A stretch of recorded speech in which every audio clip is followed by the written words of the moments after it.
Good morning, everybody. Welcome back to another live stream, another crazy day of trading. So we got Amy down about 2.94, Jimmy up 3.37. Very nice day for GME over here. Nice to see that over here. Who we got in here today? How we doing, people? How we doing? Yeah, Jimmy is having a pretty good morning over here, everybody. So, oops, SPY looking like it wants to get a little bit jumpy over here today. Shining Fox, what's up, buddy? How you doing? So, Amy, just kind of rimming down right now. Not really what you want to see. Like number 25. All right, people. Again, as you guys are filtering in here, make sure you guys hit that like button on the stream. Helps out a whole lot with the algos over here, getting some more people in. We have a 100% like ratio right now. What? That's pretty wild over here. So again, guys, keep hitting that like button on the way in. It helps out with the algos, getting people in. What are you doing, Step GME? Dude, Jimmy's having a nice little day over here. Also, if you guys missed that little pre-market stream, I mean, you shouldn't have, but we were calling Chewy. Algo had that predictive cross. We saw it break out of this zone right here. It got in, wrote it for 50 cents. If you held it, that's 2 days in a row where we're calling out absolutely disgusting, nasty, filthy, awesome plays in the morning stream. So yesterday was what we call Altria for 700%. I'm not sure what these Chewies are up right now, but they've got to be up a fuckload. I mean, if you held them overnight, you're up 300%. So you're probably up 100, 150. Maybe even more because it didn't really do anything until the market opened. So yeah, you guys are slaughtering it over here. Good morning, Box Eater. Ha ha ha ha. Buffett ain't winning this battle. I'm yelling timber. Look at Oxy. He might win that battle, Ryan. I'd be careful about that one. And then Baba, I called that one out for you guys too. This little test on Baba right here. We had this box level drawn up, comes back down. Well, this is the 1 minute. Comes back down on the 5 minute over here. Bloop. Take it at VWAP or the 13. I mean, you guys are up, what, 10, 15, 30% on some of these Baba plays over there? What? Why is my stream all messed up? The current stream's bit rate is lower than the recommended bit rate. Leave me alone. Is the live stream all right? We doing good? I have a warning, stream bad. All right, guys. Again, keep hitting that like button on the way in. Helps out a whole lot with the algos over here. We're going to put Powell on in a second. 10% on the Oxy puts just now. Dude, you guys are filthy printers. Look at this cross down on Oxy right here. Bing, bing, bing. Is there a support zone down here? Yeah, a little bit in this. It's kind of coming down to support. Let's see what happens with Occidental Petroleum. Stream is fine. Audio is fine. Perfect. There we go. Jimmy, a little rejection here. SPY. I don't know if I'm going to touch anything on SPY. But let's see. Look at Oxy, SPY going up, Oxy going down. Yeah, that happens a lot. But all righty, people. Coming in like STV's mullet. I am not getting a mullet. That will not happen. We will not be doing any mullet nonsense, people. Sorry, but it's not happening. It is not going to be happening. So let's see. We're going to get Powell. Yeah, let's put Powell on in a couple of minutes here. All right. What's 1348? Just the system that everybody has used to print on a day-to-day basis. I mean, it's kind of what it is. Bing bong. SQ and Affirm having good days. Yes. I know. I think Luigi or Jack Attack was printing on Affirm. I didn't catch it, but Affirm's nice. Yeah, Affirm's having a great day over here. SPY flickering around a little bit. What did Powell do now? Nothing. Powell didn't do anything. It's a cheat code. Yeah, 1348 is a cheat code. Again, guys, this is the last week starting today to get grandfathered in. You guys know what we offer by now. If you're on the fence, now is the time. All right. Here's the link pinned to the top of the live chat. If you guys aren't in by now, you are missing out significantly. So again, Amy just kind of rimming down here on the five. Ooh, Jimmy coming back down a little bit here too. Baba back in play. Where is it in the box? No, I wouldn't touch anything right here. Not on Baba. SPY selling off a little bit here. Oxy is rimming on the 4 hour. Just getting back. Did you catch any good plays today? Quick Neo at open. Yeah, against John. Yeah, we had Chewy.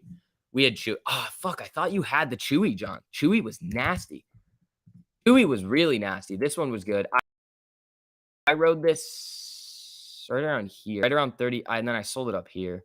So I rode Chewy from here to here. I was looking at VWAP, the 1 minute rims. It broke out of this demand zone here. I wish I got a little early, but Chewy was just on an absolute fucking moon mission. If Powell did nothing, why such a clickbaity title? Because Powell's speaking right now, you dumbass. Right here, boom, Powell. Dude, some people these days, the intellectual capability of people sometimes is just solutions, and I'm glad to have you here to talk with us about that. We actually need to reduce inflation, and we've got to figure out what's driving it. So the San Francisco Federal Reserve Bank just put out some research yesterday looking at how much inflation was driven by supply versus demand. What they found was that supply factors are responsible for more than half of the current level of inflation. And of course, I don't need to tell you that while prices increasing are hurting people across a heck of a lot of sectors, gas prices have really been driven up over the last few months. So, Chair Powell, on gas prices, could you talk about some of the supply constraints that have pushed gas and energy prices higher recently? Sure. So, two big things would be just one, the price of oil is set globally.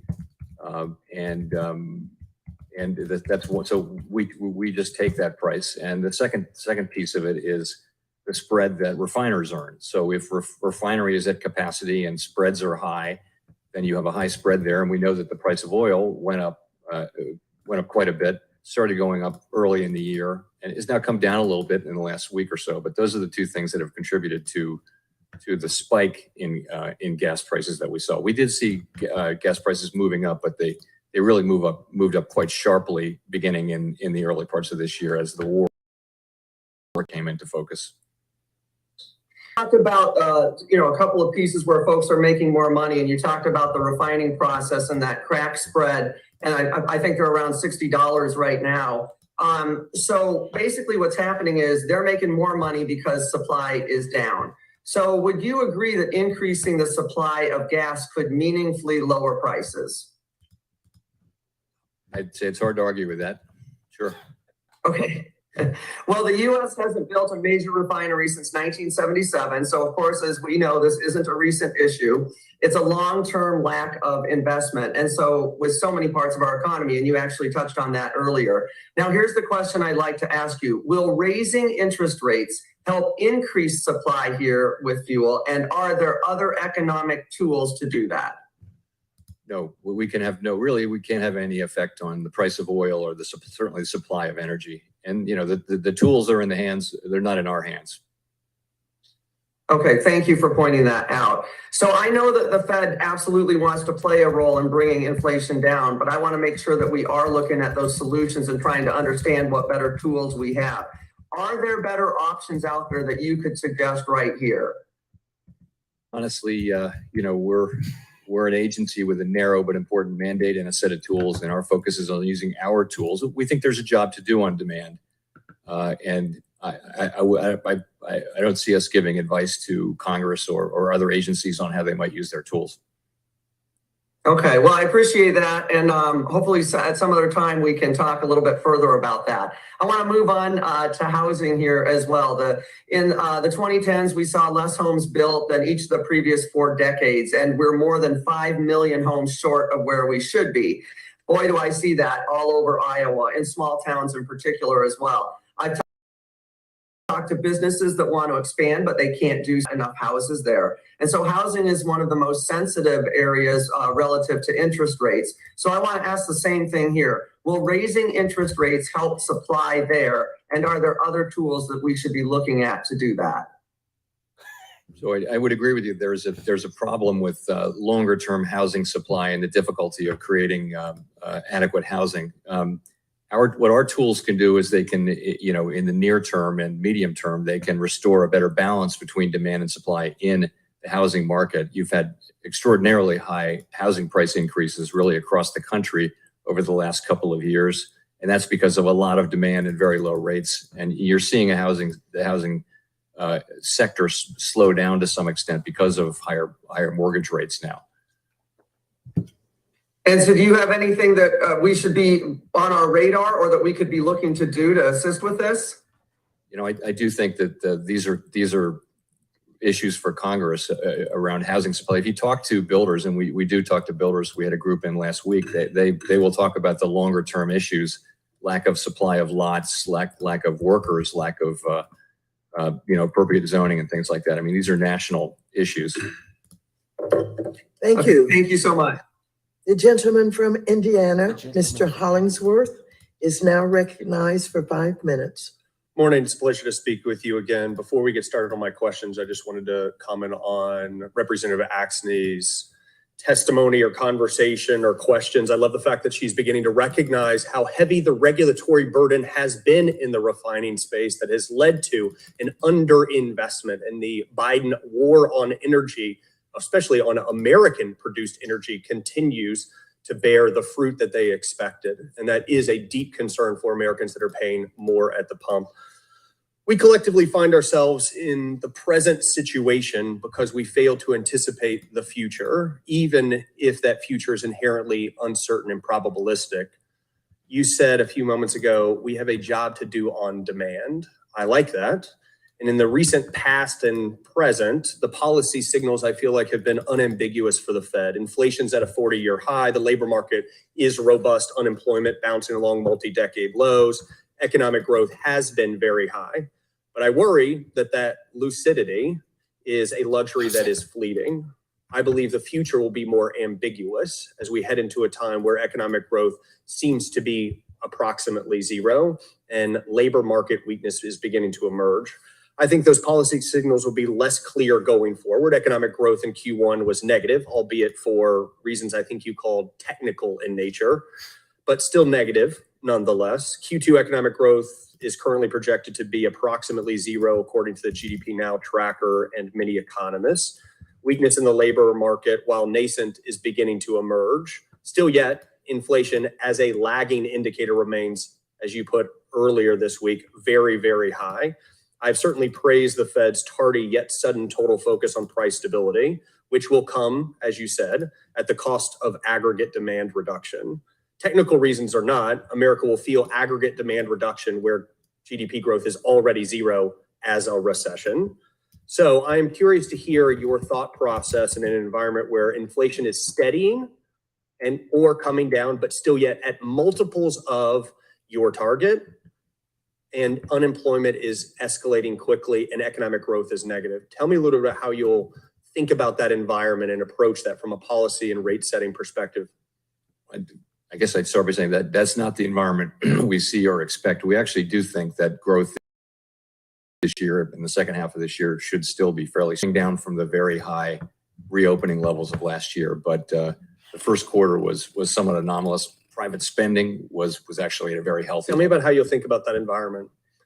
I assume that you could be correct, but there's a chance you could be incorrect about that soft landing prediction. So the way our tools work, what we're trying to achieve is to have a moderation in demand so that supply can catch up, and so that'll take pressure off of resource utilization, right, and inflation can come down. That's what we're trying to achieve. But inflation will come down after that fact. Demand will come down first. Inflation will lag that, where inflation remains That's right. multiples of your target, but unemployment, because of that sagging demand, goes up. Economic growth is depressed because of that sagging demand. Tell me how you'll think about that environment. So the way we think about it from a policy standpoint is we raise interest rates and shrink the balance sheet. That affects broad financial conditions. Indeed. And that affects the economy. So the question we'll be asking is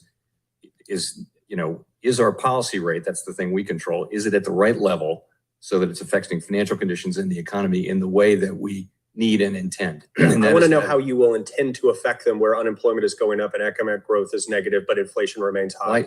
I think you would, in that hypothetical situation, I think you would say that would be a setting in which inflation could be expected to come down. As I've said, we'd like to see inflation coming down as well. Right. So the question is, you've got choices. So you could move rates down or steady rate escalations in advance of inflation hitting your target, as long as you saw it beginning to come down. If economic conditions or your other mandate, full employment, begin to show weakness.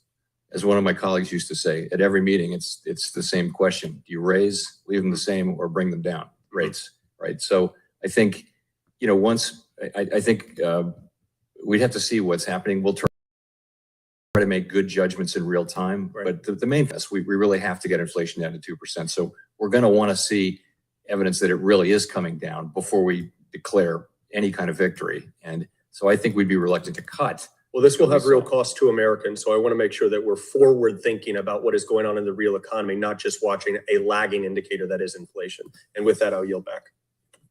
Thank you. You. The gentleman from New Jersey, Mr. Gottheimer, who is also the vice chair of the subcommittee, National Security, International Development, and Monetary Policy, is now recognized for 5 minutes. Thank you, Madam Chairwoman. Mr. Chairman, the most recent Consumer Price Index report indicated that the largest component of the CPI, shelter owned and rented, has increased 5.5% since last year.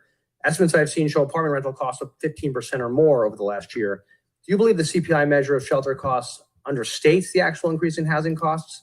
And do you have any suggestions for actions Congress can take to lower housing costs for Americans in the short and long term? They're coming down. Anyway. There's some sense in which it might living. understate costs because it's not capturing leases that are that haven't turned over yet, right? So it's really looking at leases that are turning over.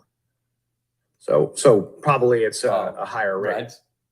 That's fair. Overall, we think it's a decent measure. It also remember that in the CPI, housing services has a weight that's double in the measure that we look at personal consumption expenditure inflation. We think that's a better, more sophisticated, a better representation of the inflation that's actually happening in people's lives. So we would tend to look at that. Thank you, Mr. Chairman. I do want to shift to another issue that's covered in your June report. I've been engaged in discussions on cryptocurrency policy and have long warned that a run on stablecoin has the potential to stabilize financial markets. My concerns were realized in part last month when the so-called stablecoin terror collapsed. Your report highlighted the danger of that event and called for congressional action to protect consumers and financial markets. My Bitcoin Innovation and Protection Act would establish a definition and requirements for qualified stablecoin and define as cryptocurrencies redeemable one-to-one for US dollars. This legislation would reduce financial instability in the markets and protect consumers and support innovation in fintech. It would create also a pathway for banks and non-banks to acquire qualified status of stablecoins they issue. With federal oversight, do you believe non-bank entities can be reliable issuers of qualified stablecoins if they can prove they are fully backed by cash or cash equivalents? So, as you know, we've recommended that Congress look at this, and there are many approaches, including yours. The President's Working Group did recommend that stablecoins be issued by insured depository institutions. I think it's great that Congress is looking at different approaches and evaluating those questions. What you really want, though, is you want to be sure that those entities are appropriately regulated, and in our view, in some sense, at the federal level. So, but I think that's going to be a question for Congress. You know what the PWG came up with, but I think there are different approaches. Do you have any views on who the primary regulator should be at all? You think that's all up to Congress? Like, would the OCC would you have a problem with the OCC being a primary regulator? For national bank charters, yes, but I mean, the thing is, stable coins are used now principally in the capital markets, as you know, around the platforms, the digital finance platforms, and that's more in the bailiwick of the SEC. If there were going to be payment stable coins, we should be involved, and if it's going to be about banks getting involved, it'll be the banking regulator. So I think it's going to be, we're blessed by a plethora of regulatory agencies in the financial sector. So that'll need to be sorted out. Powell. Do you think that's something, given the challenges we've had in the last months, that's something we have to move quickly on? Are you concerned with how long it's taking Congress to actually act there? I think it's very important. It's no different than any other big technological innovation.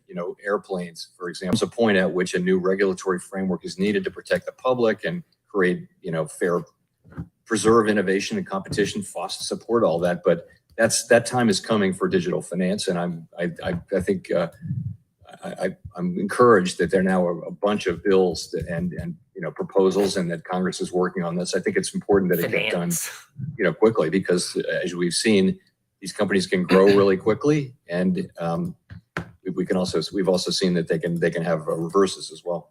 And you think overall the ideal role of the Fed in overseeing stable coins is what ultimately you think long term? What's the role of the Fed? I'm gonna lose my mind. Well, so the one question is around CBDCs, right? Is do we want a private stablecoin to wind up being the digital dollar? And I think the answer is no. If we're going to have a digital dollar, it should be done by us. We don't know that we need a digital dollar as such yet, but I think that it should be, government guaranteed money, not private money that is really created for the benefit of the private issuer. So that's one thing. I think also we're very important in payments. So anything to do with payments that the public is involved in, we should be involved in that too. Thank you so much. I yield back. Thank you. Oh, fuck. Thank you very much. The gentleman from Tennessee, Mr. Rose, is now recognized for 5 minutes. Thank you, Chairwoman Waters and Ranking Member McHenry for holding the hearing today. And thank you, Chair Powell, for being here with us. A few moments ago, Mr. Himes noted that the American Recovery Plan, I think he meant American Rescue Plan, is not mentioned in the Monetary Policy Report. Chair Powell, is it Federal Reserve practice to comment on bills passed by Congress in the Monetary Policy Report? No. Turning to a question that we've obviously talked a lot about today already, you have inflation and rising prices on things like food and fuel are having a devastating impact on people all across Middle Tennessee and indeed across the country. You have told us that you will not comment on fiscal policy, but you have also previously urged Congress to support fiscal spending, some of which caused this inflation, in my view. Democrats are still pushing a reckless spending proposal, although reports are that it will be smaller than the one they tried to ram through Congress late last year. So, Chair Powell, will you commit to pushing back as strongly against reckless spending proposals that would exacerbate the current inflation as much as you push Congress to support more fiscal spending during the pandemic?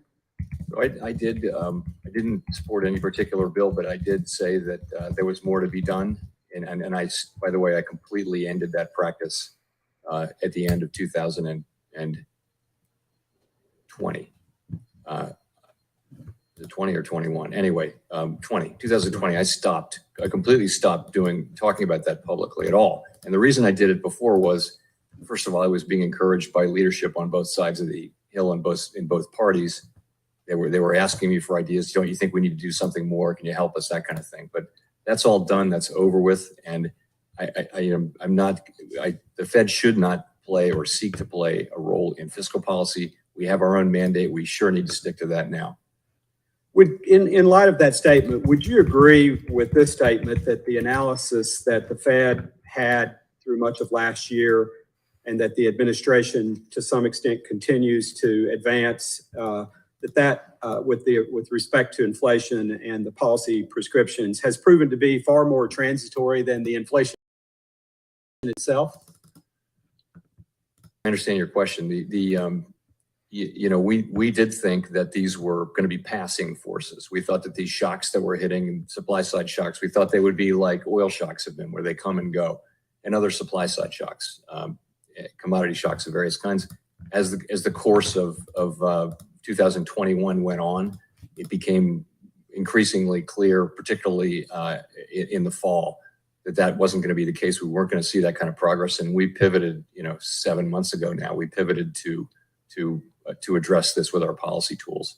I think our judgment in real time proved to be incorrect, but it was not an irrational judgment, and it was one that was very widely held at the time by other central banks and economists generally. But it wasn't about economics. It was, how long is this going to last? Are these things that are happening to our economy, which are unprecedented, are they going to get better? Like, for example, millions of people dropping out of the labor force, or the problems we have with the global supply chains. There was no model of that. We can't look at the last 20 times it happened. So for sure, in hindsight, it was not transitory. Thank you. The Committee for a Responsible Federal Budget estimated that canceling federal student loan debt held by Americans could increase the inflation rate as much as 0.5 percentage point and would add $1.6 trillion to the national debt. This estimate notably also did not incorporate the possible effect that student debt cancellation would have on increased college tuition prices. Chair Powell, has the Fed done any analysis on the inflationary impact of these proposals to forgive student loans being actively considered by congressional Democrats in the administration? Not that I know of. We would look to CBO and legislation, we tend to start to put it in our models of when we think there's really likely going to be legislation. Generally, though, would you expect forgiving 1.6 trillion in debt, whether it's student loan debt or credit card debt, to have an inflationary impact? Well, again, I'm going to leave that to CBO to score, and also the Office of Management and Budget. We just routinely just do not score congressional proposals. It would get us involved in political things, and why would we be independent then? So to be independent, we need to be out of these very difficult fiscal issues, which are really your job. Thank you, Chair Powell. I yield back. Thank you. The gentlewoman from Massachusetts, Ms. Presley, is now recognized for 5 minutes. Thank you, Madam Chair. Chairman Powell, without question, the Fed has a role to play in healing our economy. But as with any treatment, the wrong medication can cause even more harm and make the patient more ill. Chairman Powell, at your latest press conference, you stated, quote, "Wages are not principally responsible for the inflation we are seeing," end quote. I certainly agree with that assessment, as do many economists. Considering that wages are not driving inflation, why is the Fed addressing inflation with tools which primarily impact wages, such as interest rates? Well, our tools principally impact inflation, not necessarily wage inflation. So our job is price inflation. But I will say on wage inflation, the issue is that over time, wages are really very important. Over time, looking forward, are very important, particularly for service companies where most of the costs are really in wages. And wages, we all love to see big wage increases, but these increases that have been having, some of them are just substantially bigger than would be consistent. Thank you. Well, throughout today's hearing, to that point, you've indicated that the Fed doesn't have a more precise tools at your disposal. Chairman, the root causes of the inflation we are seeing are supply chain disruptions outside of the Fed's control, whether it's COVID-19 lockdowns in China or the Russia-Ukraine war, which is why this knee-jerk response to raise interest rates is so alarming. The Fed cannot control the factors causing inflation, but this policy choice would plunge millions of people back into unemployment, dampen wage growth, and tip the economy into a recession. There's an old adage, Chairman Powell, if all you have is a hammer, everything looks like a nail. You've recently said that the Fed's tools, like interest rates and the balance sheet, are famously blunt and lack precision. So in that case, do you agree that the Fed needs new tools that are more precise to better fulfill its statutory mandate of price stability and to maximize employment? No, I don't think we're looking for new tools. I would just say that a big part of the inflation that's happening is really not going to be affected by tools, but a big part of it is going to be affected by our tools, and that's the part that's related to demand. Mr. Chairman, but by your own account, you stated on the record that the Fed's current tools are ill-suited to deal with the inflation we are seeing. So perhaps now is the time to expand the Fed's toolkit to meet the unique moment that we find ourselves in. For example, one tool that could help the Fed tailor a more precise response to inflation is direct credit regulation. This would allow the Fed to regulate the availability of credit in the specific sectors of the economy experiencing high inflation without impacting other sectors. Would you support legislation to give the Fed more precise tools to tackle inflation, such as this idea? That's not something we would seek. Of course, it's up to Congress to make those decisions, though. But at your own admission, your tools are too blunt and not precise enough. So what additional tools do you believe the Fed needs to respond more precisely to inflation? Well, again, our tools they're blunt, but they are the right tools to deal with broad aggregate demand, and that is a more important determinant of inflation than energy and food prices. As painful as energy and food prices are, the bigger piece of it is related to demand. We can't help with energy and food prices, to your point, but we can help with aggregate demand, and we do that through the tools we have. We're not seeking a deeper involvement in the economy like you're talking about. But again, that's a question for Congress. Congress can change our toolkit or our mandate. Well, in this moment of overlapping crises, from supply chain disruptions to high inflation, I do believe we need precise policies that respond to the needs of the American people. The Fed knows that raising interest rates will not address the root causes of rising prices, but they will just keep doing so, even at the cost of millions of working class people's livelihoods. We need a more sophisticated toolkit for the era we are in to truly heal our economy and tackle inflation responsibly. Thank you. I yield.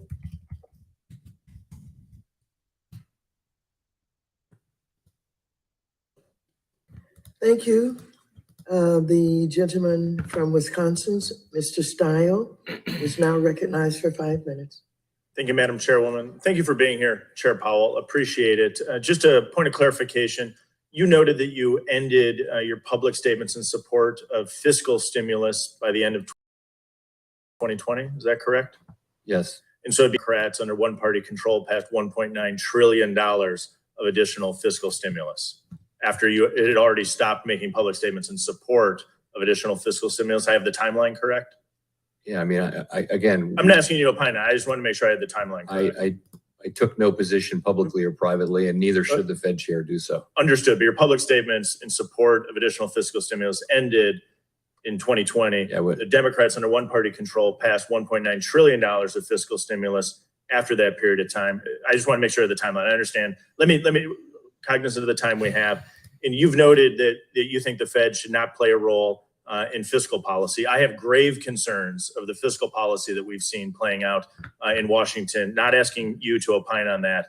Looking at 2021, we saw real GDP growth about 5.6% in that year. Is that correct? Yes. Over 5%, a reasonably robust rate. And at that period of time, in the year of 2021, we saw the Fed's balance sheet increase by about $1.5 trillion. Is that correct? Sounds about right. So at the period of time where we were seeing reasonably robust economic growth, the Federal Reserve was continuing to build its balance sheet to a tune of $1.5 trillion. And so during the year 2021, the Federal Reserve ultimately purchased about 54% of all federal debt issued by the Treasury. Is that accurate? I don't know that. If you have the number in front of you. I have the number in front of me. I think it's worthwhile. Roughly half of the federal debt that was issued in 2021 was acquired by the Fed and placed on the Federal Reserve's balance sheet. My concern is that hid the real cost of borrowing that was being driven by the Biden administration at that time. And my concern is that the Federal Reserve, by increasing their balance sheet by $1.5 trillion, at a period of time, put forward a gigantic stimulus package after you had stopped your public calls for requesting additional fiscal stimulus. That's all part of the problem. It's both the fiscal policy and the monetary policy coming together. But let me keep going here for a moment. The federal government paid in debt payments last year $580 billion. Is that correct? I don't know. That's the numbers I have. It's about 5.8% of our budget, fiscal side. And the projections of CBO interest over the next decade, one of the CBO projects it will triple to $1.2 trillion. But that's assuming federal debt remains in a range of 2.4% to 3.8%. That's the CBO's projections to get to debt payments increasing to 1.2 trillion by the end of the decade. But we're sitting here at a period of time when the 10-year Treasury yield has crossed 3%, 3.16%, I believe, as of yesterday. A year ago, that was 1.48%. So we're already approaching the high interest rate threshold that CBO has for interest on the debt to triple.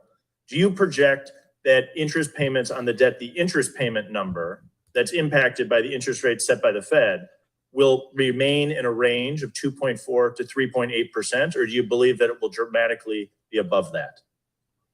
We don't publish projections on on Treasury rates. So as interest rates are moving, as you're doing that, I think appropriately so, to address the inflation environment that we're in, the Federal Reserve doesn't project the cost on the debt moving forward?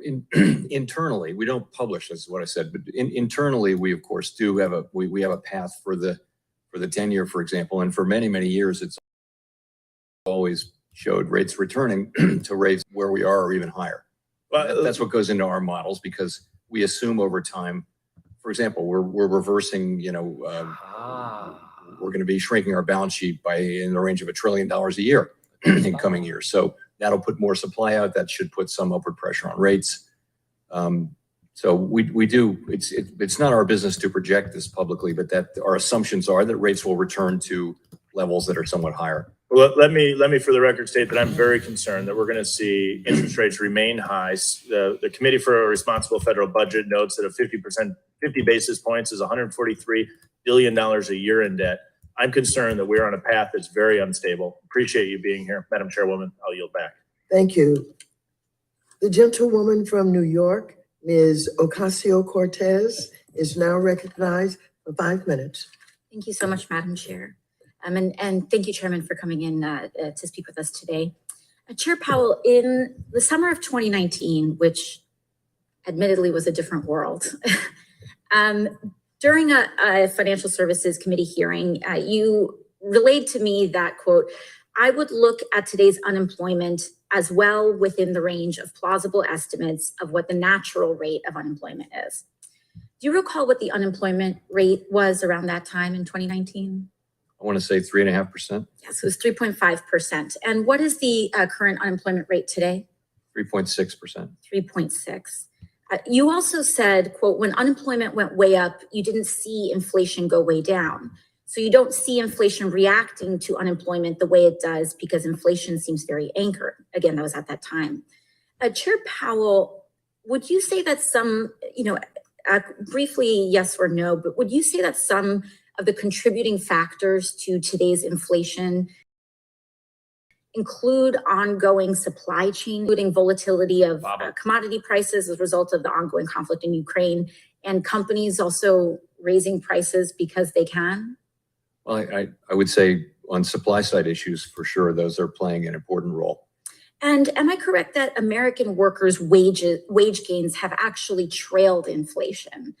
In other words, while the cost of goods went up by 8.6% on average, wages did not increase by that much. It depends. For some people at the lower end of the spectrum actually have been getting positive real wage gains. For most people, though, inflation has been higher than their wage increases. So on average, we have a wage growth at about 6.1%. So average wages are trailing inflation. It does seem that American workers are not primarily responsible for the inflationary issues that we're seeing today. But despite this, we are seeing some comments from individuals like former U.S. Treasury Secretary Lawrence Summers earlier this year said that in order to contain inflation, the U.S. needs 5 years of unemployment above 5% or 1 year of 10% unemployment. Do you agree with that assessment? So I understand how that number can be arrived at or derived, but I think there's so much uncertainty, and in particular, the answer is going to depend to a significant extent on what happens on the supply side. If we do get these supply side problems worked out, which I think is certainly going to happen in time, then you wouldn't see anything like that. But it's a highly uncertain time, and our intention, of course, is to bring down inflation while keeping the labor market strong. I think it's important to drive home what a 10% sustained unemployment would look like in this country. For context, we didn't even reach 10% during the Great Recession, unemployment in 1982 following the Volcker shock. But in this market, to get to 10% unemployment, that would require about 10.5 million additional people out of work. And historically, we know that Black unemployment is usually double that of white unemployment, correct? Yes, it tends to move at twice the speed, both up and down, but certainly moving up. So when the former Treasury Secretary says he wants 10% unemployment overall, he's also saying that we need Black unemployment of nearly 20%, or implies that. But Chair Powell, I do think that despite the tools that you may or that you don't have, Congress does have tools as well. Would you say that the following actions granted in the scope of Congress could be deployed to impact inflation, using antitrust laws against companies that are raising prices using their market power? Sorry, I didn't hear the last part. Would this action, would using antitrust laws against companies that are raising their prices have an impact on Anti-what inflation? laws? Antitrust? Antitrust laws. Okay. Sorry. No worries. The Would- acoustics in here are different. No worries. Would that have an inflationary impact? It's hard to say, really. Would subjecting those companies to a windfall profits tax have a potential impact on inflation? Again, I don't. And be would able to say. requiring government contractors to keep a lid on their pricing have certain impacts on inflation? You know, there's a long history of price controls when inflation's been high, and it was not a successful one. Really, it comes down to getting demand and supply in alignment. And if the Fed's tools mostly impact demand, but most of those inflationary issues could be potentially impacted by supply, how high do you think the Fed would actually have to drive unemployment to actually have an impact? Well, that's going to depend on a lot of things, and you know, we can raise rates, and it's very important that we get inflation back down, particularly for people at the margins of society who are suffering the most from inflation. And maybe a longer conversation. Thank you. Thanks. Thank you very much. The gentleman from South Carolina, Mr. Timmons, is now recognized for 5 minutes. Thank you, Madam Chair, and thank you, Chairman Powell, for being with us today. Congratulations on being confirmed to your second term as chair. You got some rocky times ahead. Wish you luck.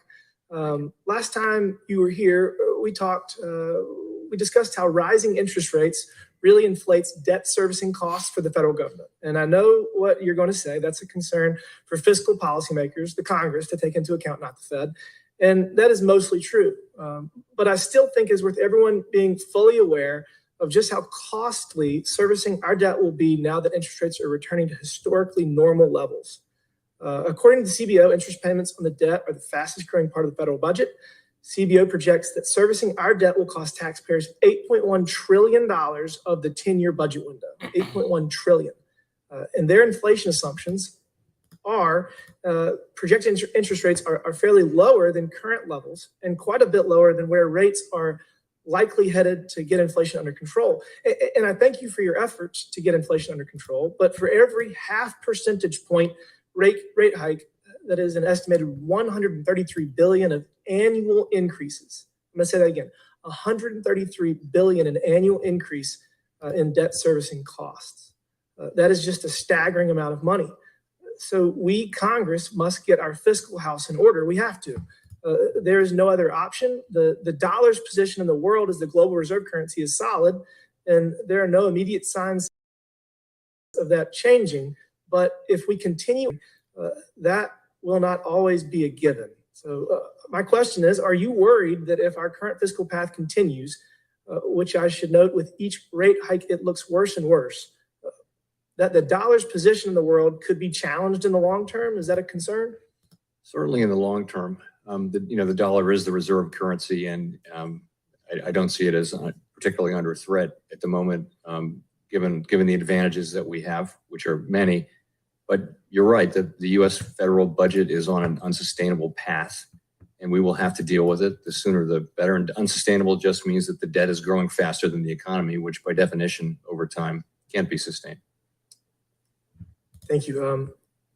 For the record, I also want to follow up. You stated the following as Congress considered the Biden stimulus. Quote, in addition, workers and households who struggle to find their place in the post-pandemic economy are likely to need continued support.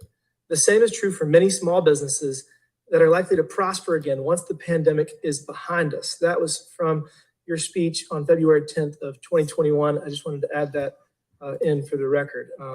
One final question. During a meeting last week at the International Association of Insurance Supervisors, the IAIS issued a consultation paper on comparability criteria looking at the use of international capital standard versus the aggregation method. As you know, the U.S. has committed to using an aggregation-like approach here in the U.S. through the National Association of Insurance Commissioners Group capita calculation and the Fed's proposed building block approach. Moreover, the EU and the UK, through their covered agreements with the US, recognize these approaches to group capital. Nevertheless, Insurance Europe, a federation of European insurers representing more than 95% of the European market, takes the view that there cannot be two versions of an international capital standard. So my question is this: will you continue to advocate and support the aggregation method as an alternative to the international capital standard? I think I'm a little rusty on that, but I will say this. I know that we're strongly committed to capital standards that work for U.S. insurance companies. I get that, but I guess what I'm getting at is we have a different way of regulating insurance here in the U.S. We all know that, and it works for us, and we do not need to let these international bodies change our way of doing things. We need you to stand up for the American way of doing things and for American businesses. Can you commit to doing that? I think that's what we're doing. So, okay. Yes. Thank you. Madam Chair, I yield back. Thank you. The gentleman from Massachusetts, Mr. Auchincloss, is now recognized for 5 minutes. Thank you, Madam Chair. Welcome, Chairman.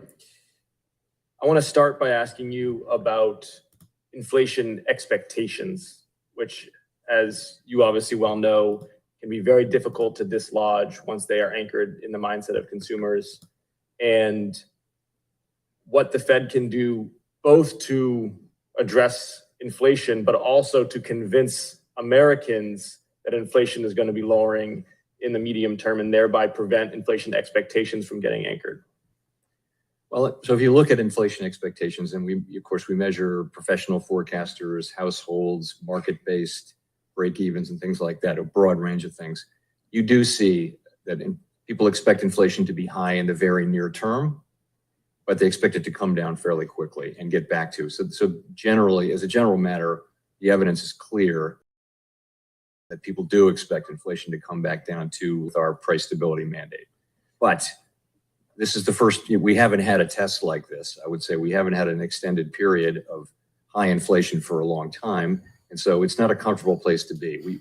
Short-term inflation expectations are higher, and it does add, it adds to our desire to move expeditiously and with force to get rates up and ultimately to get inflation down.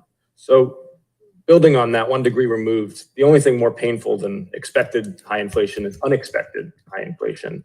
And it makes it the degree to which businesses and consumers do not have confidence in the Fed's ability to control inflation, or the U.S. government at large, makes it harder for them to make capital investments in the long term, makes it harder to do wage negotiations.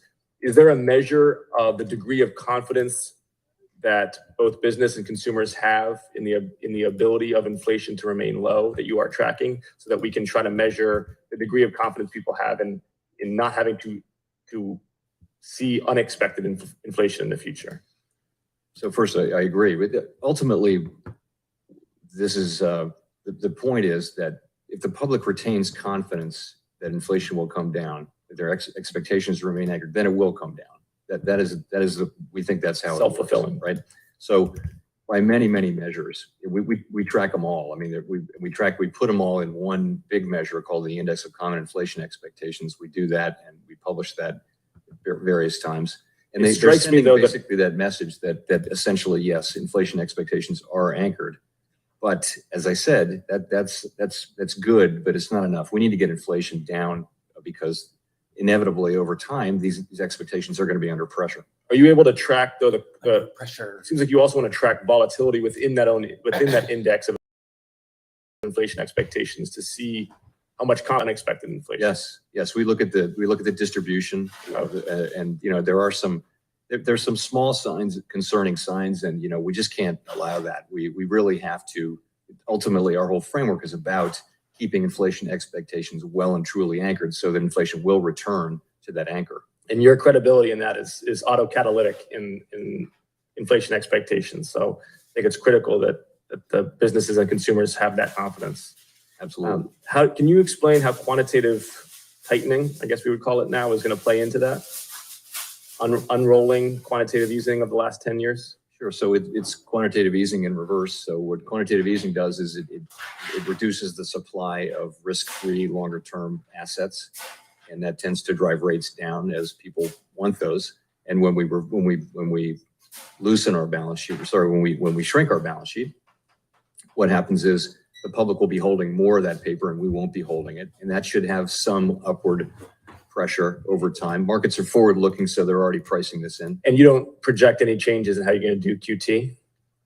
So we put out a plan. We thought very carefully about it. We've announced it. Markets have seen it, and it's sort of priced in. And I think, we would intend to keep to that plan. Of course, one of our principles is that we're always going to be flexible if that's warranted. Last question for you in the final 30 seconds here, Chairman. Can you give us an update on FedNow and your plans for access both to established banks as well as to financial technology companies? So FedNow is supposed to go live next year. We believe we're on track to do that. We've got people working really hard on it for some time. I didn't catch the last part of the question. And how are you gonna make access available? Is it going to be just for certain types of banks? Is it going to be for financial technology companies? How are you going to adjudicate access? So that's something we're looking at. Mainly it's for the broad sweep of banks, and we'll have to look at going beyond that. I yield back. Thank you. The gentleman from South Carolina, Mr. Norman, is now recognized for 5 minutes.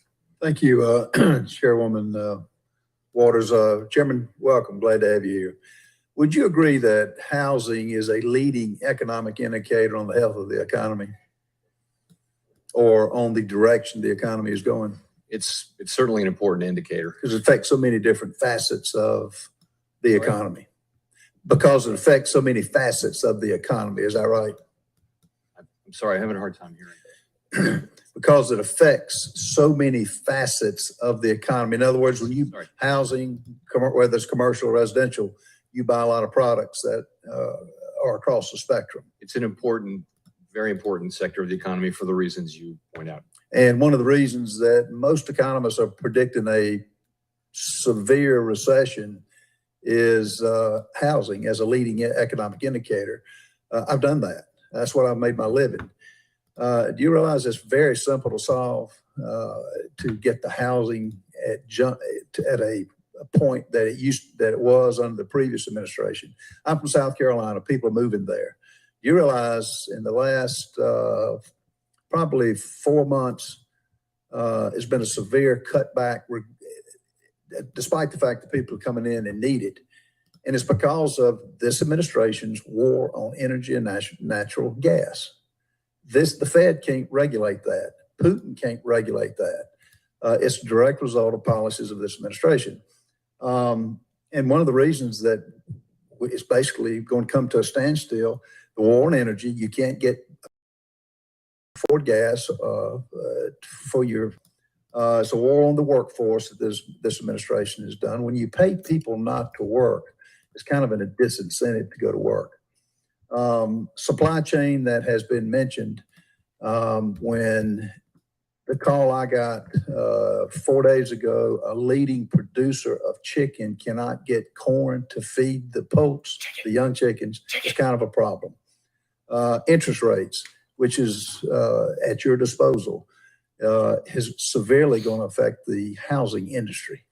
When you're paying a 6% long-term mortgage rate, along with every other cost increase directly caused by the policies of this administration, the housing is going to come to a stopping point, as it is now likely to have. Regulations have been mentioned here. We now face on simple projects, regulations, and I would point out many of them needless to be 35, 38%. That's when you combine all of these things, housing is going to take a tremendous drop. That will affect the economy, wouldn't you say? I think all of those things are affecting the economy. Is greed that has been mentioned here a leading cause of inflation? I think it's a macroeconomic phenomenon that's caused by the things we've been talking about. Was greed not a factor 4 years ago? I mean, if it's a factor now, Were they just less greedy in 16 through 20? It's hard to see why there would have been. Right. And did Putin, was he responsible for the low gas prices that we experienced from 16 and 20? Not as far as I know. I don't think he had much impact. If he did, for the United States, you know, I think one of the congressmen mentioned about the debt relief of college students that's been proposed by the current administration. How will that have an effect on the economy? And I think the number that's been talked about to forgive $50,000 per student, will that affect the inflation and the economy?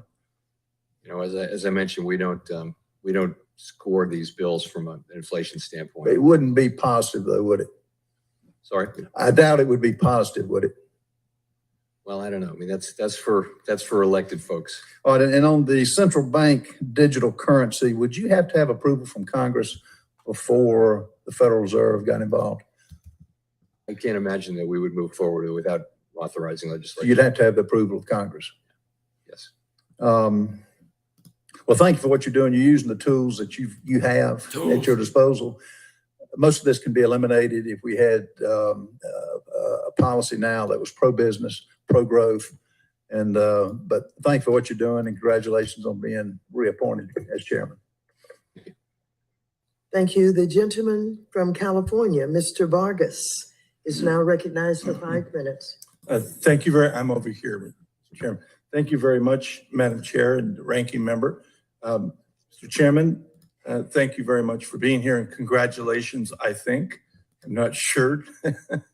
You're running into pretty heavy lift here going forward, but very much I appreciate you being here today. I believe that inflation is real, obviously, and it's hurting a lot of people. It's the causes, I think, that are being manipulated and frankly lied about. And there's one big criticism that I make also, and especially, I guess, Secretary Yeltsin, and that is that you haven't explained inflation within the context of the world environment, what's happening globally.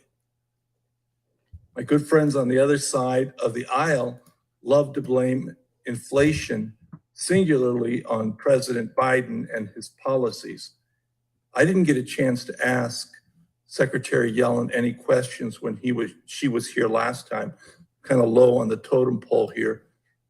But I wanted to scream because every time she led with her chin, as opposed to explaining that this inflation is globally.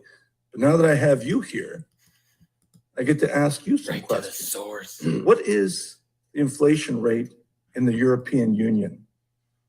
Overall, I wouldn't put It's a number. 8.8% according to Statistica.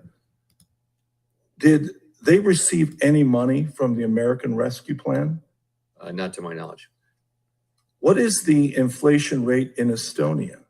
In Estonia, don't know. I mean, It's- they're roughly comparable to ours. It's 20.1%. It's not very comparable to ours. It's over 3 times higher The than ours. European democracy. Estonia. Did they receive any money from the American Rescue Plan? Not to my knowledge. How about Latvia? What is the inflation rate in Latvia? No idea. It's 16.8%. Did they receive any money from Biden or the American Rescue Plan? Not as far as I know. How about Bulgaria? 13.4. I knew that one. Poland, you knew that one? I know that one. Oh, I apologize. I'll let you It's a try clown with show. Poland. How about that? They're a friendly nation. 12.8. Did they receive any Spy cross money down. from the American Rescue Plan? And if they didn't, it's so high. Not as far as I know. So why is their inflation rate so high? Well, in Europe, the inflation that they're seeing is principally, I believe, due to energy prices and food prices. It's due to the war, and it's due to, the situation with Russia being their principal energy supplier. So not the American Rescue. They didn't receive any money though from the American Rescue Plan? As far as I know. Okay, let's keep going. Romania, 12.4. Slovakia, 11.8. Hungary, 10.8, Croatia. 10.7, Greece. 10.5, the Netherlands. Come on. You ought to know the Netherlands. Come on, Powell. Down, so Fucking lower. answer the question. 10.2. You know. But you do see the I'm glad that it's going. Germany, how about, let's skip to Germany. Very similar to us. I'm not gonna guess. 8.7. And the reason I wanted to go through the litany of these things, I keep hearing from my good friends on the other side of the aisle that inflation somehow magically exists because of Biden's policies, because of the American Rescue Plan.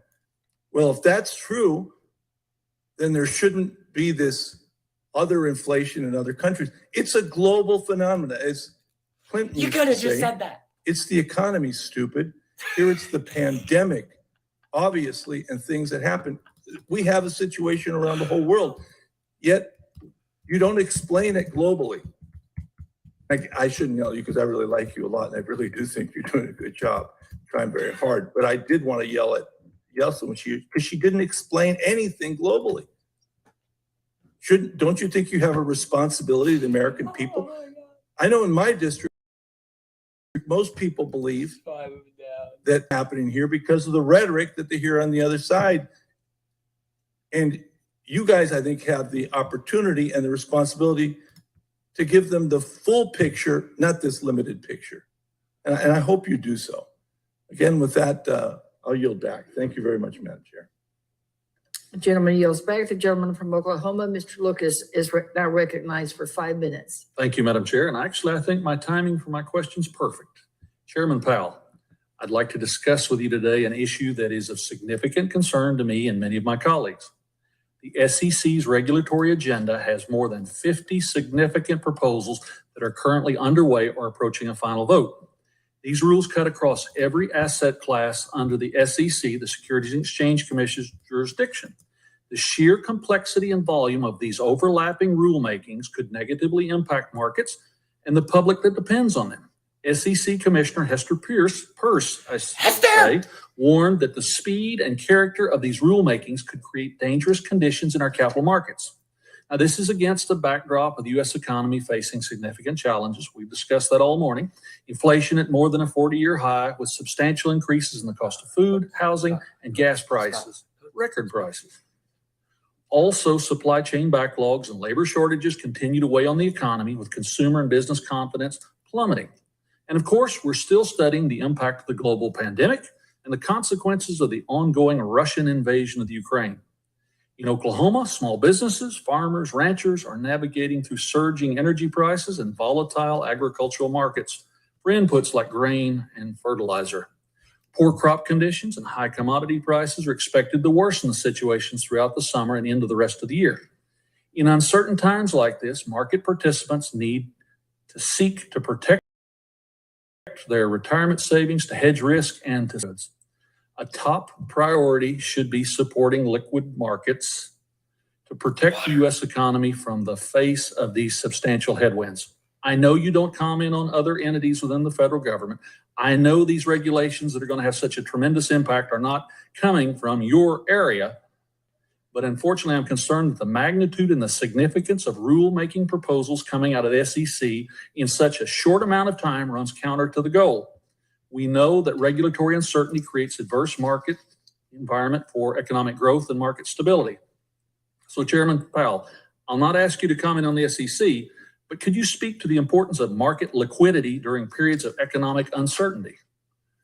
Yes, so markets are there to, one of the things they do is process information and consider the implications of it. And it's critical that markets be liquid enough to do that. And if that happens, then financial conditions can adjust and equity prices of various kinds can adjust. And that's one of their big functions is to do that, to absorb news, sometimes very difficult news, in a way that preserves stability. I think Congress and the public should have the opportunity to fully grasp the impact of the SEC sweeping proposals. If we really want to tame inflation, we should begin by not making the current situation worse. The SEC's approach will battle markets during a time when and strong capital markets are essential to our economic growth and our constituents back home. After all, you're working hard on the demand side of the equation, but we in Congress and the administration should help with the supply side of the equation. And that is not making it more difficult to invest in and create more goods and services in this country. That said, Chairman Powell, as you've acknowledged, the Fed's money do very little to mitigate rising gas If it blows prices. through this, it's going to get nasty. However, the increased cost of gas has an oversized impact on consumer inflation expectations. Folks see the price at the pump going up and experience the price per gallon at an all-time high. Could you discuss how the Fed envisions its ability to rein in inflation expectations, driven in large part by gas prices? Or put another way, if gas prices remain at record levels, is an aggressive response from the Fed all but Close guaranteed? the puts. Well, You guys if should gas know. prices were All right, just close my puts. You guys should know the deal by now with how we trade this. Look at this right here. Perfect textbook 1348 cross right here on the 5-minute on SPY. Crossing down right here, closing candle below the 200 EMA, starts to get these nasty candles down. You have this little support level right here that it's bouncing off right now. You played it down to support. Bing, bang, boom. Let's see, 17% on my contracts. I'm out. Thank you very much. Very, very, very easy trade right there. Boom, easy. Now it's bouncing. All right, let me get my chickens. addressing inflation directly because the public reacts to all kinds of inflation, not just core inflation. Our tools generally go to core inflation. So, we don't think we can use our tools to change energy prices, but we do think that they add to our desire to get expeditiously to the appropriate levels. And clearly, Congress and the administration, the majority, has a responsibility to increase supplies of resources, not discourage that. Yield back, Madam Chair. Thank you, Mr. Chairman. Gentleman's time has expired. The gentlewoman from Ohio, Ms. Beatty, who is also the chair of the Subcommittee on Diversity and Inclusion, is now recognized for 5 minutes. Thank you so much, Madam Chair, and thank you, Chair Powell, for being here as you're navigating through all these federal issues during this difficult economic time. Chair Powell, after our hearing concludes, this committee will be voting of legislation. So I'm going to take advantage of having you here to shed some light on a few of the things that we will be considering. I can't think of a better person to give us some insight on these issues. First question is, we'll be voting on an amendment that would delay the SEC's small business advocate from conducting outreach to underserved business owners until after gas prices drop to the pre-COVID level. Chair Powell, in your opinion, will delaying the SEC's outreach to minority business owners affect gas prices in any way? With all respect, I'm reluctant to comment on proposed legislation. Well, let me ask it this. Let's say if it's not legislation, is there a correlation between what gas prices would be in relation to what they were with pre-COVID with inflation? Again, I'd be expressing an opinion on someone's amendment, and if I start down that road, I don't know where it stops. I really, these are matters for elected people. Well, would you say that the global markets and inflation is across the country, that we're seeing this everywhere? Yes, inflation is happening everywhere now. I'm dealing with a lot of fair housing issues in my district. And, I have a long history of working with public housing and relocating people. And as we look at issues with housing, do you think housing is any way tied to inflation? Sorry, I apologize. Do you think what's happening in our housing market is tied to inflation in any way? Yes, it is. Yes. So housing costs are about a third of the CPI. Housing, we call them housing services, and that's really rents plus the way it works is in effect an owner of a house is charging something called owner's equivalent rent or paying something called owner's equivalent rent. So yes, it's an important factor in inflation.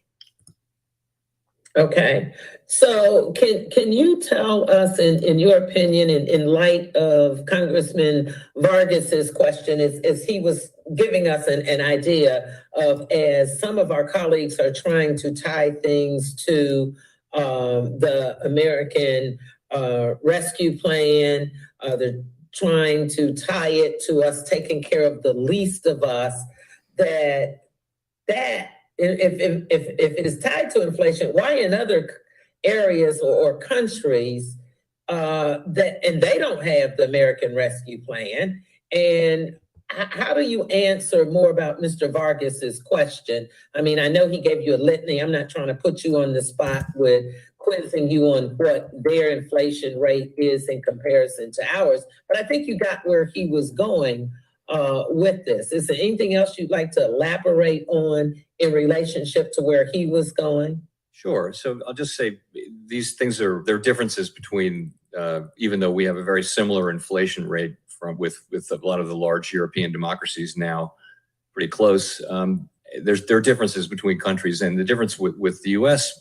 compared to the European countries is that ours is more about demand. We have areas of in our economy where demand is substantially in excess of, mainly a feature of the European economies, where they're really feeling, very, very high inflation because of energy prices and also food prices now. That's part of our story too. We're also feeling energy and food prices, but we have this other part that is more core inflation, that is more susceptible to being managed by our tools, and is really the object of our tools.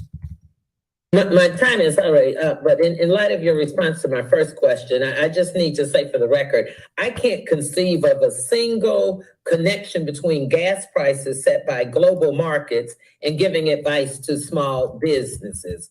And the same, I have a hard time coming up with a theory of how allowing discriminatory housing will help stem inflation. And I think my time is up. I yield back. Gentlewoman's time has expired. The gentleman from Texas, Mr. Session, is now recognized for 5 minutes. Thank you very much, Chairman. Chairman Powell, thank you very much for taking time to be with us. This is important to the American people who hear our questions. This is important for us as we weigh and measure and gauge your input, which we believe is exceptional. I've stated that to you in the past, that I believe that we need to have confidence in what you're doing. Today, I'd like to, if I can, without dissecting your thinking, use some of the words that you have provided for us today to see your thinking. You had stated that as it relates to the Fed, quote, "We don't give advice to agencies." Now that's a quote from you today. We don't give advice to agencies. Do you think that advice is different, which I do, than tools which you have to do your job? But I consider part of what you do best, perhaps the Fed, is advice. Can you help me to understand we don't give advice to agencies? Well, so I think particularly on fiscal matters, fiscal matters affect people's lives. It affects industries and people and tax levels and spending. That in our system is the province of elected people. And, for someone who's an appointed person who hasn't stood for election and has a very narrow mandate, I just think that's not appropriate. If we're going to wander into those kinds of things, then what would be the case for our independence? If we're going to be involved in every political issue that isn't directly connected to our work, then why would we be independent? We should just be another agency. But we have this independence, and I think to preserve it, we need to stick to what we do and resist the temptation to work on every problem, even the ones that are not assigned to us.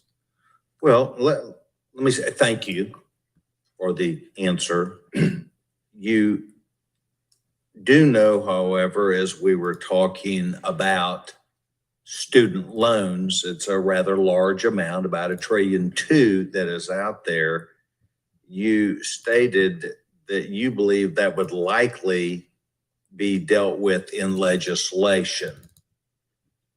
Now, that's what you said, likely to be dealt with in legislation, student debt. I think even private advice, not within your tool structure, but this advice that we're trying to land on would be important, because it will be, the way I see it, the next large hit to inflation. And this is why Republicans, or at least this Republican, says that I believe that this administration, the Democratic Party, are making friends with inflation. They are using the toolbox that they have of politics and money and spending policies to make friends with inflation. So my point would be to you, I sure hope that someone could send an unnamed memo to someone saying that you have an opinion, if you have an opinion on that. Next point, we have had some discussions about unemployment. How is unemployment calculated?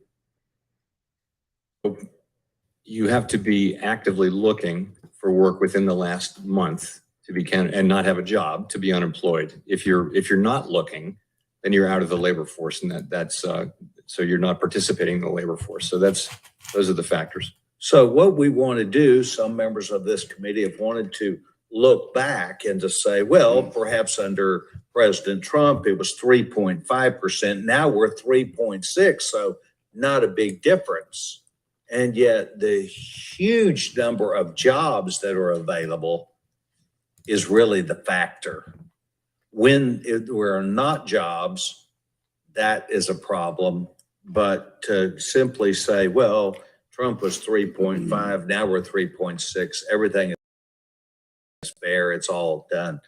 I think the advice I'd love to have you have from the Fed is to someone about getting people back to work. Because today, the government has given zero instructions for federal workers to return to work. And I think that it is causing a mindset among many, we don't need to go to work, thus reflected in 3.6% unemployment and millions of jobs awaiting. Mr. Chairman, thank you for taking time to be here. It's my hope that you would find in your toolkit advice that becomes perhaps more important. And I thank you, sir. Thank you. Gentleman's time has expired. The gentleman from Florida, Mr. Lawson, is now recognized for 5 minutes.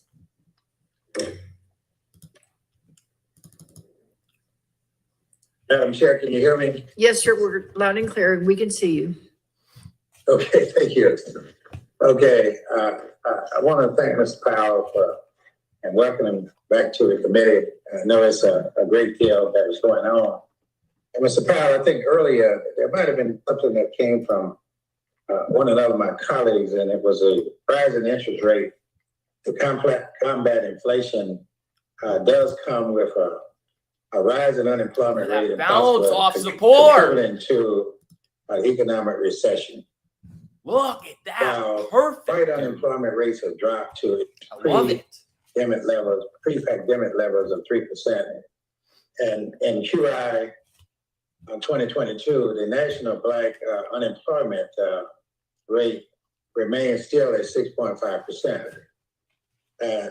And I know something you can't say, but what suggestion can you offer to help prevent communities from facing future economic inequities as the Federal Reserve continue to raise rates in the near future?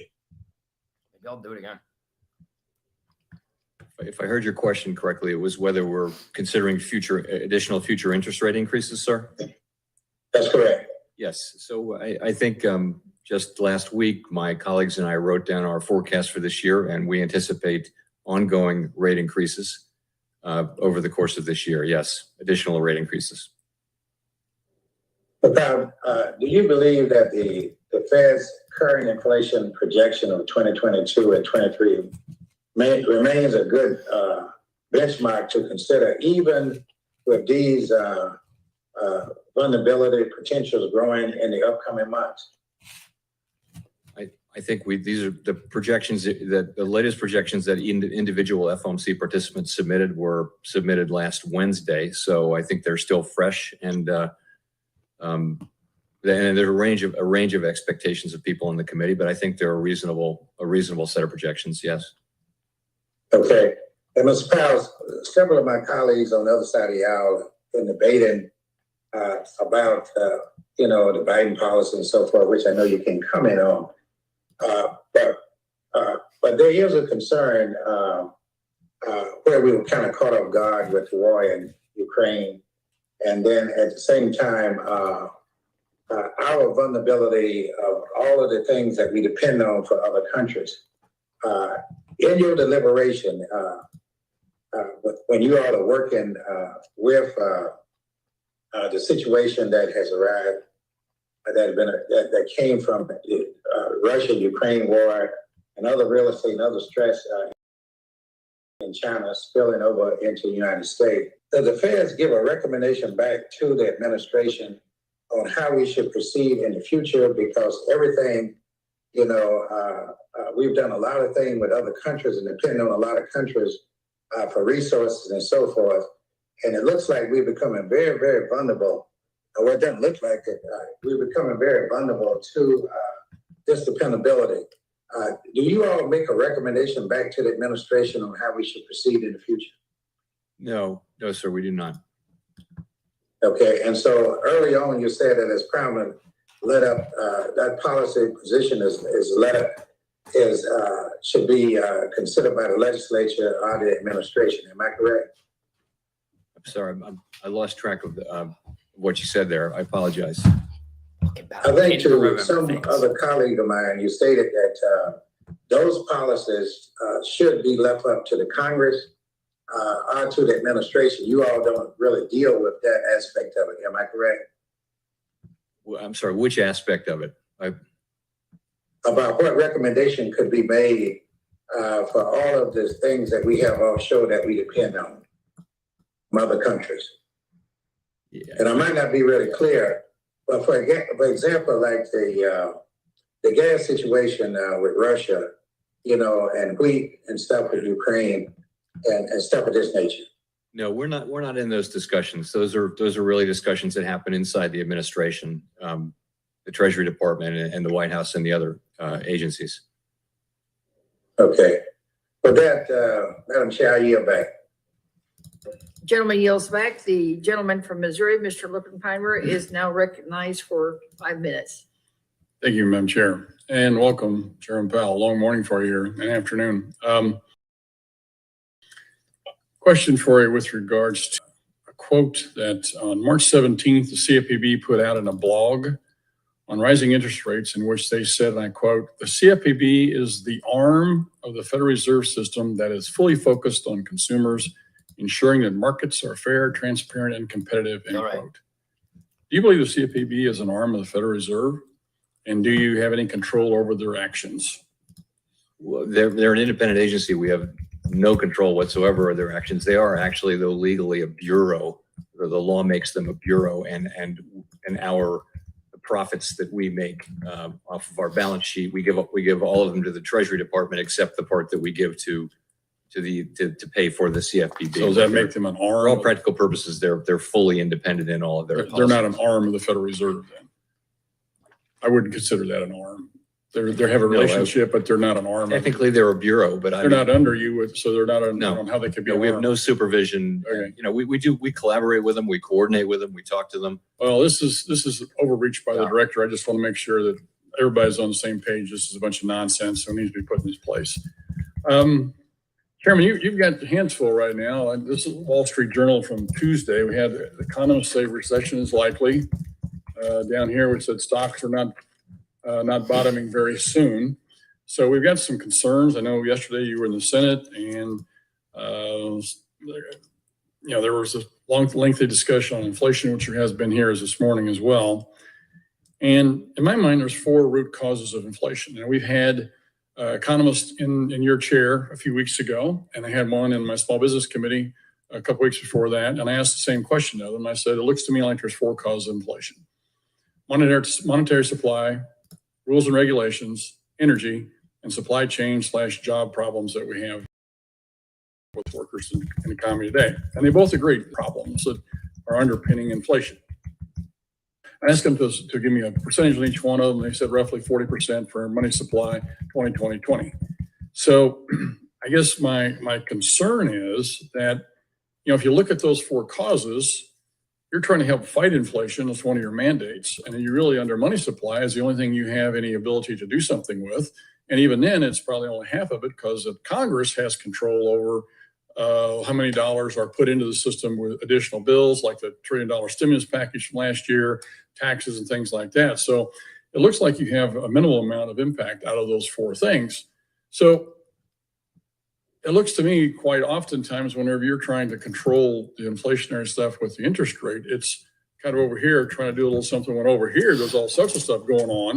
And the administration seems to be in contradiction to some of the things you're trying to accomplish over. Do you ever feel like that? Do you believe that may be a position that you're in right now?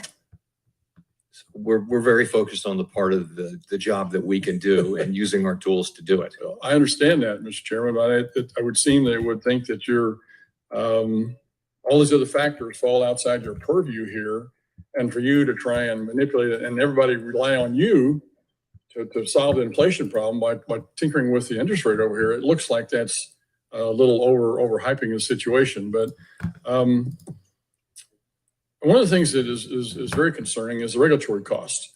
In my discussion with the economist, he said, look, and this is the administration's own figures, last year, administration cost, the cost of compliance with new regulations was $201 billion. That's astronomical. That's a huge cost that has to be built into all the small businesses and other businesses whenever they produce products and services for sale for customers. They've got to build in an additional $200 billion in costs every year. Ever of inflation? Sounds like a big number. Yeah. And as you know, we try at the Fed to weigh costs and benefits and take that into consideration. Would you agree that those other 4 things that I said are underpinning inflation? Would you agree that those probably are the 4 major problems? Yeah. So overwhelmingly, most economists would not think of it in terms of money supply, but would think of it in terms of supply and demand. And although there may be a role for money supply, they would think in terms of supply and demand being out of balance. And that's how I think about it. The definition of inflation I've always had was too many dollars chasing too few goods and services. If you throw more money in, you have more money to supply to the consumer. There's 40 plus years of history and actually Milton Friedman at the end came back and said, that's not really working anymore. Mr. Chairman, I just maybe working again though.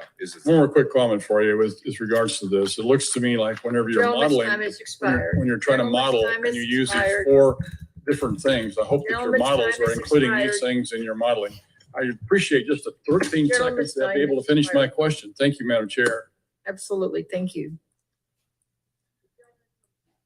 Gentleman from California, Mr. Chairman, who is also the chair of the subcommittee on investor protection, entrepreneurship, and capital markets, is now recognized for 5 minutes. Chairman Powell, I want to thank you for bringing to the attention of this committee over the last several years the systemic risk posed by tough legacy LIBOR, some $16 trillion of instruments where we would not know the interest rate that the debtor is supposed to pay the creditor, and $16 trillion is a big problem. We passed the relevant bill back in March, and for those who think Congress can't possibly deal with a problem until after the last minute, we passed it a year and a half before the that bill requires rulemaking by the Fed, and the rulemaking is supposed to be done by mid-September, and that would put us in that's the final step in making sure that these LIBOR instruments are not a subject of uncertainty, because even 1 basis point, 1/1000th of a percentage point of risk or uncertainty. All right, we're fucking done. No more Powell. We're getting a lot of nonsense over here. Again, guys, as you guys are filtering in here, if you wouldn't mind hitting that like button on the stream, helps out a whole lot with the algos over here. I absolutely just stole money from the market makers on that little cross down there. Super easy. Again, for those of you guys that do not necessarily understand the full depth of this strategy yet, here it is. Simple breakdown. Nice little 18% trade in like a couple of minutes. So we're looking at the 5-minute here on the SPY. Here's what we're looking at. We see a bounce off the 200 EMA. We see a 5-minute cross down right here. Then a closing candle down below the 200 EMA. But you got this low of the day right here that you got to contend with. So when I was in this trade, I was watching that level very, very, very carefully to see if it was going to just bounce off there or come back up. Once it fell below this level, in my mind, cool. I'm playing this down to this support level that I've drawn out back here that's been used many, many, many times over the last couple of days. So then what I did is when it came down to support, I sold my position, and look what happens right after that. Boom, bang, done. Super easy, quick in and out. No need to overcomplicate it. Again, if you guys do want to get grandfathered in and learn completely the depths of the strategy, get all the algorithms, get all the 55 private live streams, the options data, everything, we are providing you guys the most value possible. That's not the link. That's not the one. Let's see. And then I might do it again if it breaks this support. That's what I'm looking for now. So here you go. If you guys want to get in there, again, you have only a week left if you guys do want to hop in before the prices do increase. So again, I mean, that trade right there was that one trade would have paid for months of membership. So it's up to you. Let's see.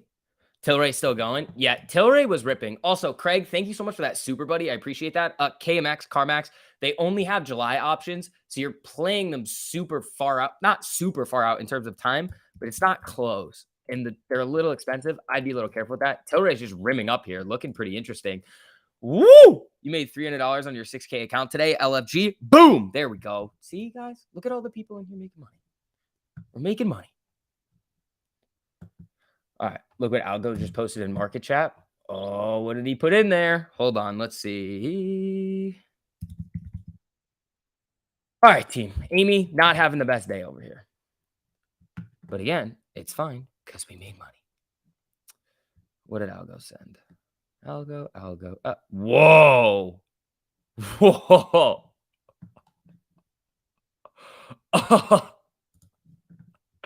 Oh, my Lord.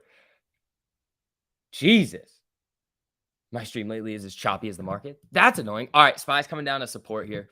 I wanted to do it again on the 5-minute rim, but it wasn't all that promising on it. So like, I wanted to break support here, and then you could see 372. That's really what I'm looking for on this SPY move here. You can front run it if you want to. You just have to be very, very careful. Your risk could be a stop loss percentage, or you could just risk a break of the 5-minute 13. Amy has given us a great shopping opportunity, but we won't take your money. That's weird. Again, guys, if you guys are making money with 1348, feel free to throw it into Amy if that's what you want to do. That's what this original thing was here to do. We need buying pressure in order to get it going. The apes are pretty much tapped out right now in terms of additional buzz before. I don't want to hear anybody coming after me. The Twitter goblins are already out in full force being dumbasses, and we're going to have some fun over here. Can I take a look at Docu? Yes, I can. Yes, I can. Where's Docu? This is the 3-minute. Yeah, SPY flickering. I probably wouldn't touch this here. This is not something that I would trade. No cross on the 5. You lost 16% of a $1,000 account today. How'd you do that?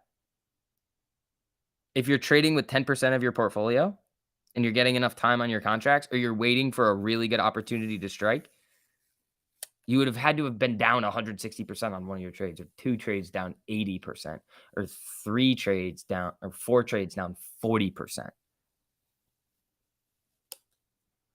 8 trades down 20%. Like, you can't, it's really difficult to do if you're following the rules.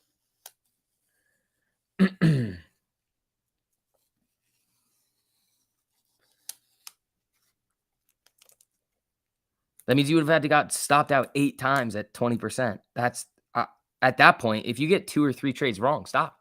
No need to trade for the rest of the day. Guys, again, it's all about risk management and staying alive. So SPY is now coming back down to this support level here. If it cracks and gets a closing candle down below here, I might run it again. I might run it. We also haven't done Ortex today. Let me look. We've just been focusing on Powell and making money. Let's see here. We have, what the heck is going on here? Intel, hold on. Intel says Ohio expansion could be delayed. Is this tanking now? Intel's rimming, but nothing too crazy on that news. All right, here comes SPY with another test here. If it breaks this, I might hop back in. Just because that's a solid level of support that we've seen in the past. 22.57% estimated short interest on Amy right now. Percent average cost to borrow, 34% max. Wow.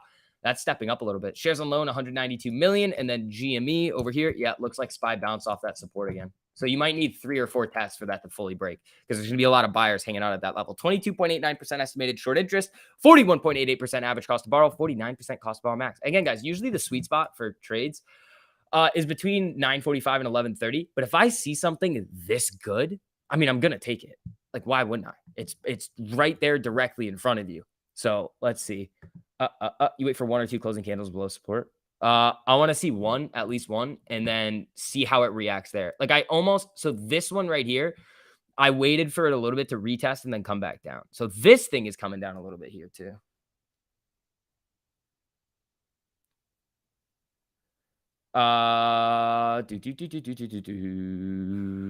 Here it comes. There it is. There it is. There it is. There it is. There it is. So I might give it a minute. I'm probably going to give this a few minutes. Wow. If I held those, holy shit. Those are up way more now if you held them through the rim. All right. It's coming down. You got 5 minutes left on this candle here.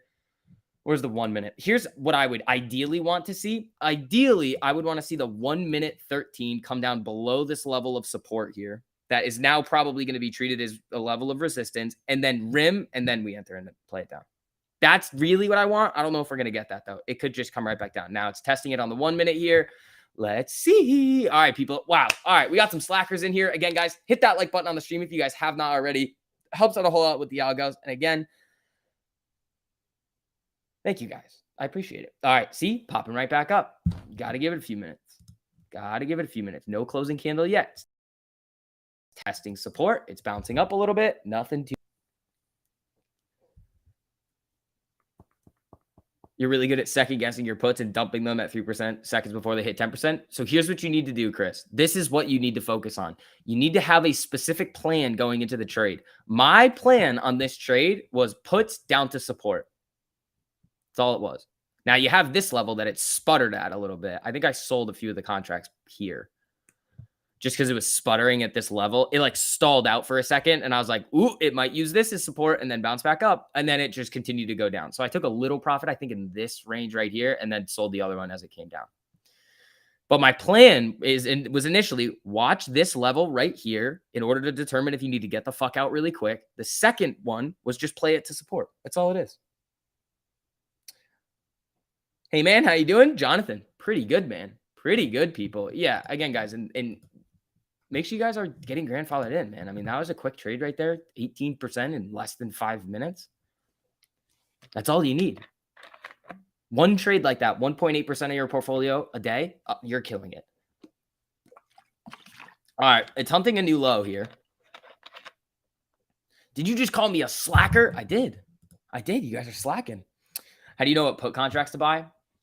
I mean, I could have gotten it was at, yeah, here it comes. So it was, yeah, I think we could see. I want the closing candle. Give me the closing candle in a retest. That's what I want. How much settle cash do we have left? So I want to know. Because this is more of like a kind of play. That's kind of what we're looking at here. Okay, we'll see. We will see here. It's also hot in here, man. Jesus. Must be hot out today. That's nice. Must be nice weather out there. In the not the metaverse, the real metaverse, you know? All right. What do we got going on over here?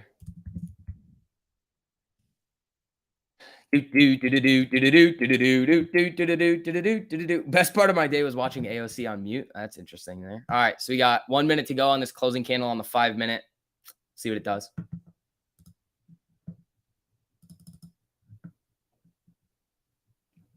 Closing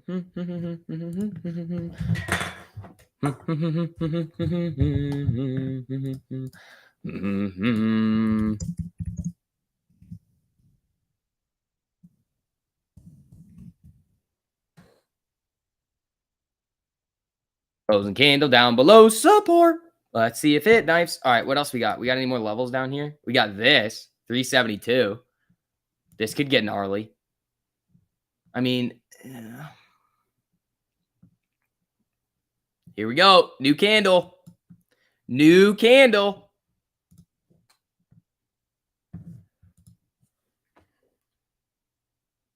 What the? Oh.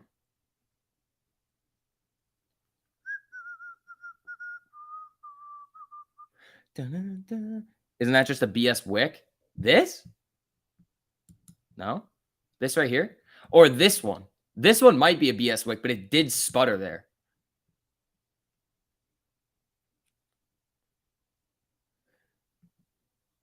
You're playing yours down to 372.50. Did you get the ones on this cross, Chuck? Because this one was easy. Down to support, out. You could have played the rim on this too. I was thinking about it, but I was like, yeah, it's not really worth pushing it. I don't even know if I'm going to take this trade here.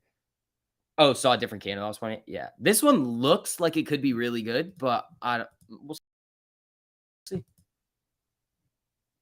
And principles of 1348, it like yeah, this is why. I don't like that yet. It just ripped back up through support now. So let's see. It really likes to hover this level. We just saw it bounce hard off of it. It flashed down for a second and bounced right back up. I don't know if I like this one yet. Remember what I was talking about before? I want the 1 minute to come down below because now it's coming up and fucking around with the 1 minute 13 here. So that's why when I say things like I want the 1 minute 13 to come down below, that's exactly why. The 1 minute's up there. It can blow right through well, now it's resistance, but it was previous support and then come right back up. We're knifing? Not yet. Not yet. I mean, this is lower low. If this makes a lower high, you could end up seeing it come down. It's possible, but this is not, in my opinion, not a great entry right here. So let's see. Again, guys, hit that like button on the way in if you guys have not already. Helps out a whole lot with the algos over here. Let's see where we're going to get going into the rest of the day.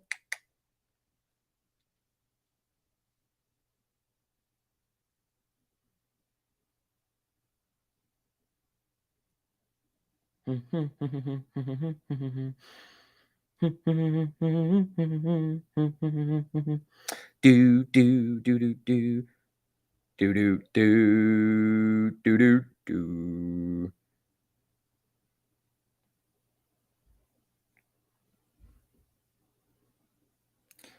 What is going on here? Let's see. SPY rejecting. No more noises. Kelly, why? I'm allowed to make noises. This is my stream. I control the noises over here. Better check out Costco. It's mooning. Is it now? Is it now? Cost. Roger. The hell are you saying? All right. Back down below support. So here's, if I'm going to take this trade, this is what I want. I love you, bro. I know you do, Kelly. All right. So spot. I want this 13 EMA to come down below support on the 1 minute. It'll probably make a new low before that ends up happening. It would need to make a new low for this to really start to come down hard, but we will see. I mean, now it's coming down below support again. Spaghetti-o. The exit. Yeah. BBIG. Yeah. 1348 says buy the Costco. No, it doesn't. It does not say that. No humming, whistling, or singing. You know what, Kelly? Enough of your shit. I'm kidding. All right, here we go. It hit your second downside target. Yeah, it's just melting down. This is the 5 minute here. It's just rimming the 5 on the way down today. Jimmy's getting support at the 200, which is nice. Amy getting, all right, here comes SPY. Anyone make any paper today? Yeah, dude. This is, I mean, this was, we were listening to Powell when I did this, but right here, cross down, closing candle below, bing, right down to support. And look at this. This line you guys have seen drawn out on my charts for like 3 days. This is not like a new line that I just drew after I took the trade. No. We've been messing around with this line since this level right here. When it comes down, bounces, then it blows back up through. You see it sputtering a little bit here, uses it as support back here yesterday, uses a little bit of support here before it comes back up, and then you finally get that support again. Boom. Easy peasy, lemon squeezy. 18% trade there. Doesn't get better than that, man. All right, that's another 5-minute candle below. Okay. We will see here. Yeah, and again, if you guys do want to get grandfathered in, make sure you guys check out that link in the top of the live chat. This is the last week to do it before, after next Thursday. Prices are going up. If you want to get in before and really hop in there with us and learn how to do this and make your money in the market, awesome. If not, perfectly fine. You made money off the 1348 on Peloton and got out before it dumped. There you go. You got to play those support and resistance levels. There you go, man.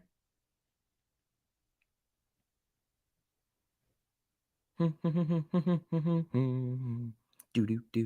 Now.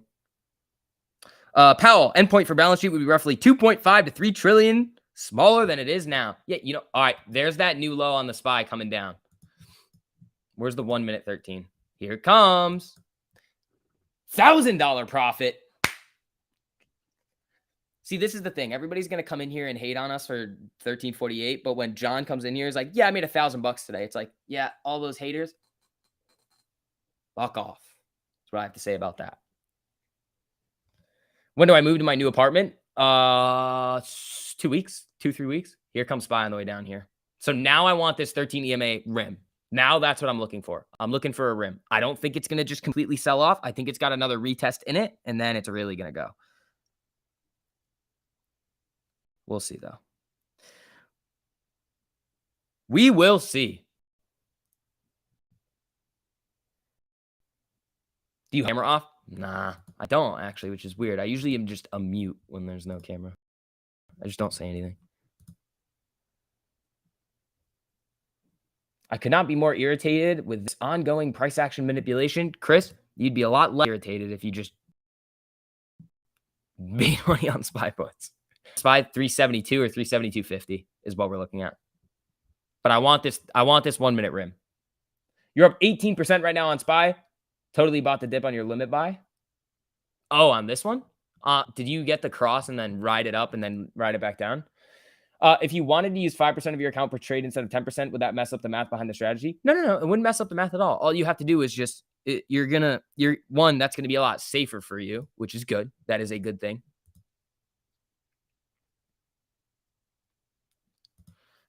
Splotch, we're not really, I'm not going to tell you guys the details of how it's predicted, and those are going to take a little bit to come out. So, just wait on those. Those are coming. We don't have a date.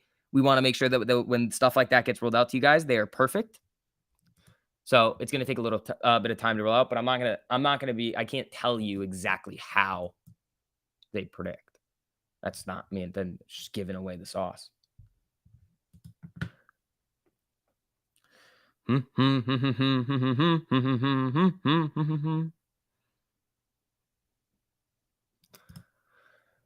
right, team. Let's see. Ortex on Rev. Okay, here's the deal with Rev. It did exactly what I said I was going to do. Fucking tank. I can show you the Ortex, but this is not an indication to buy. Okay? Just because you're going to see wild data over here does not mean that you should be buying this thing. You can if you want to. 77.5% short interest, 728% average cost of borrow with a minimum of 3, and 1,000% max cost of borrow. That's what you're looking at. All right, so there's that test on SPY. It's not good, though. It's not actually reacting to that 1 minute the way that I would really like it to. It's reacting more towards the support level. You prefer 5%, gives me a little bit of loss if I miss the trade. Perfect. I mean, you can do that, or you can get more time. No worries. Didn't want the secret sauce. Just interested, obviously. Yeah, I know. Those are coming. It's just we got that new like $11,000 machine that Algo can use to test stuff, and we're in the process of testing. When it's ready to get rolled out and when we have new information for you, we will tell you. But for now, they're coming. You got to have patience because we're working. They're working really hard to get these things out for you guys. So now on the SPY right now, it didn't rim. It didn't do it. So now this would be like, all right, now we have to see it break below again, and then you have to see it come up and touch. I'm not touching it. Okay, enough is enough. Every day you get a song stuck in your head.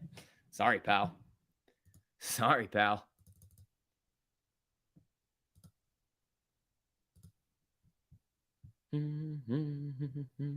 Do. All right, folks, let's see. We still got some slackers in here. Again, people, if you guys have not already, make sure you guys hit that like button on the stream. All right, so here we go. SPY. It's now that's like a 25 test. Is this rimming the 3? Yeah, a little bit. So maybe wait for the 3. Bought more shares of Amy. You're at a 1,180. There you go. There you go. Yeah, I'm probably not doing much with SPY right now. The Rocky song now lives in your head constantly. Good. What's up with Baba? Where is it? I called out another nasty Baba trade for you guys this morning too in the pre-market stream. This one. So this is what we were looking at on Baba this morning. So we know that there's a level up here where there's a lot of sitting sell orders. Now, if you played it kind of risky, you bought calls at open. This is the 2 ways that you can use these zones right here. 1, you play it up into the zone and then you say, I'm getting the fuck out. I mean, you can do both, but it's a little risky. Or you say, hey, I'm going to wait until it gets into the zone, see how it reacts in the zone. I didn't take this trade because it looked like it was forming new demand right here. It looked like it could have popped up, which it looked like it was about to do. Then it tops out literally right at the top of my box right here and then sells off to VWAP. If I was doing this taking this trade, I would have had puts probably right around this 112.50 and ridden them down to 111.50 and taken 10-15% and gotten the fuck out.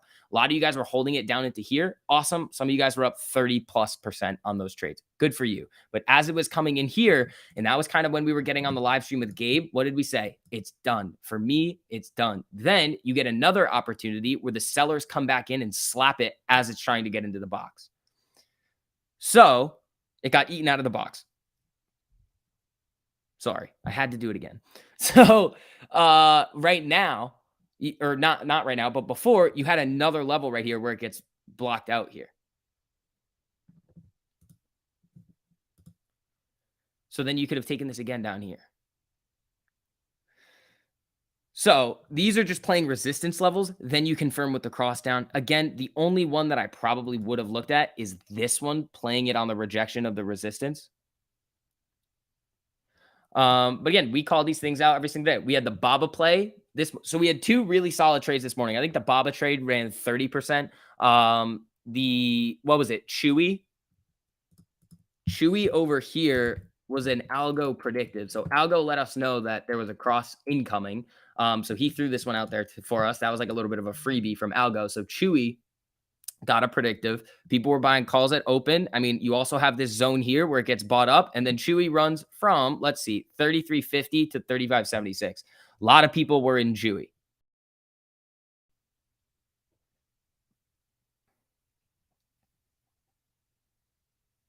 So that's another one. Yesterday, we called out a 720% trade on Altria. I mean, we're killing it, dude.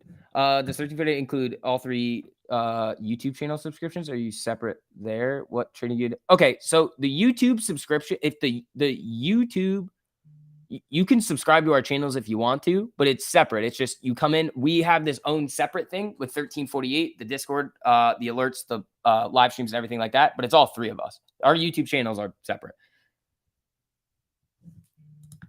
So again, if you guys do want to get grandfathered in, I mean, that's a lot of days in a row where we've been absolutely slaughtering the market, especially in those pre-market streams. There you go. Hop in there with us, people. Oh, damn, dude. It doesn't like this. Yeah, it really does not. It wants to hover around this level of resistance here now. So let's see. It is still getting walked down, though, but these are pretty big wicks, and it just comes back to this level of support and resistance. Amy selling off. That was weird on the 1 minute. Yeah. Did you call that? Because I bought it in the morning. Oh, BHAT? I don't know what this is. So probably, no, I did not. blue hat. No, this is something that I would stay far away from. But good on you if you made money on it.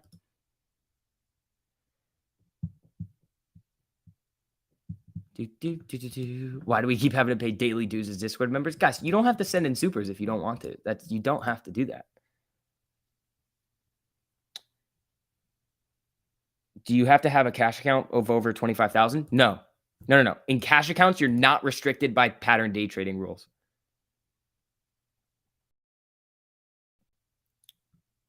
So you can make as much with settled cash. And if you follow the rules, that essentially means you get 10 day trades every single day with no account minimums. 10 trades in a day is way too much, in my opinion, too. Where am I living now? I'm still at my, I'm still at my apartment at UConn. Then I moved to Boston soon. And it's nice. I'm excited.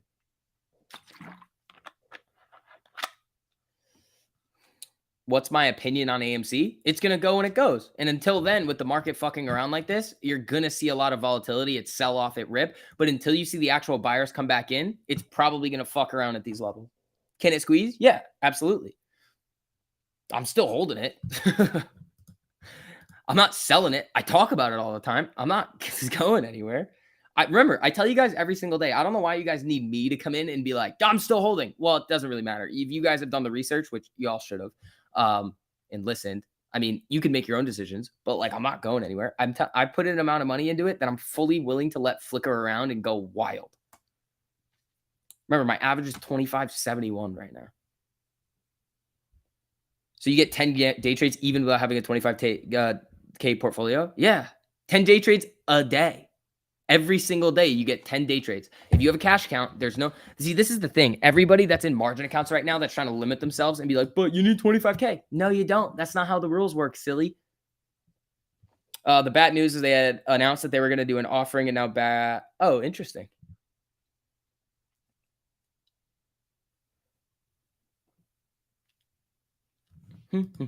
Yeah, I don't like this SPY break of the... I don't like it. I'm not touching this.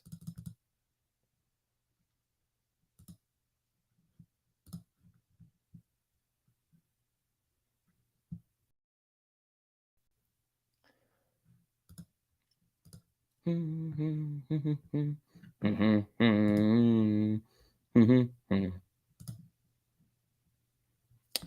right, team. What's the orange line at? It's 374. That's basically what it is. You keep almost blind flickery nonsense? Yeah, don't. Until you get solid confirmation, I wouldn't do it. This right here, this break of the 200 EMA in the low of the day, was very solid, but it's only solid if you have a really, really set in stone good trading plan. Right here. Boom. Cross support. Thank you. Easy. Weber.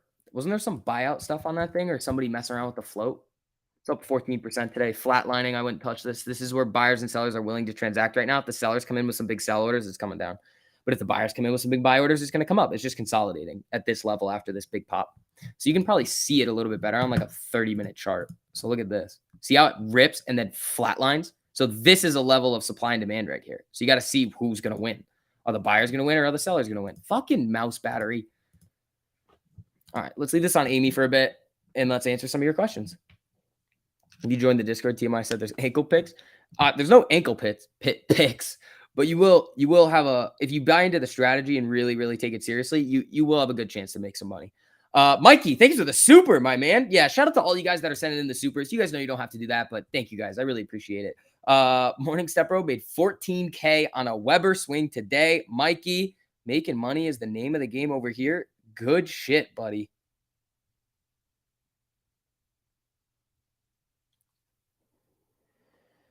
How do I like NVIDIA? It's hunting for a new low. You got to watch SPY. Opinions on Tesla. Let me look. Tesla. I really want to see. This is what I would want to see on Tesla. Okay. Right now, if Tesla comes to this low, that's... Oh, I should put another box here. Because look at this. Right here.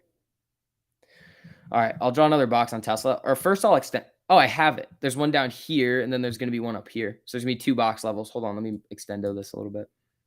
What price is this at? 736.50. Bing bong. Right there. And then, wait, did I lock it or no? Come on. Come on. Yeah, I did. Okay. So this one's got to get extended as well. What's this level? 669. So this is just drawing out the support and resistance levels for you guys. This is essentially what it's doing. But they're zones because this is where the buyers and sellers are coming in to make big orders. So these are really important. That's why I was fuck. Hold on.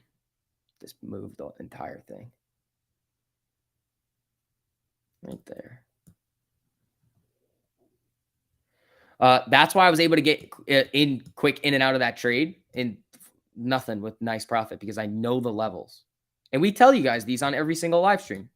Every one. All right, now we got to draw a new one.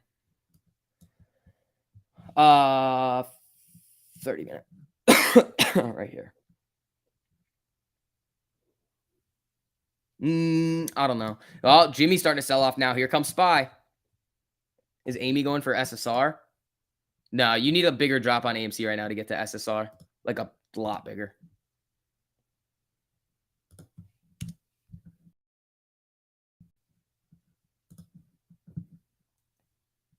Is the Fed going to talk next week? Please say no. Here's the thing. All right, SPY's coming down to new lows. Here's the thing. It doesn't matter if the Fed talks or the Fed doesn't talk. Make your money either way. We know the Fed's talking. Okay, so let's make our money. As simple as that. Let's make money on it. I don't know for that. Yeah, so SPY breaking this low here. It's this right here, this little consolidation level that it's trying to get through, which it is. It's coming down now.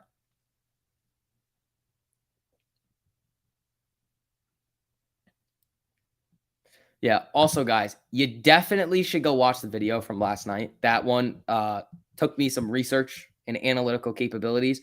I can throw the link in there if you guys want it, if you haven't seen it yet. But I mean, once you see like Jimmy's getting slaughtered right now. Once you see what's actually going on in the financial media and who these people are, you're going to be like, oh, I don't give a shit about what any of these people ever say again. Any positive impact of AMC entering the Russell 1000 tomorrow? You could see it over the next month or so. Maybe if there's going to be more institutions that have to buy it. Then everybody's going to be like, oh no, institutions buying. So you can't really win. People are going to have their opinions either way. So hopefully it causes a little bit of a pop. If it doesn't, all right, then we're in the same spot that we're in. Last night's video was interesting. Thanks, bud. Yeah, again, SPY bouncing here. I don't know. I mean, it's making these lower highs, lower lows. So it is trending down. GME is now getting slapped in the face. And then where's NVIDIA that you guys were looking at here? Because NVIDIA does have some interesting box levels. Ah, look at this. Look at this. This is probably a nice little 3-minute cross up, cross down here. Ooh, it never crossed up. But you can play the rim on the way down on this little rejection here. It touches the 200 EMA. Wow, that is perfect. Here comes SPY. Here comes NVIDIA making new lows. Oh boy, where's Uber? No, Verizon. No. GME just got some dead candles over here. This just went off a cliff. Tiger testing highs? Really?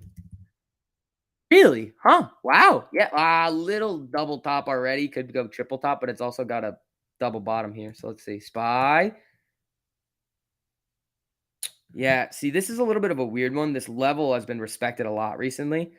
So we'll see what happens with it. I know.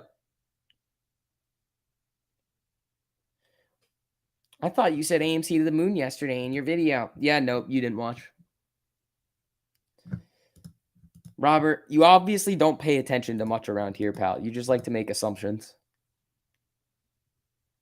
Lawrence, I just talked about it. Bob at the 200 on the 5, if it breaks that as a gap down. Is it at the 200 on the 5 now? Fuck. Yeah, shit. Yeah, coming down to the box.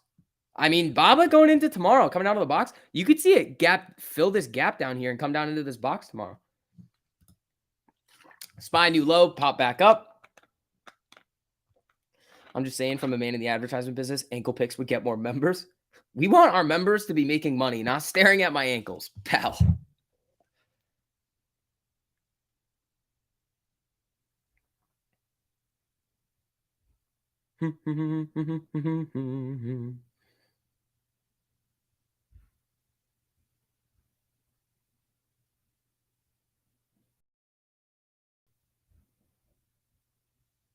Let's see here. Hold on.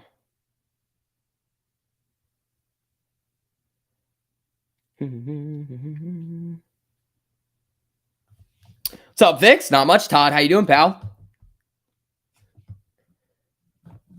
All right. Oh, man. See, these SPY... Fucking the 1 minute doesn't want to do anything here. This is just 3-minute rims, I think.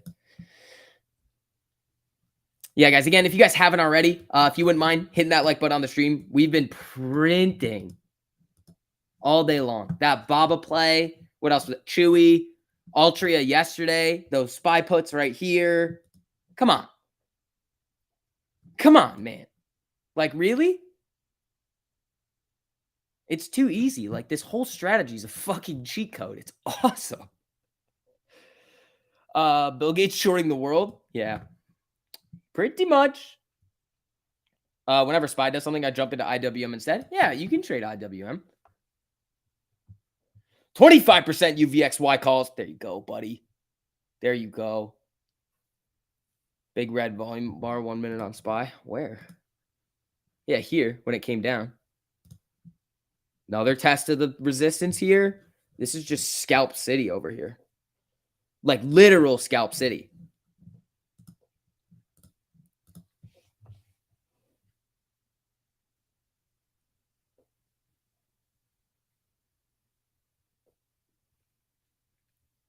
Let's see.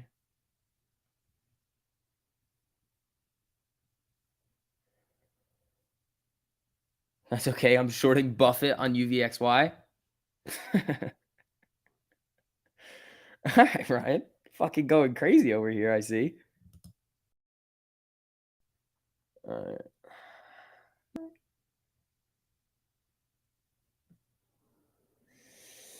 right. SPY.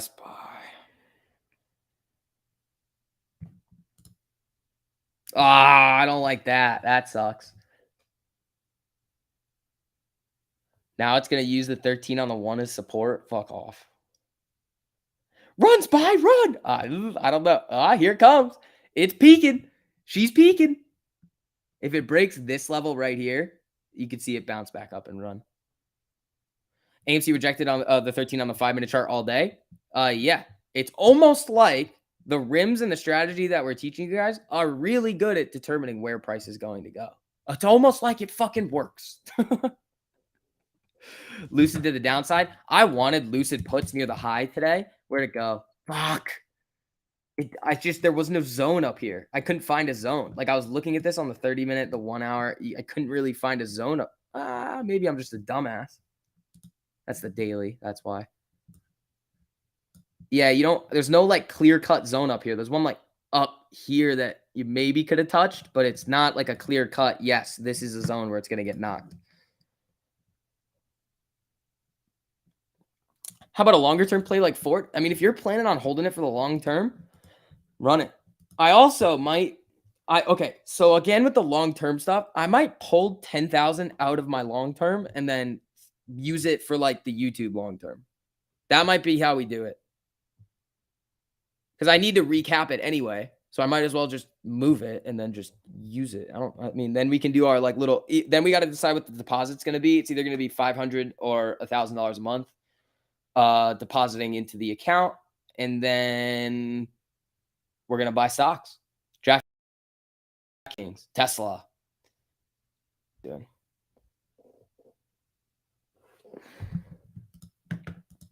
So then you guys can see the power of establishing positions over like a 1.5 year time frame, and slowly depositing in and building up good positions in companies that you like long term. That's probably what we'll end up doing. Target running wild, yeah. I'll probably just sell Facebook to do it.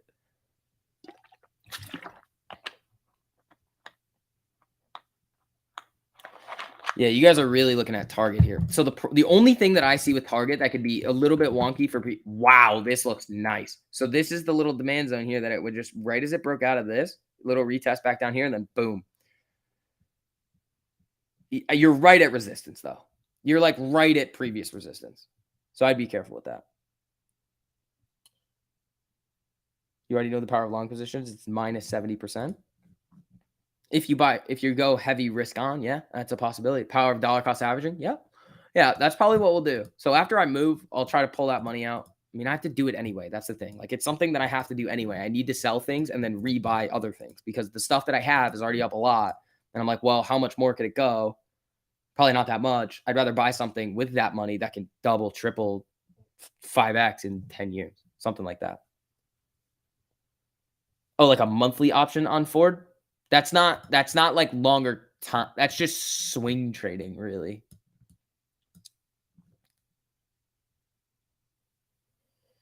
Ease my way to some option plays with more time holding overnight. Right now in the current marketplace, I would really just focus on SPY if you're going to be holding overnight. Where is SPY on the daily, the 4 hour? I mean, the daily on SPY is, look, it's probably coming up to test the 13 EMA, isn't it? Yeah, I could easily see SPY coming up, testing the 13 EMA in this box, rejecting and coming back down to this level 374. I was expecting that to happen today. Almost did. We started to get a little jumpy in the morning. Little bit jumpy. We had about $1.80 to go. Yeah, SPY rimming on the 5 here on the way down. That could get interesting. Palantir at these levels. Is it sub 10? Okay. The problem is that people don't understand Palantir. Their executive compensation structure confuses people, and they sell off based on like, oh my god, they're giving away, they're doing all this, and it's just the only other thing I dislike about Palantir too. I used to talk about this thing all the time because it's an interesting stock. Over the long term, I still think it's going to see success if they do a couple of things. One, they need to stop concentrating, in my opinion, their contracts with the government and having a small number of clients. They need to expand. They need to have like 25 to 50 clients. I don't think they have very many, but those couple of clients that they do have that are huge. It's like the US government, the UK's NHS, this oil company in Rio Tinto in Brazil.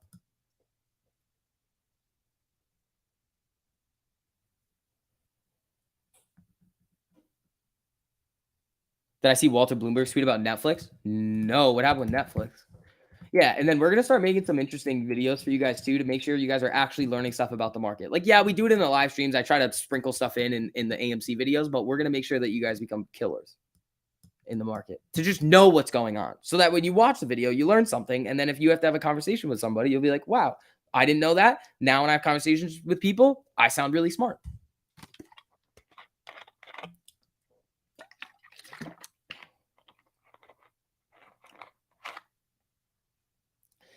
Let's see. All right, guys. Again, if you guys wouldn't mind hitting that like button on the stream. And shout out to everybody that sent in Super Set. You guys know you don't have to do that, but I really appreciate that, team. Is Powell done talking?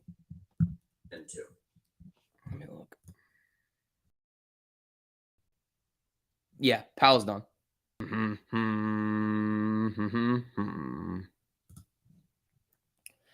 Palantir needs a retail product.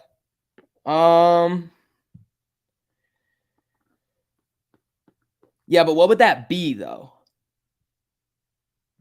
I would say not so much a retail product, but a product more geared towards like organizations, because essentially they're fancy Salesforce with organizations. They're just better with data. Target 22% and 38% on calls. Fuck yes. There we go, people. Making money in the market. Uh-oh, I hope I didn't accidentally buy something when my phone was on. Nope, we're good. We are good.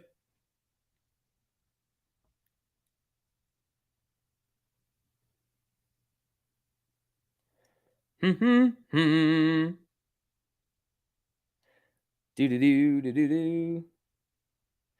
All right.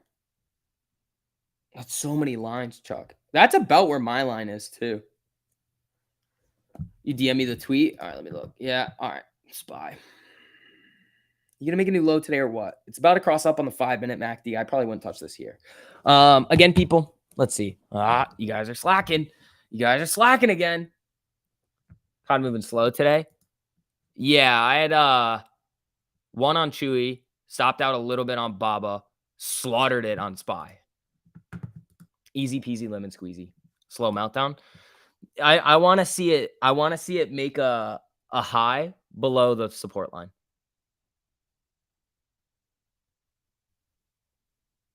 What's up? You're 11 for 13 today.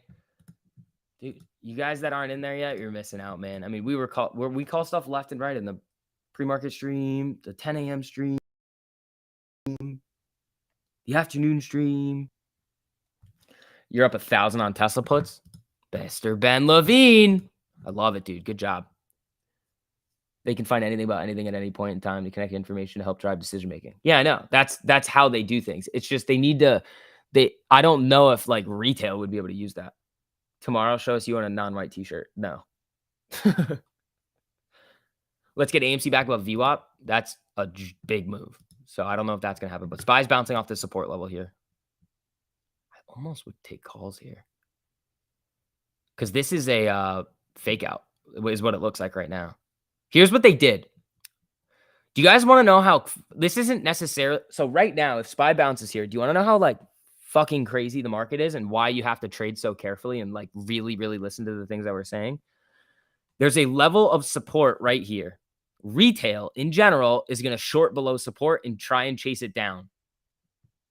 If you were buying puts here, 370, 374 to 372.89, a dollar move, you could make some decent money on SPY puts there. Perfectly fine. But you have to get out quick. Most of retail, not going to do that. So then they send it back up here and it's going to cross this level right here or this level, which is most likely the stop loss that most people have. So then they stop loss hunt it and maybe they send it back up. But if it pops back up here and then tanks, they just fucked over retail. That's big money coming in and saying, yeah, screw you. That's exactly what's going on here. So once you can spot those things, you have a better view of the overall market. When I got in here, yeah, you're a little late, but there's nothing really up here that's telling me to get into puts. You have the cross, you have the closing candle right here. You play one candle, you get out, it bounces off support. And then remember what I was saying. I'm looking for it to really below support. This kind of looks like it is, but then boom, right back up. You have to be very, very, very careful with trading with traditional technical analysis because they know exactly what's going on. They're like, yeah. They're going to short below support. Pump it a little, hit their stops, and then send it lower. I mean, this right here is probably the stop. One of these levels right here is probably retail stop. 374.44.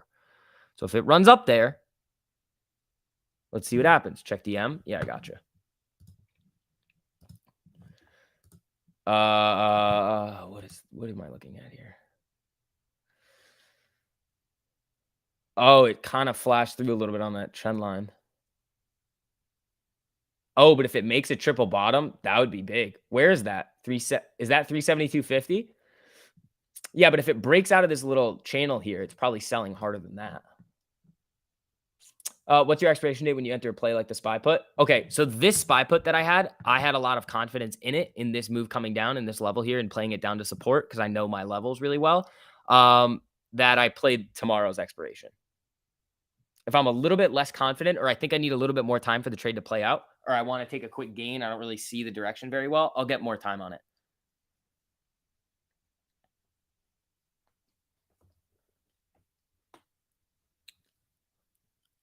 So I've had this level right here that I'm kind of just hovering to see what they're going to do if they're going to hit these stops at 374.44 because this is most likely where they are.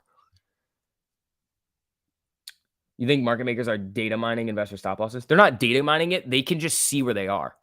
It just hit it. It just hit it.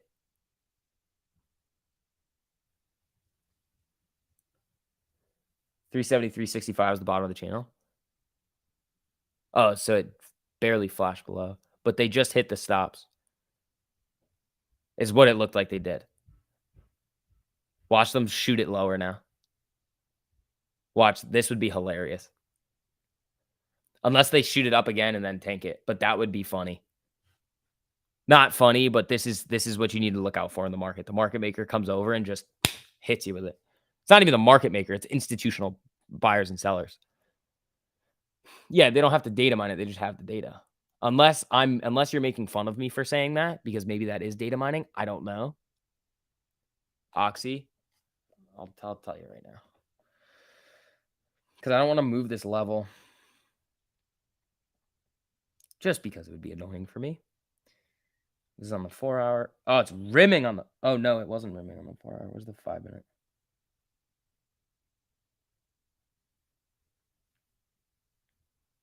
Coming up to the 48 here. I'd wait for Oxy to get above that 200 EMA because then it can potentially make a run to the day high. All right, let's see if they hit these stops again.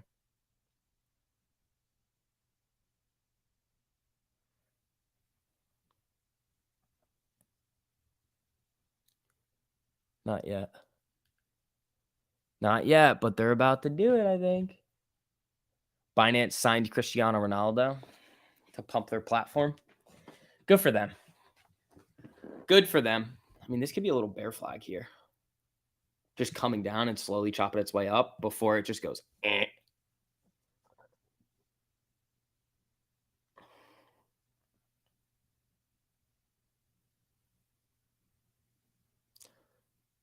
Dead even on your Lucid, you might keep holding though. When'd you get your puts?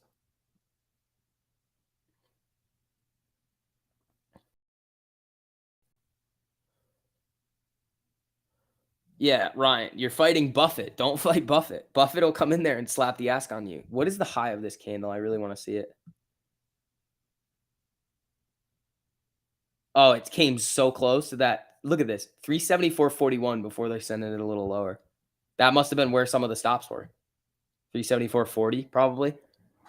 So that's 3740 on SPX. There she goes. You called it. Timber. What? Wait a second. It's probably not going yet. I think it'll test a little higher before and try to fake people out of a move, and then they'll tank it. We'll see, though.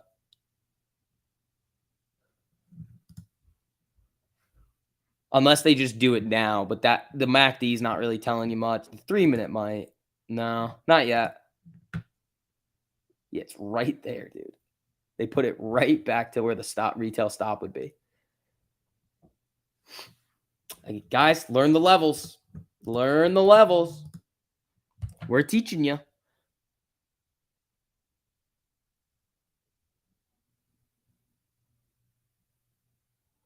Let's see.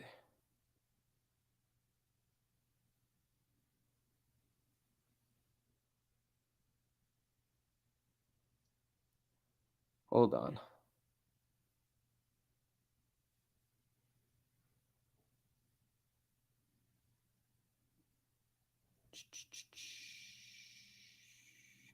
Hold on.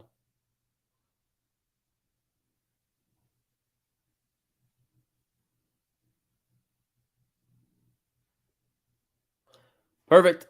All right, let's see.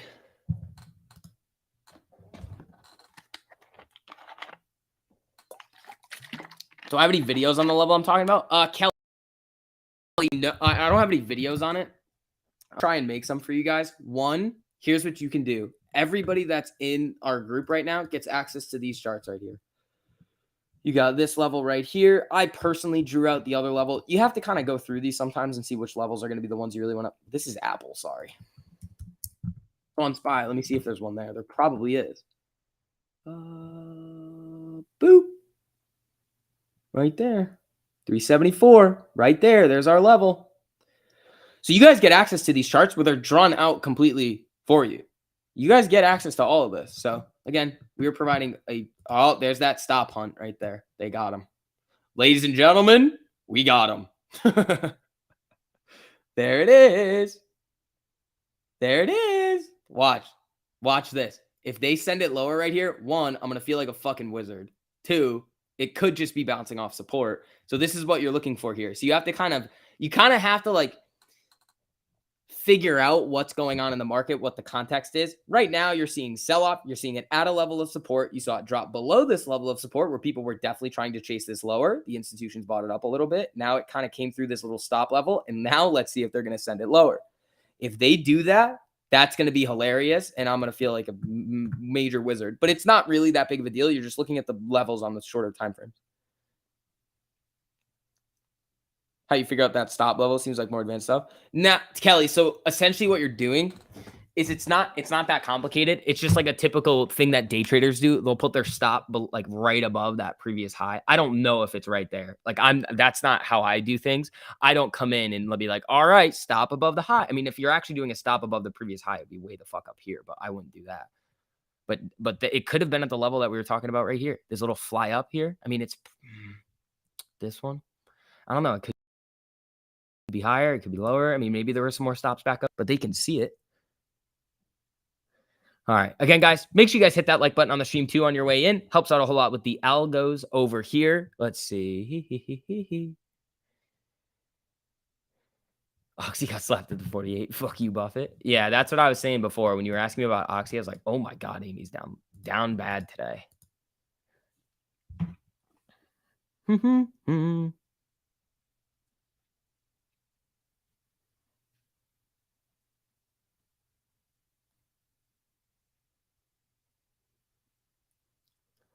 All right, let's see here, team. Apple holding up the SPY. Yeah, where's Apple? If Apple breaks this 200 EMA, it's dunzo. But we'll see. We got a lot of time left. Again, AMC and GME are not the only stocks in the market. We're here trading every single day. They're gonna fuck around. Might as well make money in the meantime. And this isn't even my opinion. This is the best place to come and make money in the market. So if you guys want to learn, come to all 55 private live streams every single month. Options data on the alerts. Best alerts, fastest alerts on over 450 stocks. Our algorithms alert on the entire market. You get the charts. You get everything, guys. And again, in order to continue to do these things and add more things that are really, really expensive, the price is going up a week from now from $69 a month to $96. Right now, it's $3 a day. You should be able to make more than $3 a day with the strategies that we're teaching you. So again, guys, hop in there if you're interested. If not, keep doing what you're doing. Hopefully it's working out for you. But if you're struggling, you have a place to go. Has SPY reclaimed the 48? Nope, not on the 5-minute. It just got rejected there.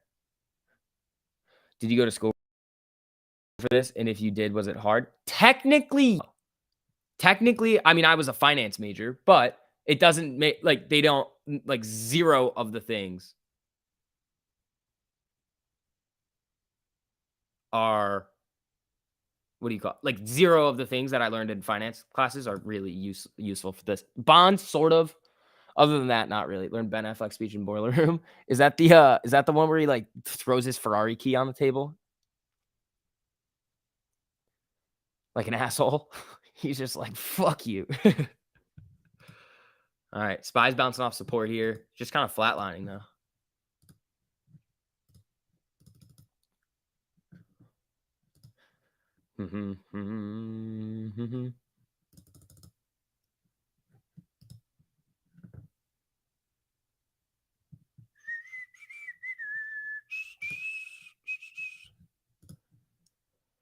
All right.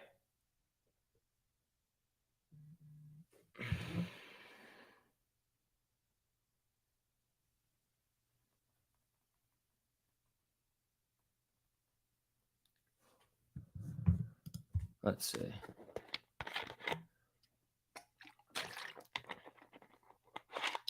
All right. SPY now coming back down through support.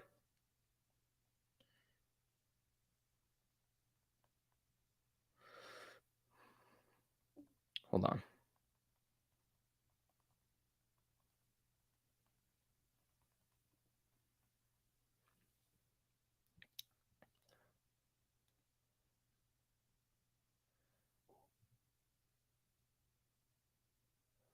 All right. I am liquid. Yeah. You called the last 10 minutes spot on. Yep. Not yet. Needs to break this low. Haven't really. From your research, you can't really find a college degree in trading stocks and options. Yeah, you can't. They won't teach you anything useful. They'll teach you some things that could potentially be maybe sort of useful if you're going to go into the financial industry. But what you're only going to do is you're going to fucking move around PowerPoints working at Goldman Sachs for fucking 12, 15 hours a day. And you're going to feel special. And that's it. But we get to come over here and actually do the real work and make money in the market. You can be an institutional trader. You can't do that. They'll fill you up with some money and you can go trade around. But you have to know what you're doing. And you're not day trading. None of them are day trading because it's too much size. What kind of liquid are you made out of? All right, let's see if SPY's going to crack here. To confirm this, it would kind of need to come down below this low. It hasn't done it yet. This is also the 3-minute.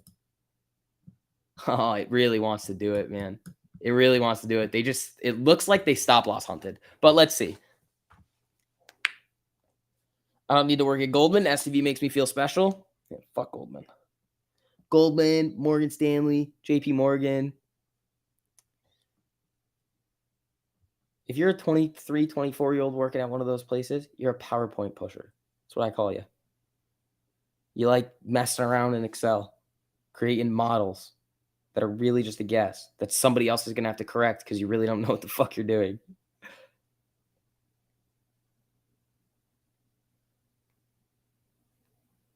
Best trading degree would be math or computer engineering. Yep.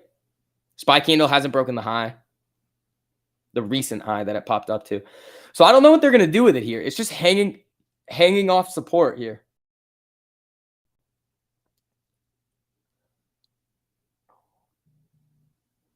All right, guys. Again, hit that like button on the way in. We are almost at 500 today.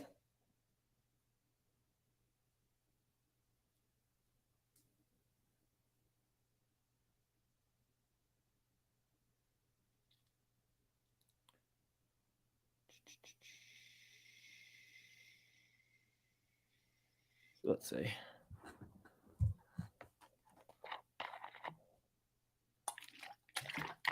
Have I heard of anybody with Redbox put options that aren't moving in value at all since they shut down the options buying? The reason why the puts aren't moving that much is because the IV is so fucking high.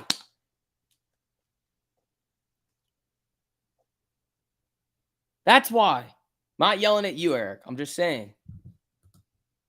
What are these Redbox puts up today? Down 10%. If any other stock was down 10%, you'd see thousands of percent on the option chain. What are red boxes? I haven't looked at them today.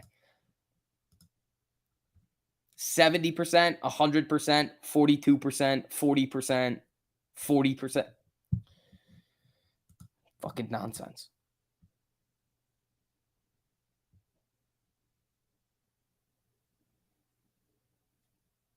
That's not bad for what the IV is, but for the price move, that's ridiculous. They might dump this into close. It's established a trend. Lower highs, lower lows. It's got a zigzag down now.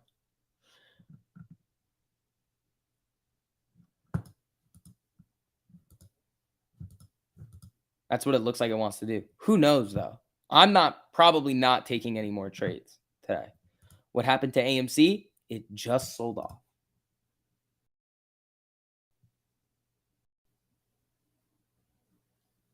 Oh, there we go. The slackers are coming in, stepping it up on the like button. There we go, team. What about it being added to the Russell 1000? I mean, it could eventually add some more buying pressure into it. I would not get your hopes up for giant random price movements based on getting moved into a different ETF. I just wouldn't.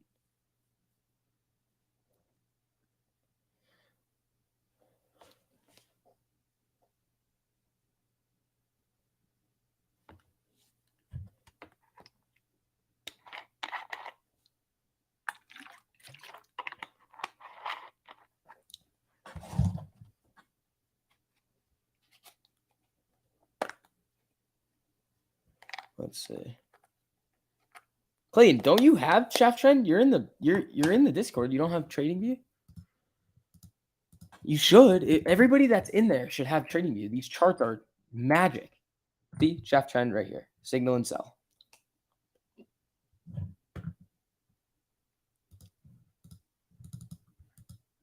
All right, here it comes. Fucking flush it. After that little stop loss hunt. Do it.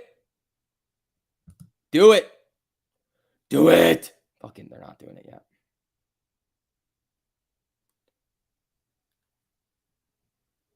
How do you get TradingView? You just sign up for TradingView Pro, and then any chart that you get in the Discord, you can just copy it. You click on the link, the 3, 5, or 4 hour, because those come out in every alert that we give you. You click on it, you copy it, and then you have the chart, and you can put anything you want on it.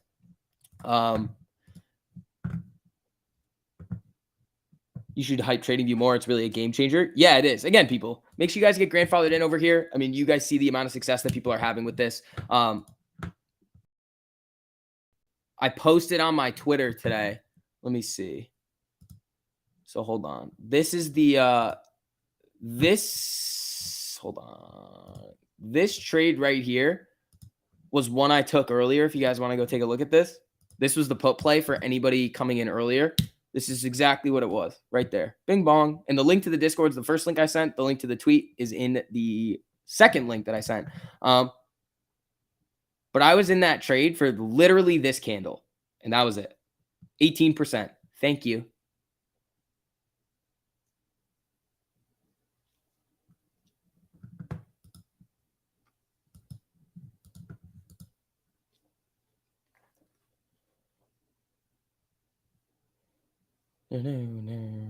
Roblox, Bull Squirrel versus STV Bear. I know. This is usually the other way around. Oh, shit. It might inverse Head and Shoulders. Uh-oh. Uh-oh. Uh-oh. I don't know, Squirrel. Who's going to be right? It's right at support, though, dude. You could be right on that one. Roblox. Roblox was an interesting one.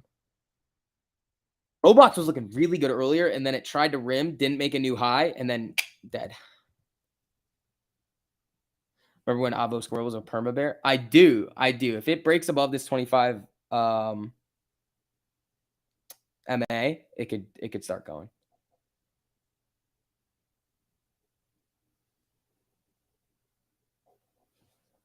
Once again, Squirrel champion. Not yet. Not yet, buddy. Watch them keep SPY flat today, and then it just gets mauled tomorrow.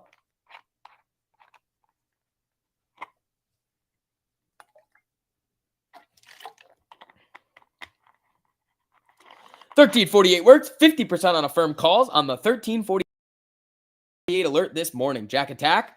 My man. There you go. Printing. Yeah, this strategy works very well.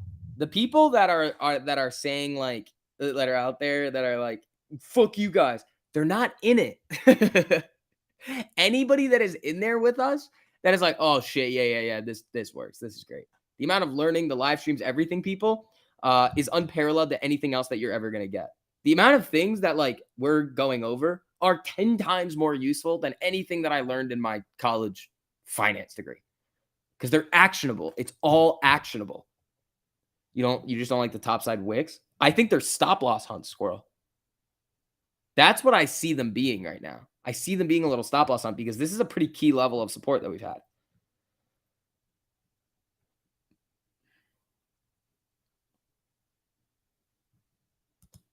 It's hovering that 5-minute 13. I don't know what they're going to do with it here.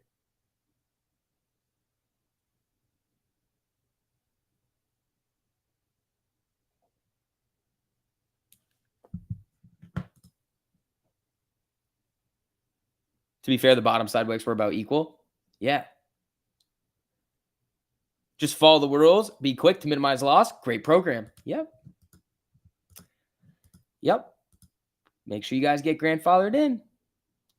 Because we are about to unveil some crazy stuff.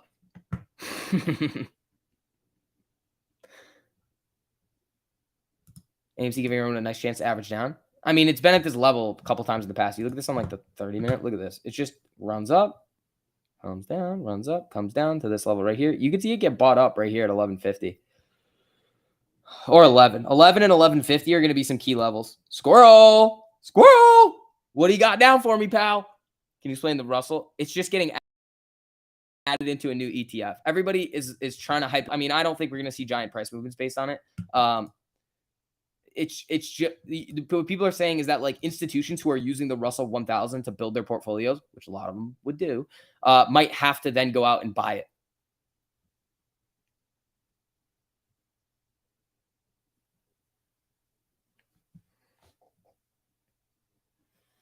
The funny thing is that I don't even have puts. I'm just summoning red candles against Squirrel. I'm sorry, buddy. I'm sorry.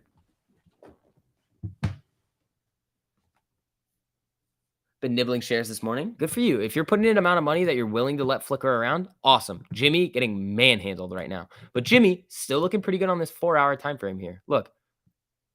It's no fun, but the daily is still probably looking good. Retested the 200 EMA on the daily right here for Jimmy. 136.39.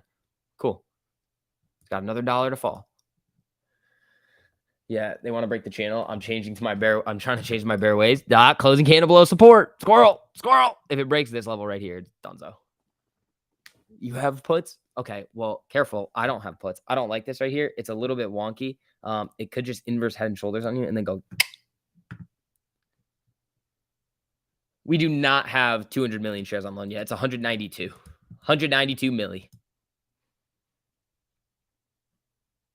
Oh, I have no idea if I graduated. It makes no difference.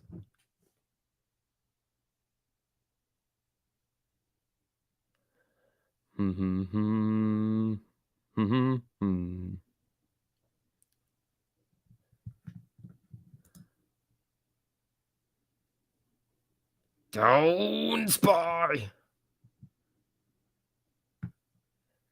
All right, team. Oh, shit. We're almost at 500 likes. Thank you, team. There we go. You guys are stepping it up. All right, here it comes.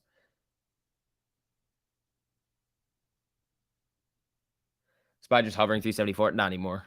It's breaking. If it breaks this level here, 370. So it's watch 370, 350. Watch that. If it breaks this, that will complete the little stop loss hunt that I saw. And then they're probably going to send it to a new low. And then what I want you to watch is 372.50 and 372, this little level of support down here.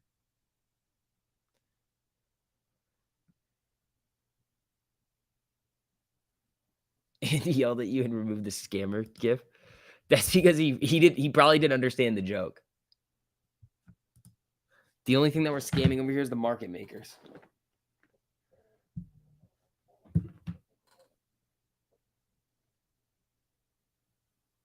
All right, let's see. You now hate the Rocky theme song? Why? We're literally singing the Rocky theme song as we steal money from market makers. That's the other thing that I think people need to get through your heads. When you make money on an option contract, listen the fuck up. When you make money trading an option, do you know who you're fucking over? The market maker. You know who the biggest market maker is? Citadel. You want to fuck over the market makers? Make money on options. You're not supposed to.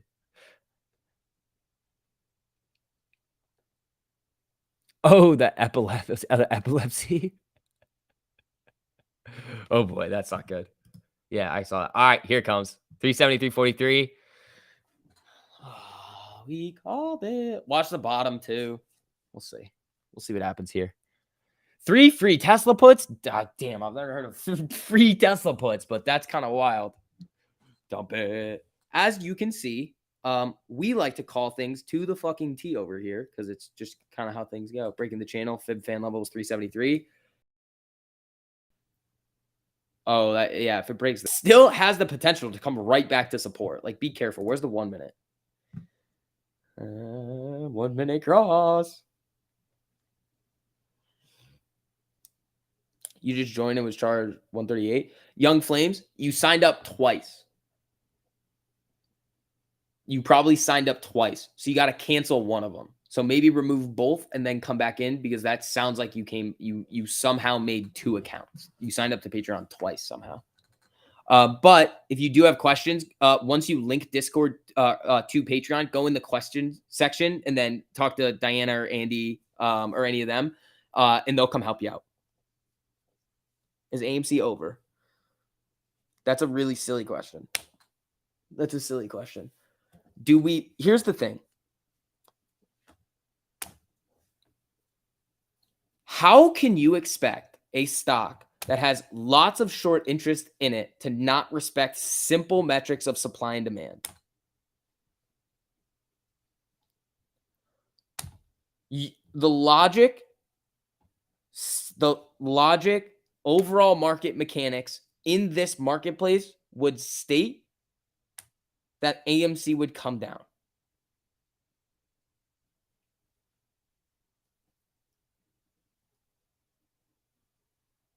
So,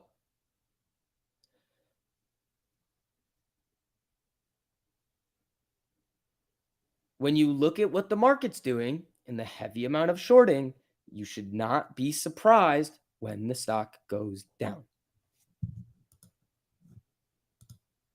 You're going to drive yourself fucking crazy.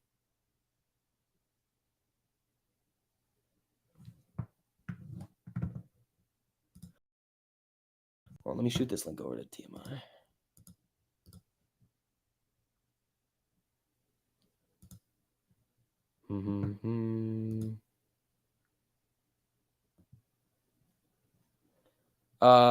There he is.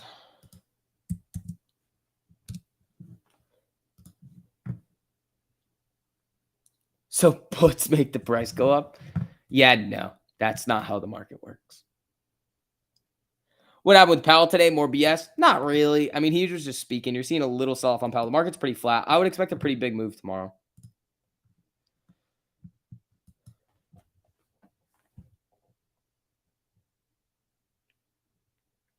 I would say you probably get a decent size move tomorrow. Let me see Young Flames if we can see what you got over here. Yeah, it says you added 2 rolls. So you had two accounts linked in. AMC might have a pretty good second quarter earnings call. Yes, it probably will. Remember, the thing you have to think about is this. Everybody has a long-term outlook until they have short-term losses. What has changed? The only thing that's changed in this situation is Fed policy and the direction of the market. When that switches back around over a certain time frame, again, we don't know when this is going to we have no idea when this is going to switch.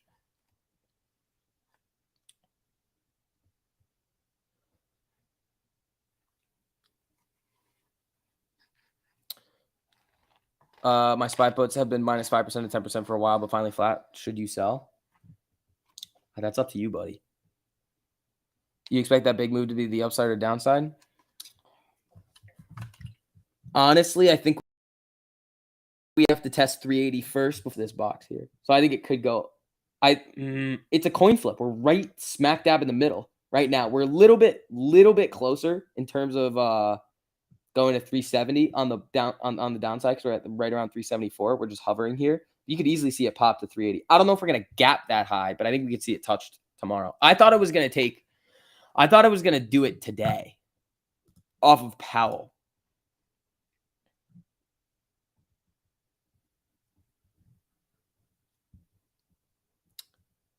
But no, we did not see it.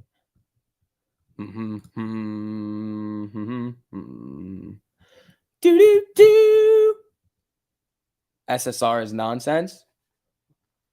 Cat, I know you're not new, so I don't know why you're getting all upset about SSR over here. We know it's bullshit. Still time for what? Yeah, I mean, if you're talking about the Discord, yeah, guys, there's still time for you guys to get grandfathered in if you want to, but this is the last week. So next Thursday is the last day to get grandfathered in with us.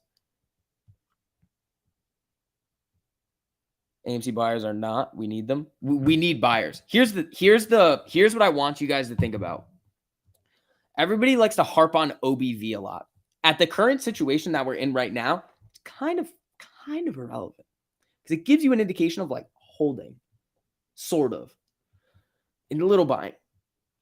But what you really need is an imbalance of supply and demand. You need the demand to outweigh the supply. So you need more buyers willing to buy at higher prices than the sellers are willing to sell them, and the price will go up. With the amount of short interest that we have on this thing, well, the sellers are coming in strong every single fucking day.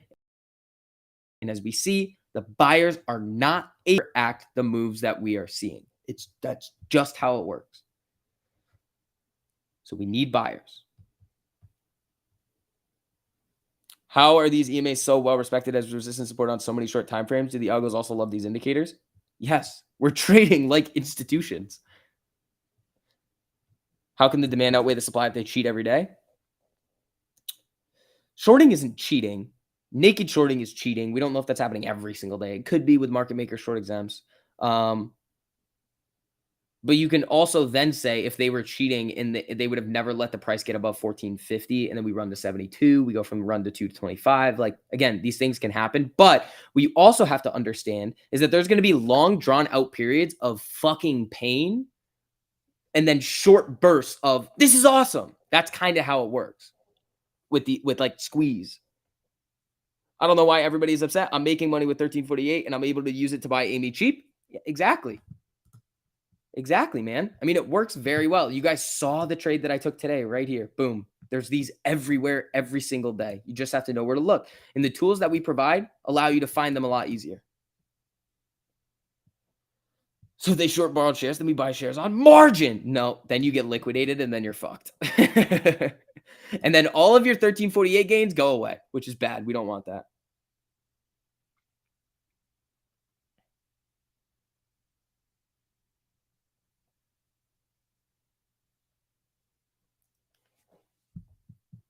You bought in the hundreds of AMC this morning? There you go, man. Good for you.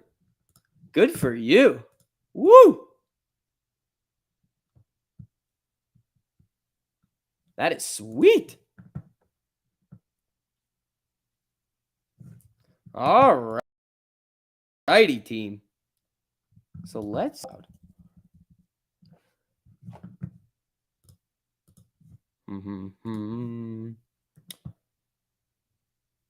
Target double top. Yeah. Squirrel, looks like you're going to be right on this one now, pal.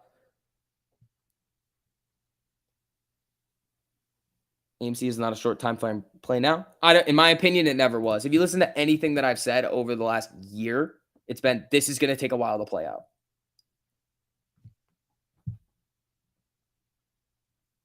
You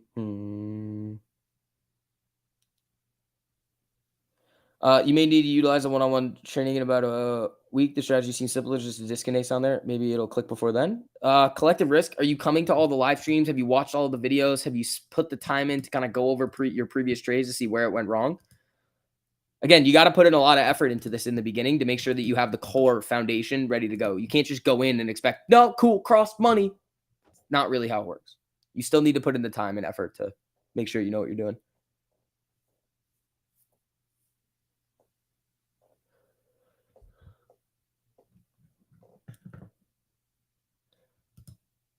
All right. SPY coming up to the 48 here. Jimmy popping back up. All right. Let's see. Let's see. Also, shout out to all you guys that sent in supers today, liking the videos, being positive in the live chats. You guys are awesome.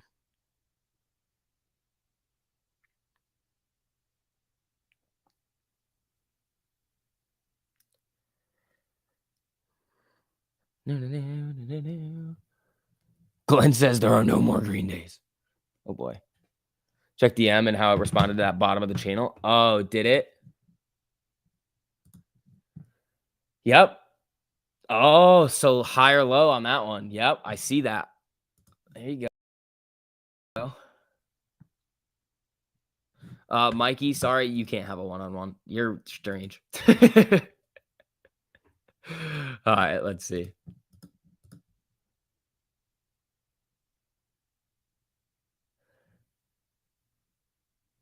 DraftKings about to cross on the 3, currently fighting VWAP. Is it above the 200?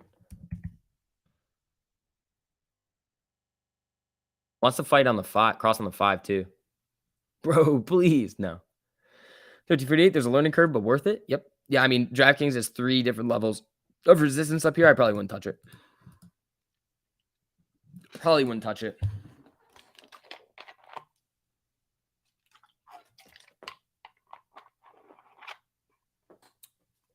Alrighty, folks. Let's see what we're gonna get. Alrighty. Mr. Spy. Glenn thinks 925 will make it moon. All right. Let's see. Not a hedge fund. Thank you so much for the super. Here's wishing you good fortune during 2 PMMCs. I don't know what that is. What is that? Are we blaming AMC being down today on the SPY? SPY's not showing really any signs of life. It's pretty much flat. The shorts came in and hit it.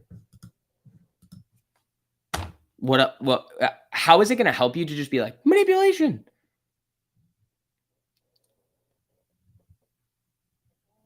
Let's see. Young Flames, you got to at somebody in the question thing. So at Diana, you have to ask somebody. You can't just go in the questions thing. Hold on. I'll do it. Where's questions? Where is it? Oh, they moved. Here it is. You didn't go to the questions tab. You got to go to the questions tab and do it.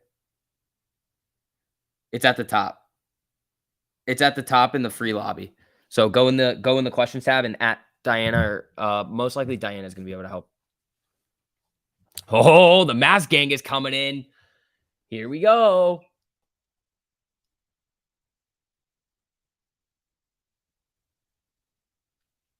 Hit that like. Yeah, mask gang, if you guys wouldn't mind hitting that like button on your way in, helps out a whole lot with these algos over here.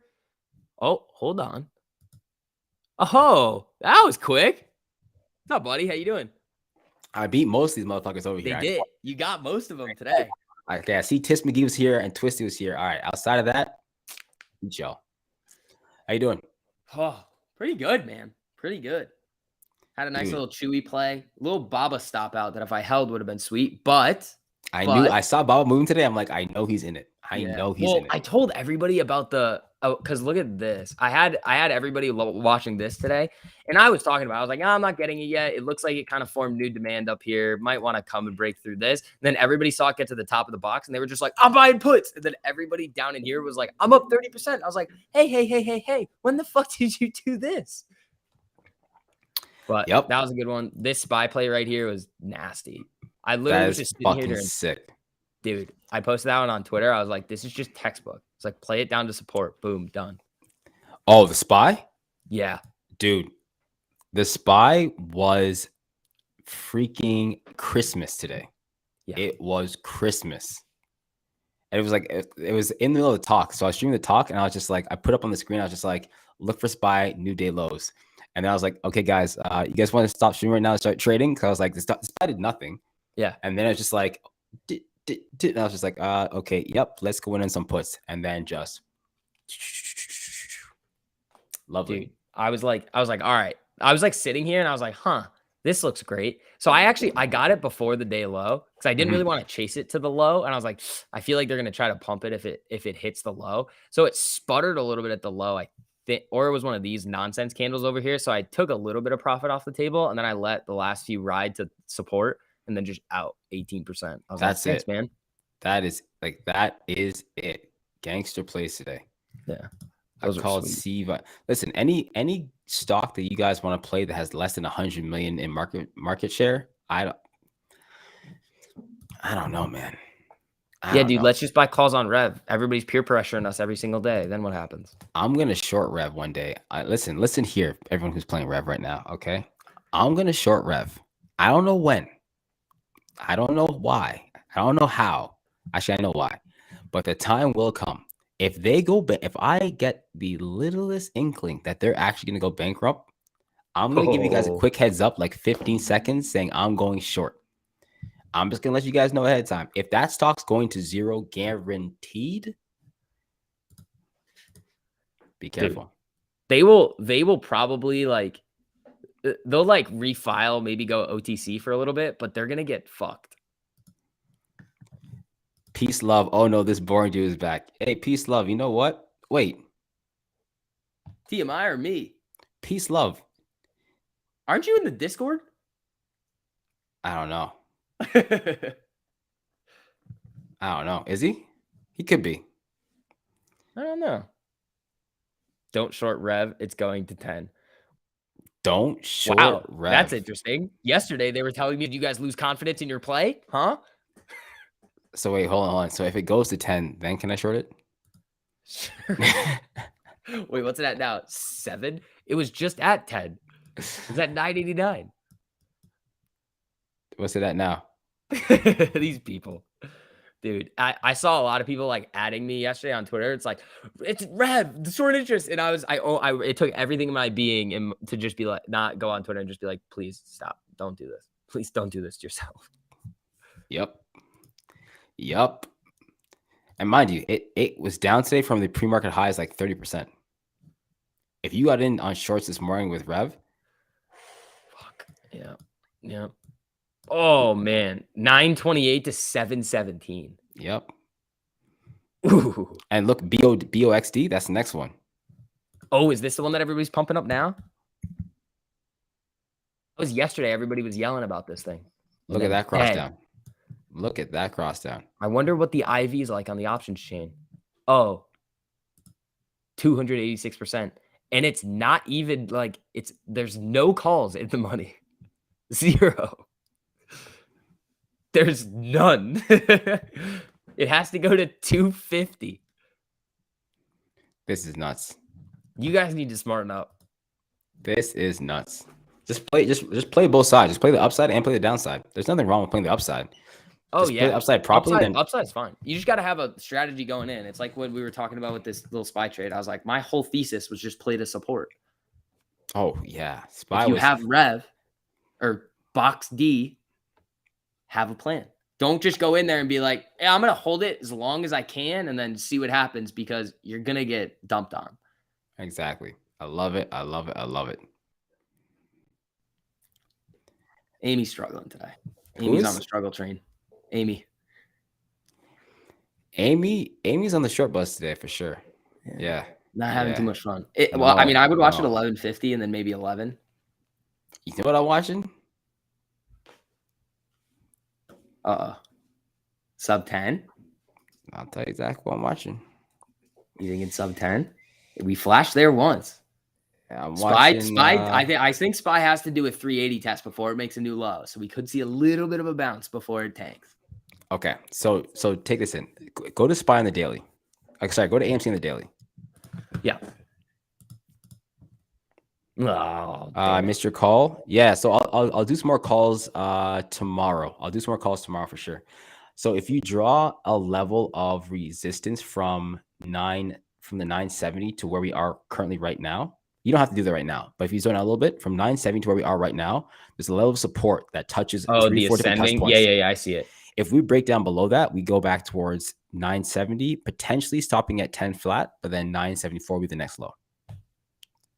I see that. Yeah. So it's like that. And that's just like one opinion, right? Where it's like, we're currently on the daily testing that level of support right now. We bounced, our low bounced off that level of support. So I'm just looking at it like, okay, if we break down, it heads back towards 970 again. It's going to either be a double bottom with the peak of the W being around 1630, or it's going to be a quick doji candle and just shoot back up and then shoot. Yeah. Because I think some shorts might try to get out over there. I mean, sub 10, I mean, they could try to force their hand below, but why? Like if they were shorting at 25, what is an extra 50 cents going to do for you? Exactly. Plus, if you got in at $16, it's a 50%. Exactly. Ish. Get the hell out of Dodge. Don't get greedy, because if the market pops for any certain reason, it's a wrap. I know. Sir Charles, thanks to the super buddy. Ben, mandatory stream feed. What's up, TMI? You guys have fun. Oh, Ben, what's up, buddy? Hope all is well. You guys don't forget, smash the like button. All the things, bell notification, like buttons. Make sure that you guys don't F up these YouTube algorithms right now. They're all jacked up. Somebody came in asking today about your car giveaway in my chat today, and then it just started running. The stock? No. People asking more about the car giveaway. Yeah, there isn't a car giveaway. Nuts. So I do have to get rid of my car, but I'm not giving away my car. You should probably give away your car. Wait, do you have an old car? No. Oh, you didn't have an old car? No, I think you did. I traded in the old car to get this car. I was like, you should just give away your old car. You should just raise money to give away your old car. car. I don't have two cars. I don't have it like that. I'm not on the two-car level yet. I got you. Don't worry. A couple more of these crosses, we'll have two cars. Oh yeah. Okay, I'll catch you guys in a bit. All right, later, buddy. Deuces. All righty, team. Let's see. Again, people, hit that like button on the way in if you guys have not already. We got SPY kind of flickering around. Let's see what we're going to get. Box D getting clapped. Let's see. STV is giving away TMI. No. You just leased it? I know. It's when I moved to Boston, they are literally trying to get me to pay $500 a month to park, and I'm like, hey, go fuck off. No. None of that nonsense. We're gonna take that $500 a month that we're gonna spend on parking, which is stupid because I will never move the car. It's literally just gonna be like, it would make no sense because I don't need a car in Boston. And then just throw it into the new YouTube public long term that we'll have for you guys. So Amy trying to rim on this 13 thing off of that 200 EMA on the 5-minute here. Jimmy's trying to make a move. We got about 2 hours left to go. Let's see if we're gonna get anything special coming in. But let's see. TMI has some haters here. We all have haters. If you're a hater, here's the thing. You really only hate from below. That's kind of how that works. So if you're hating on TMI, you're probably doing worse than him. I'm moving to Boston. Hit me up. You're 30 minutes south. What are you in, like Newton? How do I like Uber to the upside? What time frame? And what are you looking at? Are you looking at it like on right now? Or are you looking at it like for like a swing for the long term? What are you looking at? Thoughts on Polestar? I mean, GGPI is going to do the SPAC merger. So we typically don't see good things off SPAC mergers, but where's GGPI right now? Is it still around 10? Yeah, it's right around probably the initial SPAC price. So you could see it hang around here. Afternoon all, done trading for the day. Thought I would jump in, drop a like and comment. Riptide, I appreciate that, buddy. Thank you. Thank you.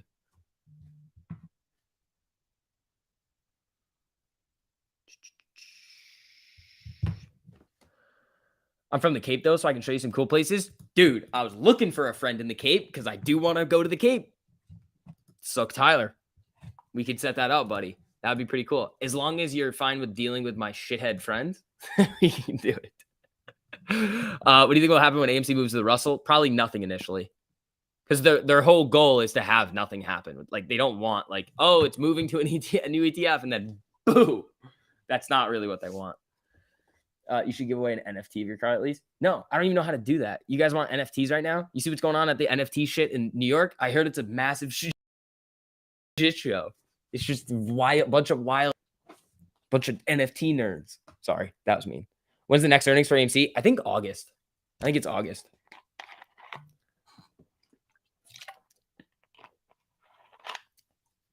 Good afternoon, fellas. What's up, Brian? How you doing? Happy to pop my head back into the market today. Hope all has been well. No, Brian, I hope all has been well with you, buddy. How are the scars healing up?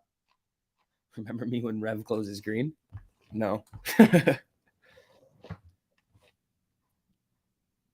Imagine paying $300K for a JPEG of an ape. That's the other thing about, like, that's one of the reasons why I decided not to move to Miami. I was like, I literally don't care about your NFT. Like, literally, stop. Somebody's going to be like, oh, I have this really cool business. Be like, oh, you're creating a rug pull in the crypto market? Yeah, no thanks. Over here in the stock creation, content creation world, we aim to make everybody money, not have the regulatory institutions try to come after us for stealing everybody's money. Yeah, they're not getting margin calls. They're not getting margin calls right now. They were shorting like way higher than that. Made 12% on your portfolio today. Small portfolio, but happy with the day. Hope all of you crushed it too. Justin, my man. There you go, buddy. Welcome to Massachusetts. Yeah, it's probably going to suck, but I'm going to try to write off some of my apartment. And then I also need to buy a bunch of camera equipment too for like video stuff. So I feel like that's a decent write-off there too, you know? Citadel is moving to Miami. They must have lots of NFTs. No. They're gonna artificially deflate the price of all the NFTs and then buy them on the low.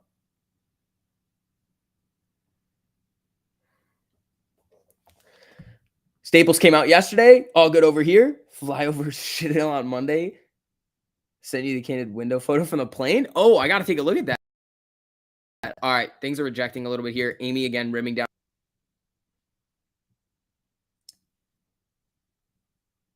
Let's see.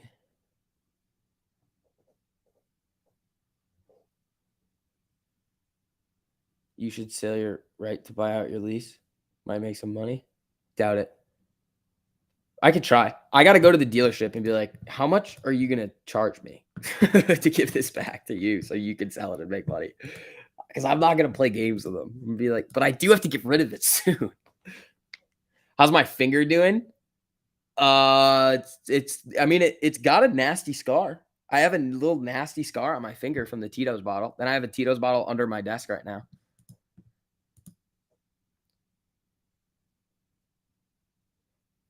He seems to be honest. I'm not hesitant to say it. AFC is going down. No, I will tell you right away if it looks like it's going down. There are going to be people that come over here. Kenny is shorting super chats. I don't think so. Why do you have to get rid of the car you just got? Because I don't need it in Boston. Why pay for the car if I don't need it? Like, why? What's the point?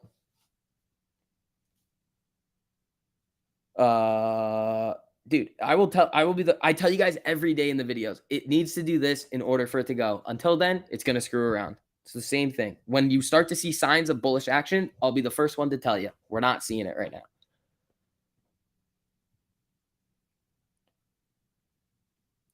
Which camera equipment am I looking to buy? I have no idea. I have to buy like a switcher. I'm probably going to get another camera. I'll have one here. I'll have one probably here. Then I'm going to get my sign. So I probably got to spend like a couple $1,000s. The parking is another car payment. Exactly. It's nonsense. Like there's no reason for this. Again, guys, if you haven't already, and if you wouldn't mind, helps out a whole lot with the algos over here. I mean, we printed today. If you guys have been in the pre-market streams with me, yesterday, Altria, 700%. This morning, Baba. Also this morning, Chewy. During Powell, Spy. I mean, we're just slaughtering it, people. Slaughtering it. You seem like a moped kind of guy? Nah.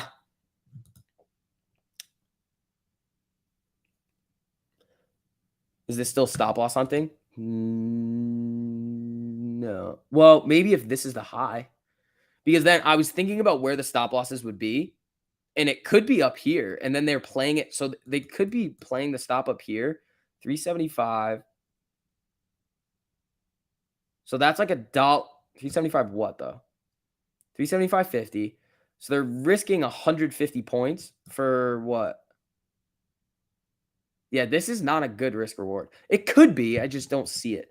I also don't do this, so I don't really know like what they're doing over here to find out where the stops are. I have an idea of where they are, but no, this may not be hunting anymore. It's not stop loss. We're just in bad trades. If you got puts down here, one, you would have had to play it really quick. Now, this level right here is really important. That's why when I was trading this right here, I was quick to take some profits at this level down here. This could be a nonsense candle, but it did stall here. So I was like, that's a little weird. It might have actually been here where I was taking a little bit off the table. But this move down here, I mean, was perfect. Textbook 1348.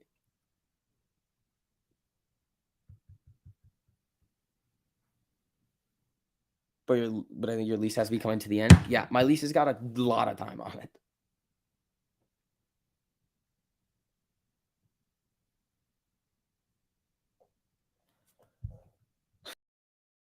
Still waiting to help SCV set the camera up.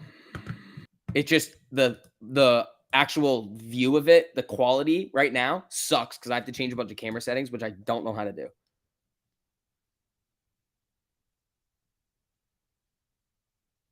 It did that on a minute, but I didn't have your phone. Got in a bit late. Been waiting for an exit. Again, quick stops, buddy. If you're past your stop, 10, 15, 20% stop, hits it, get out. Let's see. Yeah, playing it below the support there is typically not a bad idea. It just didn't look. It just didn't look great. No.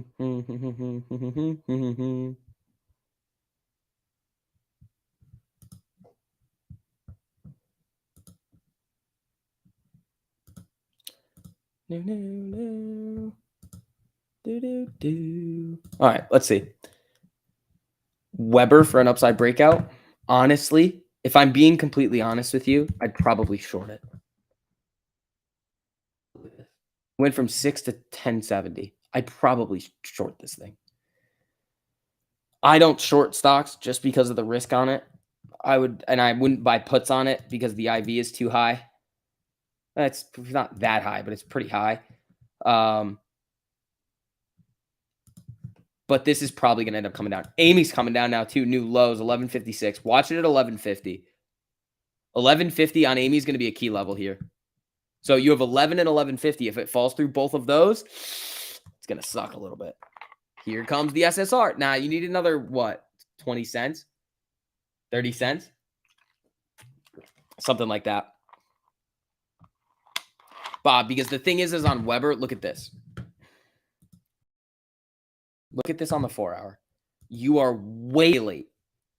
You got a closing candle of the 200 EMA right here. You could even have gotten it on this one at 865, ridden it up to 10, and then you're out. This thing, if it wants to do a retest, where's it going? First stop, 910 on the daily, hasn't even gotten above the 200 EMA yet. So it could come up, hit the 200, and then get rejected back down. These are things that you got to be very, very careful of. Gabe gave me a Sony A7S. That's what I have. So I have to I think it's because I have no lighting. Like my lighting is shit. So I have to buy lights. I have to get a switcher. I got to get another camera. I got to get the sign. I'm getting a new mic. A lot of things are coming. I got to do a lot of purchasing. There goes 1150. Not yet, 1153. You're probably right, though, Glenn. They're shorting the shit out of this.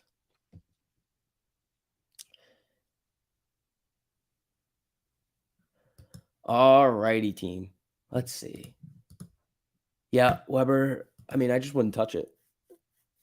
If it doesn't hold 1150, I see it at 1135. I would look at 11 flat. It's going to boom any minute. Why, Augustine? Now you got me humming the Rocky song. Good. Good. All right, guys. Again, if you guys have not already, make sure you guys hit that like button on the stream too. Helps out a whole lot with the algos over here. Does that mean the mandatory stream fee is going up? For what reason? You live in Back Bay? I'm moving in July. It's like first or second week of July. Showtime. Thank you so much for the super, buddy. I appreciate that. FedEx puts for earnings target 2.0. Ooh, FDX. What did it do? How has it performed on recent earnings?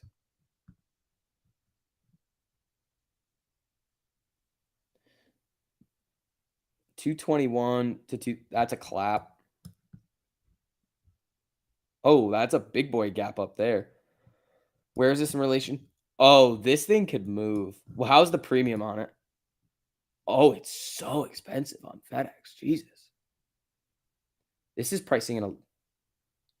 actually, no, it's not. Hold on. Let me pull this up really quick because this could be interesting. Let me price in the move really quickly.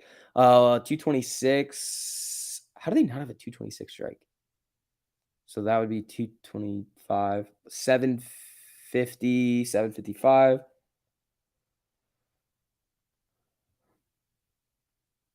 So it's pricing in 6%. So you would need about a 10% move on it. So 20 bucks ish or 22.50 either way, which would get you down to here.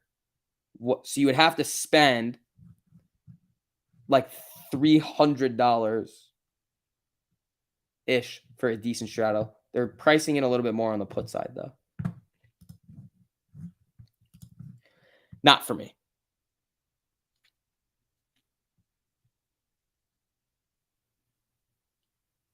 You had the A7S. You have the original one. It's up to the third version. I have the third version one. I have I have the version 3. All right, people. Let's see. So again, guys, if you guys haven't already, if you wouldn't mind hitting that like button on the stream. Let's see. There it goes. Breaking 1150. Sorry. SPY rejecting this 200 EMA here too. It's getting slaughtered. Again, guys. It sucks watching Amy come down like this, but all the people that were making money today, I bet your mood is a lot different than anything and just staring at your account watching AMC go down because you have no control over what it does. It's like this control. It's like you have no control. You're like, all right, what are we going to get today? But But when we're trading like this, I mean, you can take control over anything. We saw this play right here, right in front of everybody. It looked very solid. Wreck it, Ralph. Thanks for the super, my man. Can you take a look at Palantir on the 4-hour, please? And thank you. Absolutely, buddy. I appreciate that. Palantir. I actually want to look at this on the trading view chart. PLTR. Let's see.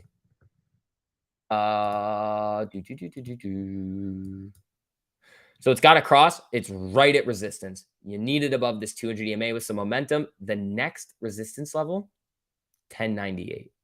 So 11. So if you can break above here and start to get going, you could run all the way up there. The only issue is that SPY is probably going to hit a certain level, most likely 380 or 380, and then reject back down, which could send Palantir coming back down. So you got to be careful of that. Again, guys, if you guys do want these charts, these are available to all of our members, every single one. All you have to do is click on one of the alerts, click on, ow, my eye is all fucked up. Click on one of the alerts, click on the, what do you call it? Click on the time frame, 3, 5 minute, or 4 hour. If you have TradingView Pro, all you have to do is copy the chart, and then this is yours. And then you can do stuff like this, where you literally just go SPY, boom. All of the settings come with you. In addition to that, you guys know the deal. You guys are getting over 55 private live streams a month, all the options data, algorithms. We have 2 really cool ones coming for you guys. Not really a timetable on it yet, but those are coming. You get all the alerts, all the charts, the curriculum. We have all those videos in there for you to come and learn. But again, prices are going up next month. So if you guys do want to get in, that's the wrong link. Yeah. So this is also the last week to get grandfathered in too, people. So it ends next Thursday. So here's the link if you guys want to come in. Do-do-do. Do-do-do. Do-do-do.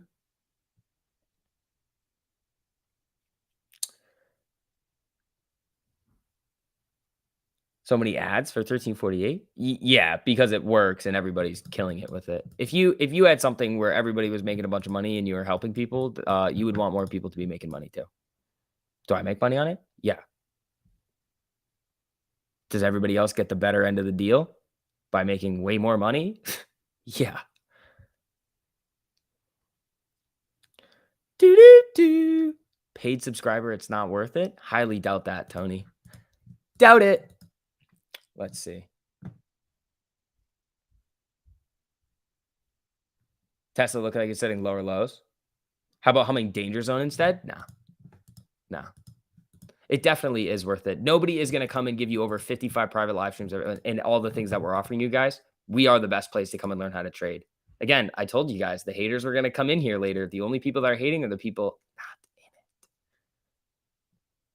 Been averaging 1 to 3% on your account with 1348. Yup. See, Sams, thanks for the super, buddy. What do you think about that AMC moving to the Russell 1000? So they shorted today because tomorrow there's massive buying power. I don't think it's going to be that insane. False hope being sold here. Oh yeah. False hope that you're trying to make 5 to 10, 15% in your option trade by following a specific strategy. And false hope would be, let's hit 500% plays all the time and 500x your account in 2 weeks. No, it's not how it works. Do-do-do.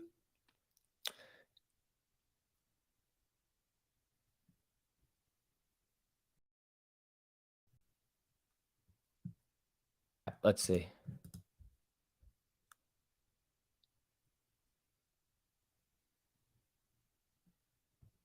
Any news? No, there's no news. Do I happen to have the Ortex data? Yeah, I do have the Ortex data. Let's see. 22.58% estimated short interest, 23.95% average cost to borrow, 34% max cost to borrow. We're printing money in 1348 for real? Yeah, I know. You don't have to take my word for it. You see people coming in here every single day that are like, oh, yep, this is the best. And it's like, all right, you can hate all you want. It's perfectly fine. Haters are going to be here everywhere. False hope is more of a Reddit thing. Here we print. Yup.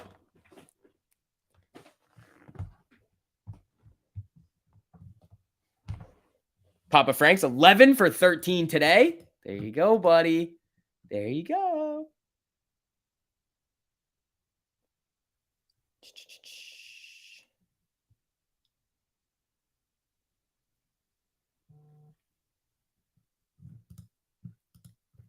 Let's see.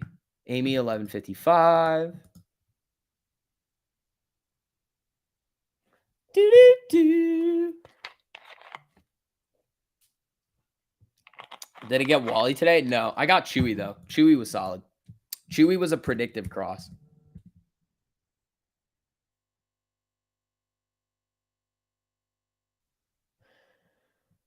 You lost so much money in the market until you joined 1348. Best $69 spent, up almost 2% today. There you go.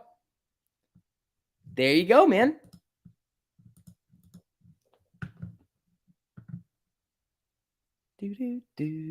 All right, people. Let's see what we're going to get.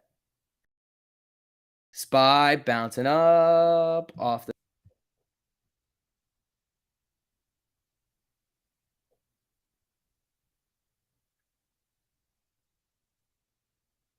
Let's see.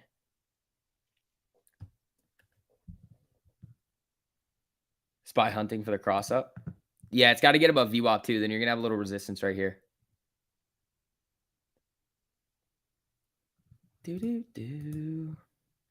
Hold on.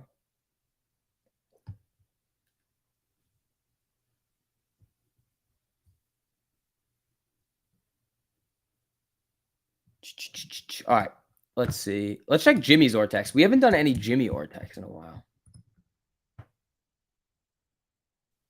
22.96% estimated short interest, 37.45% average cost to borrow, 49.41% max. Cat was a great play today. Was it? Oh, look at the rims, dude. Look at these rims on the way down on the 5-minute. No cross. It's crossed right before open. And then you just rim the entire way down. If you were getting the rim, you could probably play it right here and then down.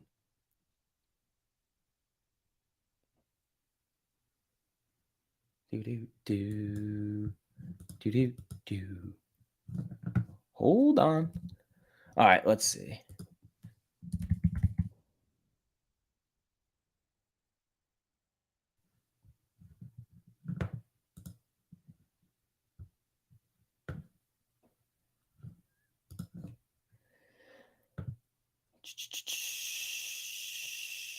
Scotty, you got to ask a question in the questions tab. Young Flaves, did you do what I told you trying to get into the thing? You have to cancel and come back in. You probably didn't get charged. You still haven't asked a question in the questions thing. Evan, thanks for the super. Weber looking for the 200 on the daily. How's it looking? It is.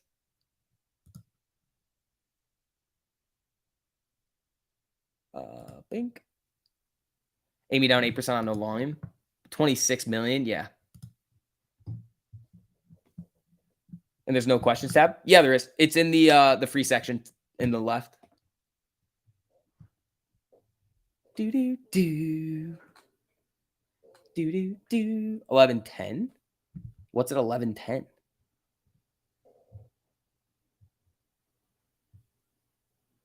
Yeah, there's a questions tab. I see it right now.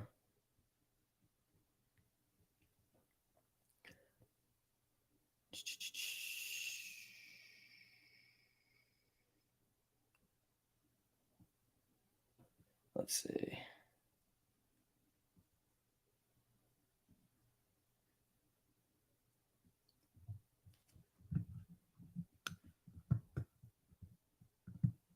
Chewy breaking day highs. I know that was a nasty one too, guys. We hit the Altria yesterday for 700%. We called Chewy this morning ripping up. We had the SPY trade back here. I gave you guys this Baba one here too. What else do you want? If you've been paying attention, you've been printing. So let's see.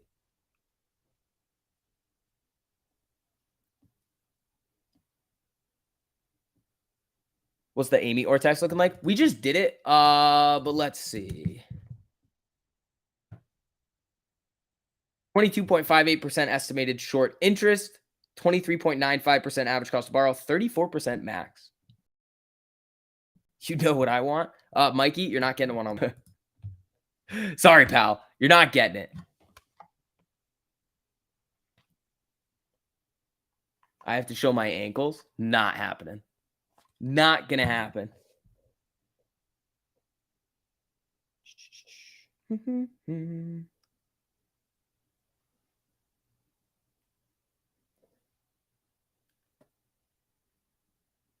Biotechs are running this week. Maybe. Questions tab is read only for you. Oh, that shouldn't be like that.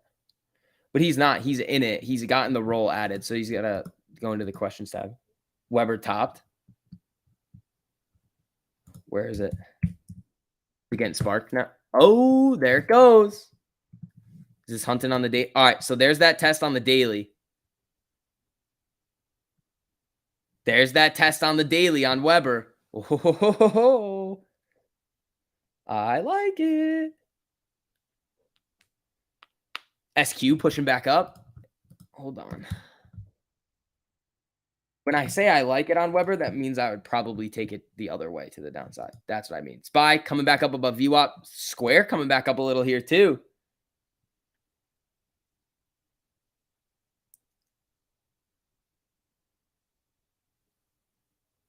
GME. Not doing anything. Is there resistance on SPY at 375.88? Where is that? Right here? Sorta. Little bit. Nothing too crazy though. Your puts are down 20%. Yeah, you came in a little late. That's why I needed real big confirmation on the way down here. I never got these because I was like, eh. You saw it just flashing around this 1 minute here. If it came up here, tested this one, and then started to come back down, that would have been the confirmation of the trend. Or if it did it on the 3 minute, once this 3 minute came down below, it didn't. It just kept popping up and down. The 3 minute just crossed here on the SPY. That looks a little bit interesting here. SPY could go on a little bit of a mission right now. That would be fun.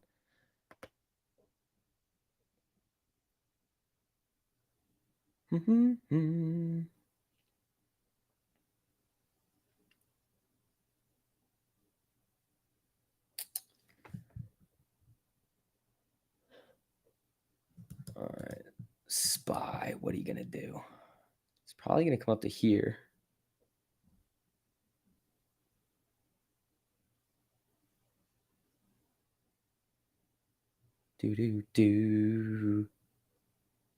Trying to learn about smart resistance, bro. Thank you for everything that you do. Quit my 9-to-5 job, full trading, living the dream. There you go, bud. I mean, I would say that you need at least $200,000 to $300,000 to quit your job full time if you have no other income to be trading. But you can do what you want to do at the end of the day. SPY does like it wants to come up here a little bit. It's flickering around 376, which was a key level yesterday, I believe. Yeah, right here.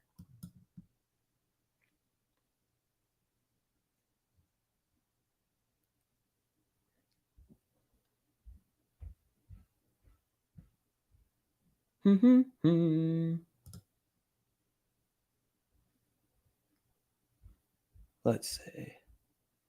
This algorithm is crazy every day. Yeah, watch this retest of 376. If it can't hold, it might just sputter. Mikey, thanks for the super. Do you reckon we were lovers in a past life? Nope. No, Mikey, I do not reckon that we were lovers in a past life.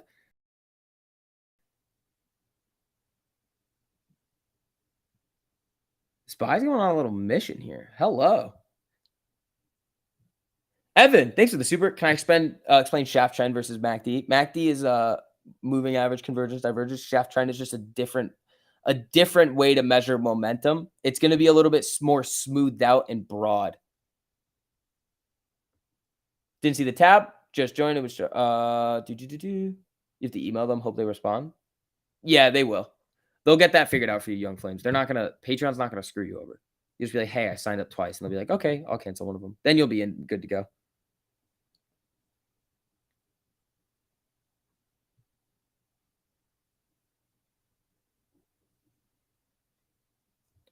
All right, let's see what SPY wants to do here. GME up 1 point. Whoa, Jimmy firing off over here. Hello there, GME. All right, Amy 1163. We got Jimmy starting to come up here a little bit too. SPY's on a little bit of a mission right now. Hello there. Yeah, let's see what it's going to do here. It's at a little level of resistance right here. If it breaks this, you can see a little bit of upside, but it is getting rejected a little bit. Amy's being sluggish but trying to bounce. It looks like it's just rimming.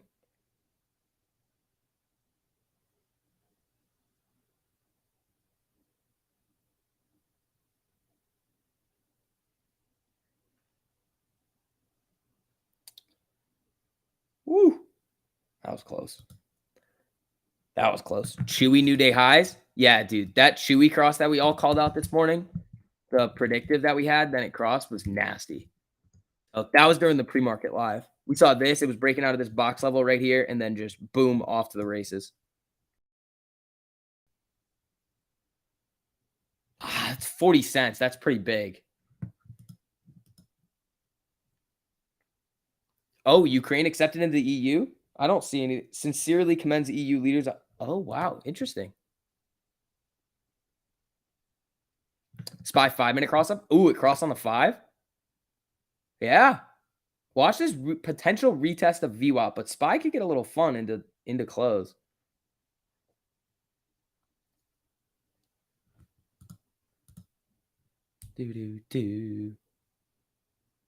Augustine, you told me that AMC was going to pop back here. It went down, and now it's back to flat. Glenn, thanks for the super. GSCO pins AMC. Watch that exchange. Thank you, Glenn. Is that on the, are you talking about level 2?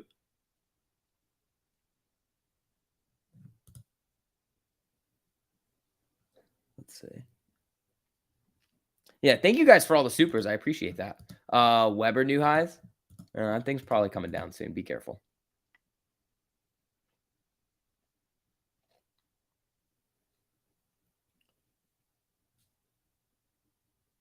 But you thought NATO was panicked? Yeah, if it was NATO, that would have been really bad.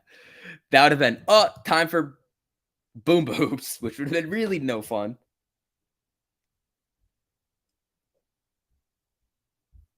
$13.48 just paid me 76% on your AT&T call.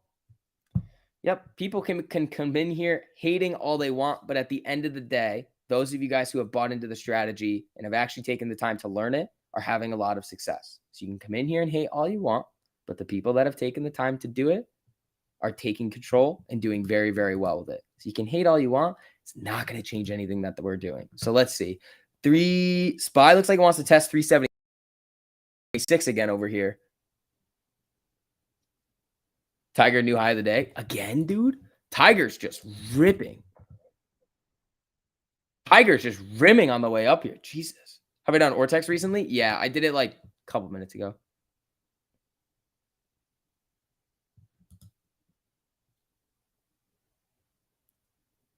Is 1348 any use if you can't trade options? Yeah, the algorithm that we have right now that trades by itself just trades shares and has crushed the market. Let's see. Evan, thanks for the super buddy. Don't worry. I want Weber to be bullish so I can be bearish. All right, pal. There you go. Tiger still ripping up here.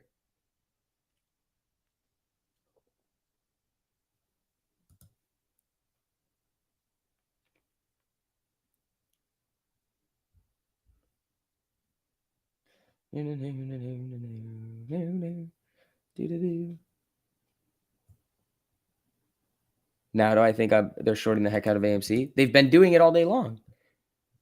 Guys, remember, there's 192 million shares on loan and only 116 million estimated to be sold short. They're shorting the fuck out of it.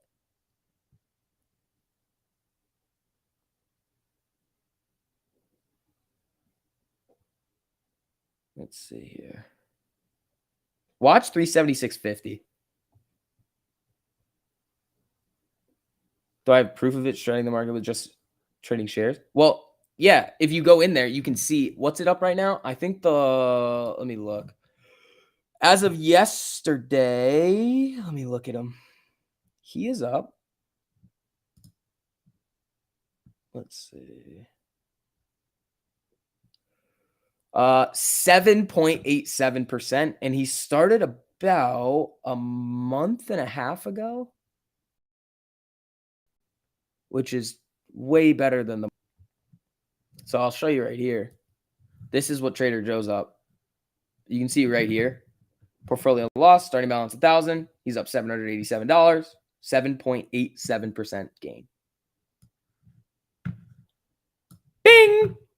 So that's what we're looking at on Joe over there. He was up 12% at one point, and then when the market kind of flipped, he got lagged out a little bit, had to take a couple of losses, but I mean, he has stop losses and everything like that to keep him in check.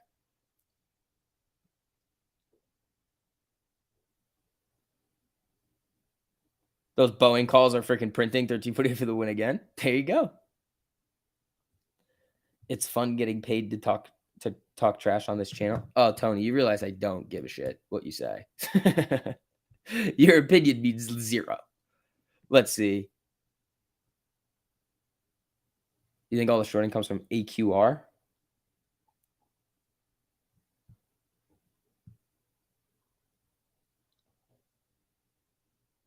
Just lowered. It's yeah, SPY flickering around a little bit here. Let's see what we're gonna get. It does look like it wants to melt up into close, but let's see. We got 20 minutes until power hour. Let's see. Let's see Adam Aaron's next move. Ball in his court. Yeah, we'll probably get a little bit of an indication of something either in Q2 earnings or shortly after.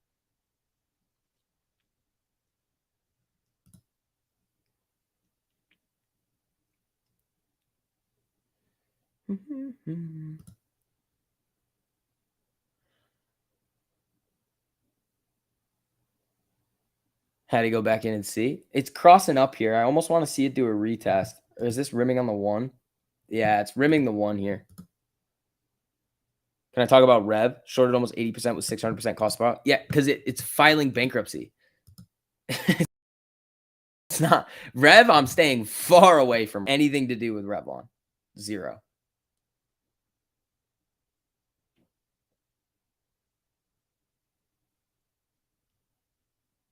All right, team. Again, if you guys haven't already, make sure you guys hit that like button on the stream too. You guys are killing it today. Thank you. We got about an hour and 20 minutes left to go. Let's see what the SPY wants to do here. The 1 minute MACD wants to crack back down. You're outside doing yard work and your SUV say, this is interesting. I'm done. Go back and see. There you go.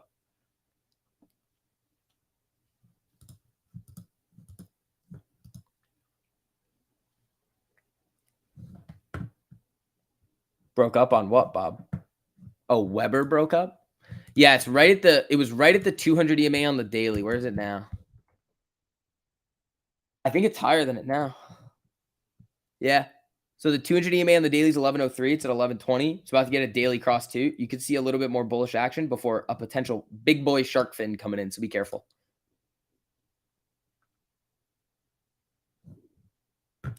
Chris, please don't spam Rev. And I would highly recommend don't chase more short squeeze plays because look what we have now.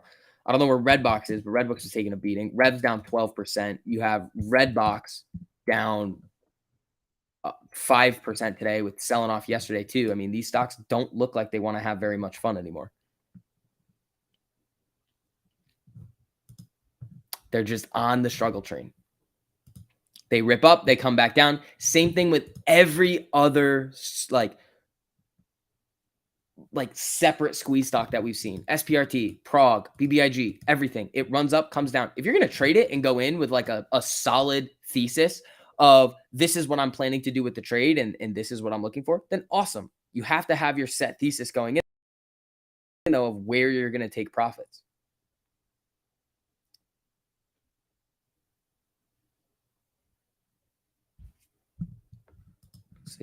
I'm hunting a little SPY trade here. I'm really just trying to quickly scalp it, but I don't know.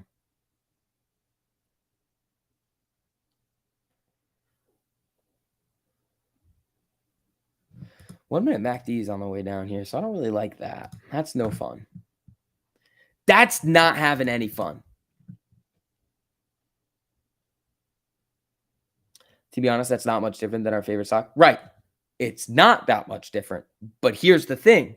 Just because you're locked into one doesn't mean you need to chase the other ones. So I have AMC and GME and lots of other stuff too. But in terms of like risk, AMC and GME, cool.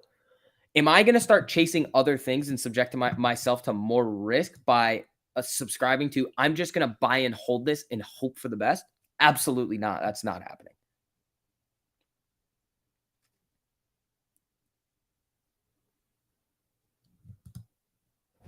It's just not a smart thing to do in my mind. You can do what you want to do at the end of the day. Perfectly fine if you want to chase them, as long as you have a plan and you're following a specific trading strategy. On, where was it? Box D, the other one that people were talking about today, that's down 13%. I think if you're looking at this on the 4-hour, what the hell is this? It hasn't even crossed. What was the other one? There was another one that people were trying to pump today. Oh, wait. No. That's box. This is the wrong box. Hold on. It's like a, I don't know what this is. But there was another one that people were looking at where it was like, you're just so late on it. You're just chasing at that point. Why can't we just make good 1348 trades, guys? Come on. Check your DM, YOLO. You bought calls, didn't you? You bought calls, didn't you? You crazy person. You think it's coming up? That's what I'm thinking too. It's just this 1 minute MACD is like, yeah, if the 1 minute MACD crosses up, maybe, but probably not.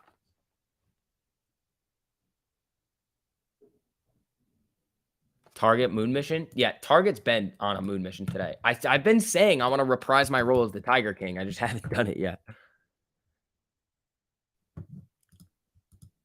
All right, SPY breaking here. Let's see. All right, people. Again, if you guys haven't already, make sure you guys hit that like button on the stream too. Helps out a whole lot with the algos. Do.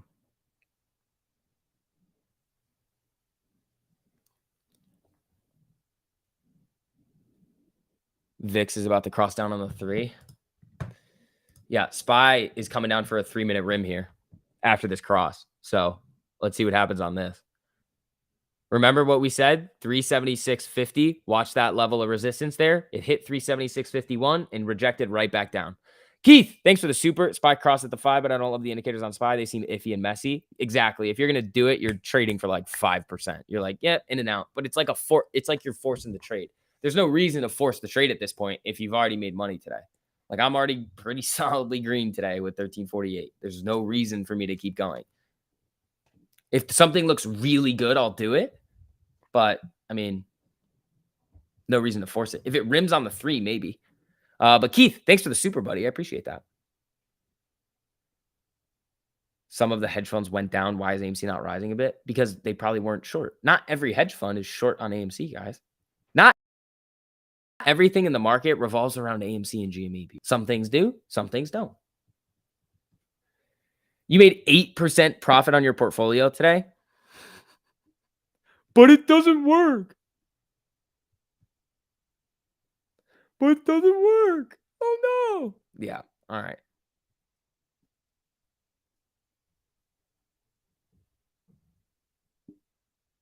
Weber 48 EMA on the weekly. Yeah. Distraction. Scammer. I love it. Okay. Thank you. Yeah. Not everything. I mean, we've seen Tiger go down, Melvin going down. Those are bots. Oh, no. They're not. They're just haters, which is fine. I don't really care.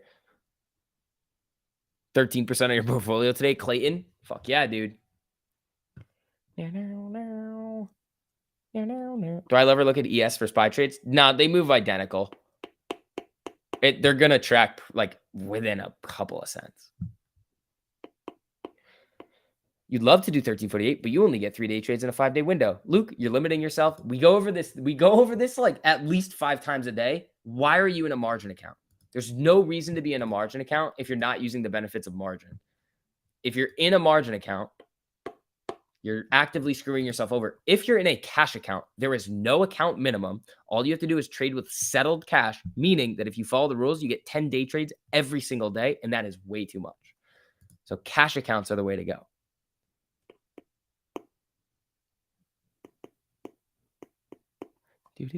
ADHD is a distraction play. It is. You are correct on that one. Tiger still pumping here. You didn't have to yell at me. I didn't yell at you. It's just, it's a very simple fix. It's like you don't need a margin account.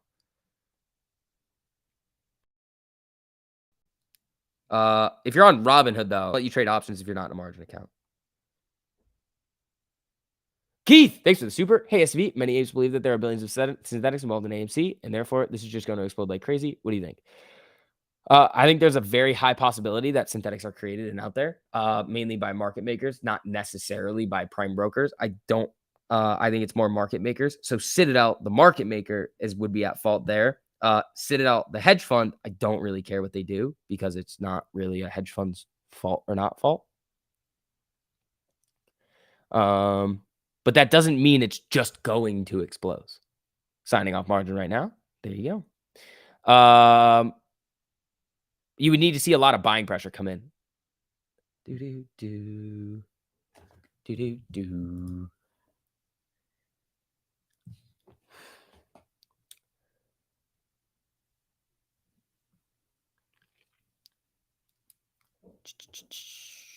Sweet.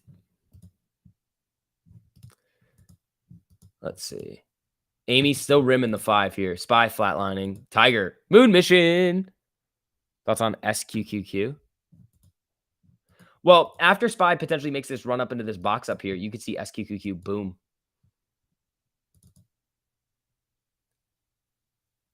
Thoughts on Rev? I think Rev is going to crash and burn.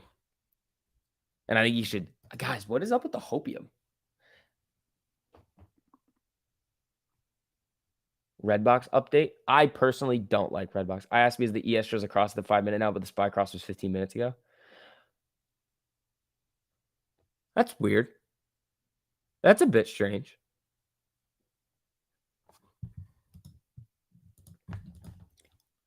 Redbox is a trap. I agree. So here's the thing. People that are still in or considering buying Redbox are, one, nobody knew what the float was. So they thought they were chasing a stock with short interest of 250%. When it came out, that was actually half that, which is still high, but it's not what people thought it was. So big miscommunication there. And they cut the options chain on it.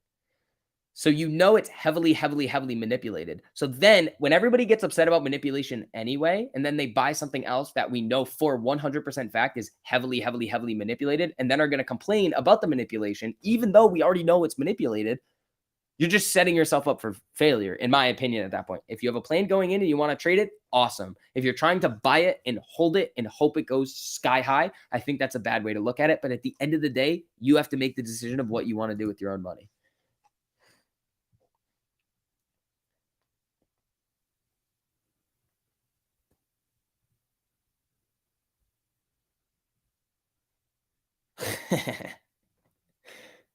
You made a quick $900 on Redbox last week and got out. Smart play.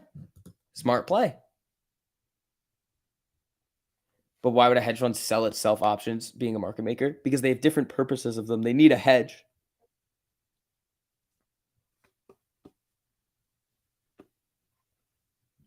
A lot of people miss the fact that hedge funds are deep in profit on their AMC short position. Until we apply enough buying pressure, they really have no need to close. Exactly. Right now, they don't have to get out because the shorts are cycling in and out. The shorts that were in it from the very beginning are probably not the same shorts that are in it now, or they've repositioned themselves. So if they got screwed over when the first run happened, and they can then reposition themselves at those higher levels. And then if they got in at 30, 40, I mean, it's at 1160. So unless you see a giant move up, there are a couple of danger zones that you got to look out for where a lot of shares were going out on loan and they were shorting it back down. But that also could be like an average up. So it's still like if they were taking out a lot of shares on loan here, but it's just moving the average slightly lower. And it's not actually down here. It's up here. SD's middle figure. If Webull does not approve for options, how is one not stuck to pattern day trading? Because you can't get approved for, you're going to have to get approved for options anyway. Whether it's in a margin account or a cash account, you still have to get approved for options. And you could day trade shares in a cash account if you really wanted to. You just couldn't short. You could only play the upside. So you have to get approved for options.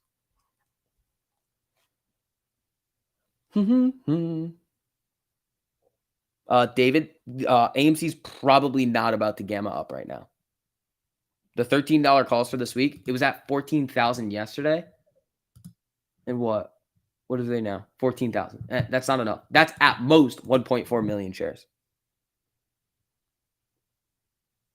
Short still at a net loss. I wouldn't be so sure about that.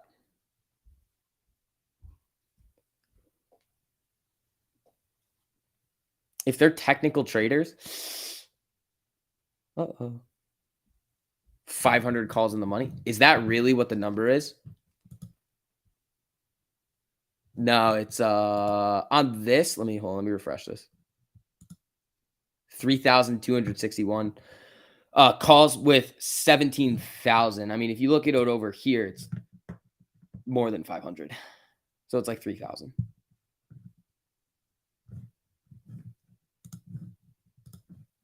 Keith, thanks for the super. Making up for the lack of super chats this week. SV gave out on Twitter that the AMC play has reset. What does he mean? He's saying that essentially, since it's back at these levels right now, you're battling the same battle that you were before. So you need that all of that additional buying pressure that came in at the beginning. So what he means by reset is that the shorts are still here. They're still showing C holders hold the same amount, but the shorts are still shorting and the longs aren't really buying as much because they're tapped out.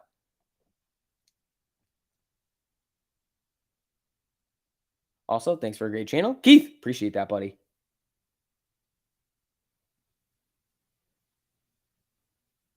You think AMC is going to rip, so you're betting on it. David, you should have no thinking involved. You should look at the chart and what the chart is telling you. What is the chart telling you? Nope. The chart is telling you probably not. Is it still possible? Yes. But what is the likelihood? Right now, in this short time frame, it's probably not ripping. If you say AMC is going down, you're a shill. That's not what it means. Dude, if I said AMC was going down up here when it's rimming the 5 the entire day, which is what we said, does that make me a shill? No, it means I'm reading the chart. Come on. Come on, David. Don't you become one of these uneducated people too. Let's see. All right, guys. Again, if you don't mind, hitting that like button on the stream. Red box covering started. Ah! Ripped up a little bit here. This could do a big cup and handle. There's no free car giveaway? No, there's no free car giveaway.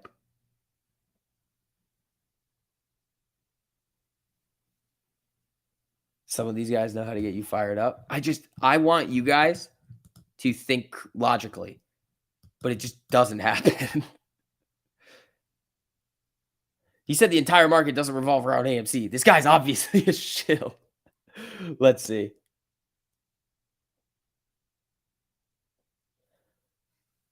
SUV pumps it as a shill. Mandatory.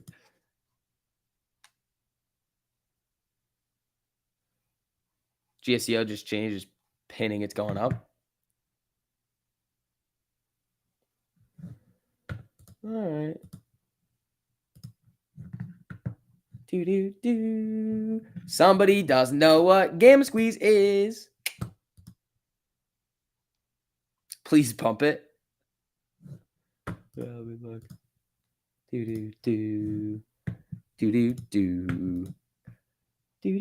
I love all the hate recently. It's fun. It's really a fun time. Because again, it's just like, oh, cool. It's just how do you hate me? I sit here and make you guys money all day. What the fuck? AMC is going to Russell 1000. When is that happening? Tomorrow.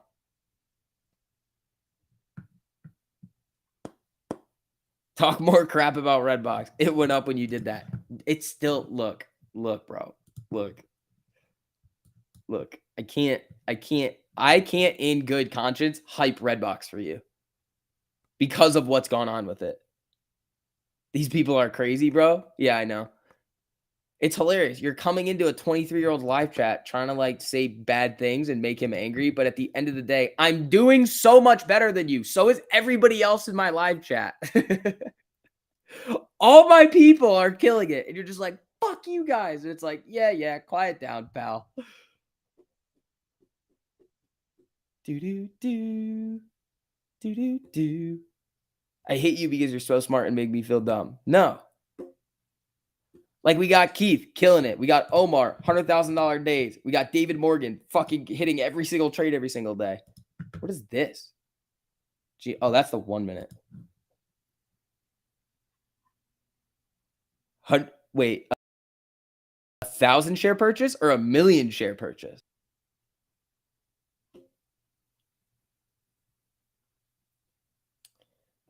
EU decides to grant candidate status to Ukraine. Yeah, I saw that. That was when the SPY started popping a little bit here.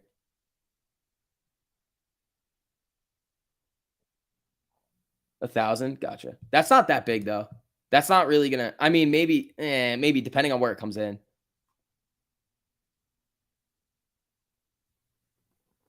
And I'm a freaking doofus. If I can do it, anyone can. That's facts, Keith. That's true, man.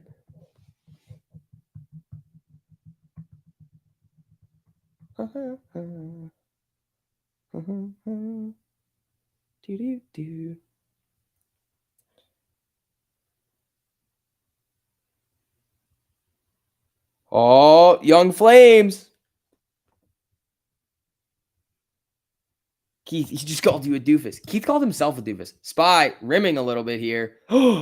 Sour hour. Oh, we got an hour left to go here, team. What are we going to get? What are we going to get? When you do Discord live streams, do you just post the links in there? Yeah, I at premium, so you get a notification, and I do it twice. I'll put it in the live stream section of the Discord, and I'll put it in the members chat. So it's in 2 places that you can go look for and see.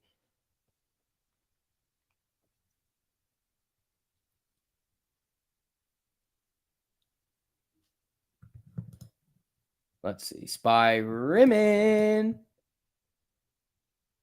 Red box coming for a retest. Why do you keep singing the Rocky song? Stop it. It's stuck in my head because of you.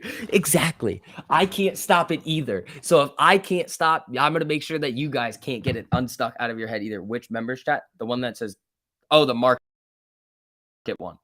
The market one. It used to say members chat, but I'm his bot. He can call me whatever he wants. That's true. All right. Amy moving down. Tesla's rimming up your free puts. Yeah, dude, Ben, you're killing it. Ben is killing it.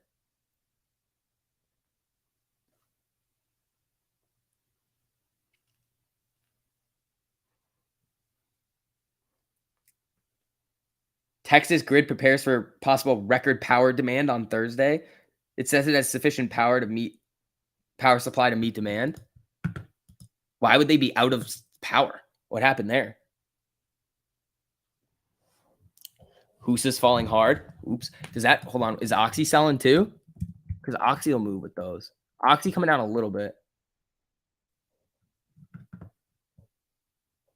I thought this could be a little inverse head and shoulders on SPY, but not really.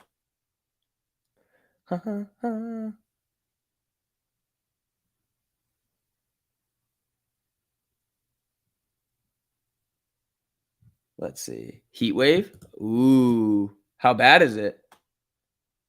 All the Californians moved there with their Teslas? Yeah. Gotcha, Dennis. All right. SPY's trying to rim the 3-minute here. I'm in Texas. Our power grid sucks. Lose power for heat, rain, any element. That sucks, bro.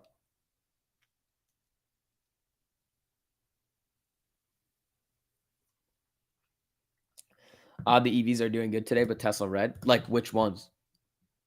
Target new high of the day. How much? Yeah, it's pumping still, dude. Tiger is back. I know this is going to put the look of most Teslas is stupid. I think the outside of them just looks stupid. Sorry. I just don't like them. I like the stock and the company. I don't like the look of their car. It's not for me. Any thoughts on MRO? Next week pop, maybe? That's Marathon Oil, right? Oil's sold off significantly. If you see some, yeah, oil, wow, WTI's at 104, Brent's at 109. It could pop on a little bit of an oil rebound because it's sold off a lot this week. Value rotation. You pay $600 a month for electricity here in Texas? Jesus Christ. Neo's getting hit, though, I thought today. Oh, Neo's running back up. Oh, Neo coming to the SPY zone.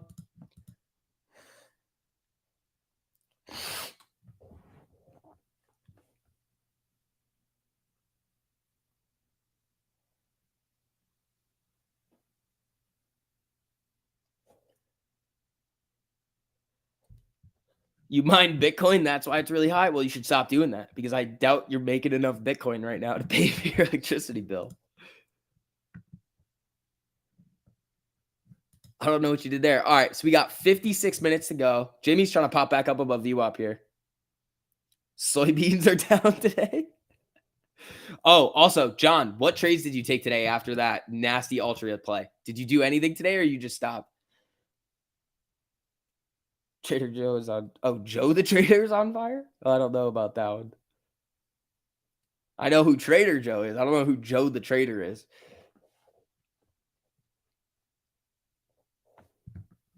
TMI tweeted at me. What did he say?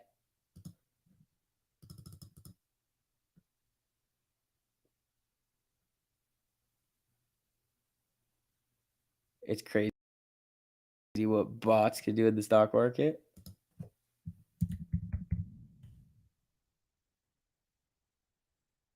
He texted me.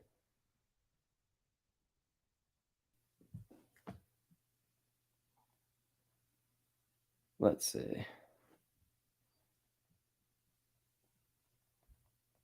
Hold on.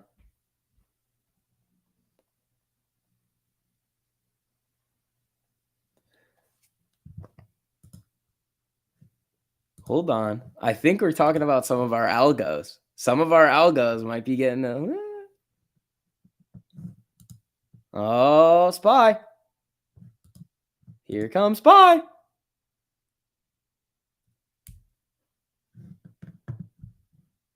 You did SPY puts after mine, hit a quick 14% on that. Otherwise, did a quick when it opened on Neo. Dude, you're killing it.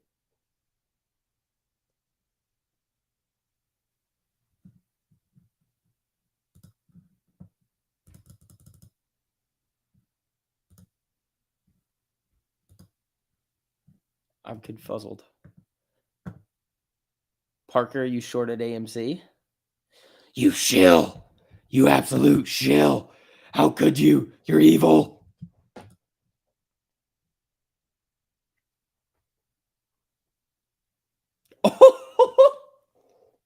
Oh my God. Oh my God. All right. TMI just told me what was going on. Jesus. Oh man. Get ready. Yeah. Make sure you guys get grandfathered in. We have some awesome stuff coming for you guys. The link's at the top of the live chat if you want to join. We got over 55 private live streams every month. Options data, which we're the only people that have like Opera certified, which is awesome. The learning curriculum. What else? The charts, the bots, the algorithms, which is what we're talking about right now, which are absolutely insane. So yeah, if you guys want to get grandfathered in, price is going from 69 to 96 next Thursday or Friday. I'm not sure exactly which day it's going to flip, but next Thursday, it's a week from today, is the last day to get in.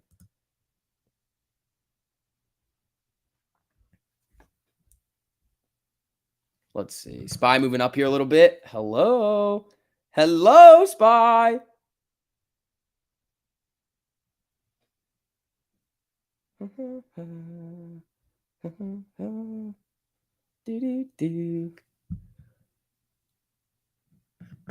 Let's see.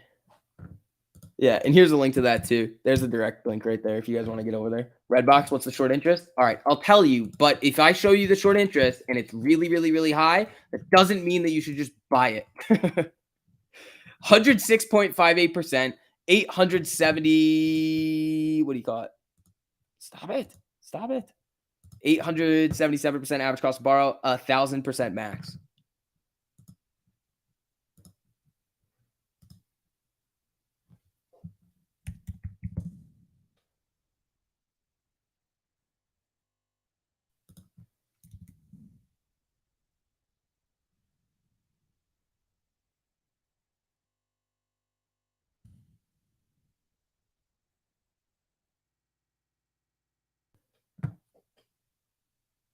What exactly is the Opera certification? It's the options data. Hey, SCV, what was Squirrel saying earlier about when the SPY was at 374? Hey, Squirrel, fuck off. That's what I have to say about that, Squirrel. Oh, let's see.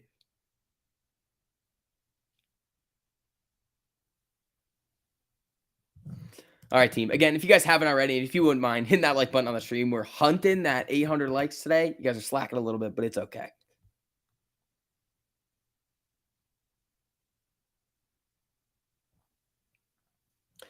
54% on Chewy, 35% on Target. Not a bad 2-trade day. No, that's not bad at all, bud. That's really good.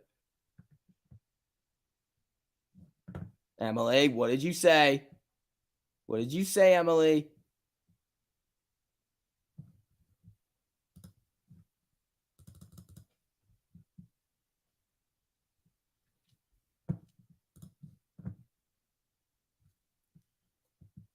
UVXY green with SPY. This market is no bad words.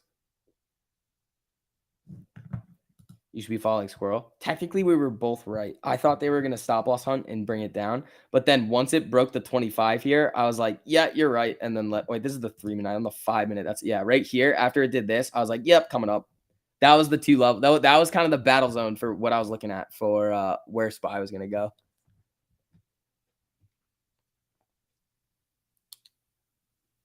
CoinFlex has paused withdrawals citing extreme market conditions. That's not how this works. Based on your Redux analysis, I just want balls deep. I'll let you know tomorrow on the Discord how it went. Okay, please stop don't do stupid things. It's your money. This isn't like gamble time. D Green, thanks for the super, my man. Chart on SPY. Are they trying to get us to buy and then dump in after hours or tomorrow? They might be. I think it's possible that we come up test this box over here at 380. So this is like right around 380 right here. I think the high could be 382.50, which is also right around the top projection. I blame 1348 for educating me to stay out of more plays. There you go, Chad. Printing. Yeah. Those trades that we took today, dirty. Hit 380 today? No. You got 50 minutes. It would have to run at $4. I mean, it's not out of the question. You would need a lot of buyers to come in, though. You would need a lot of buyers to be coming in.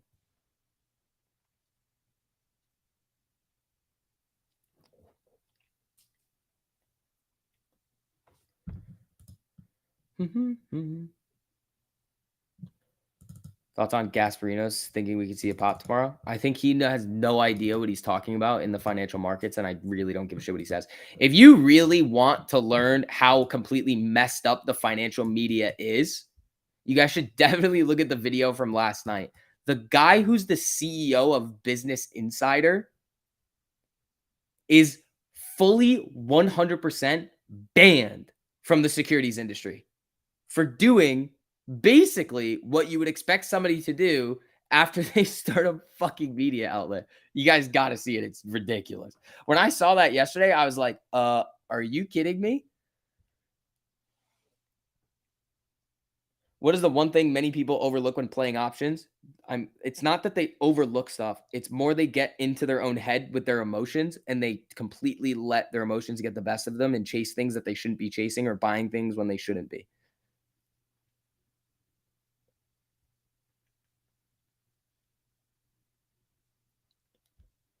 $127% on that last target call. What a day. But it doesn't work. Business Insider corruption at its finest. Yeah, definitely go take a peek at that, guys. That video is wild. All right, Neo coming into the box here. Is it going to reject or is it going to get bought up?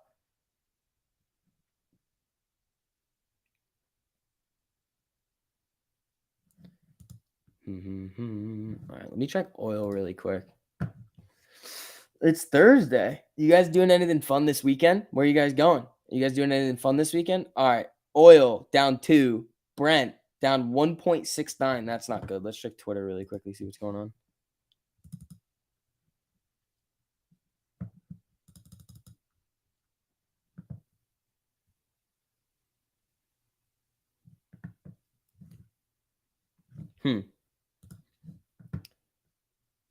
Do the algo patterns say we keep going? I don't have the algorithm.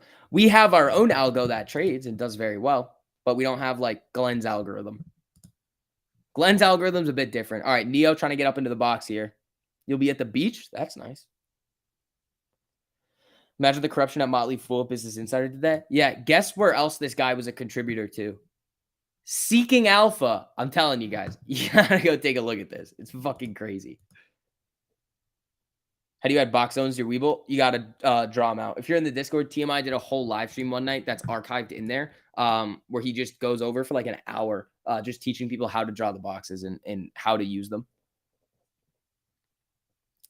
Tomorrow, I turn 42, playing with your 5-year-old. Best day possible. Best birthday possible. There you go, man. Happy early birthday.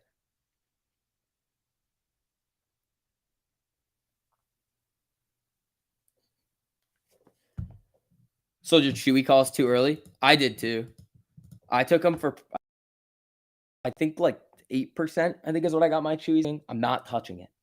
Rev is like, God, I don't want to say it like this. I have such a good, like, I'm trying to think of a better analogy for this because the one that I have is like really spot on, but it's just going to piss people off. And I feel like I can't say it that way because then people are going to be like, you're an asshole. And I'm going to be like, but it's true. So hold on. Let me think. I'm going to think of another one, but Rev is like.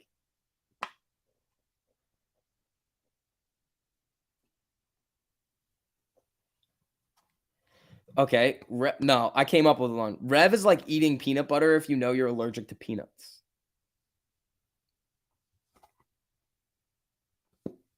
F it? No.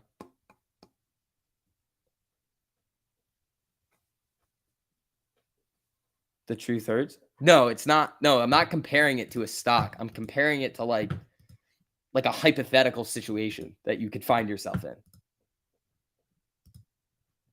Because I know, well, here's the other thing. I know what a lot of you guys would say, which then makes the metaphor just completely irrelevant, which would suck because it's a really, really, really good one. But I don't know, guys. All right, people. Again, if you guys haven't already, make sure you guys hit that like button on the stream. Helps out a whole lot with the algos over here. We're almost at 800. I appreciate that, everybody. Yeah, I'm not comparing it to a stock. Your great grandma wore Revlon lipstick. They're not going anywhere. No, I bet they're not going anywhere. They might do their bankruptcy, get bought out, and do their thing. The problem is that people think it's going to 100. I know it's not going to 100.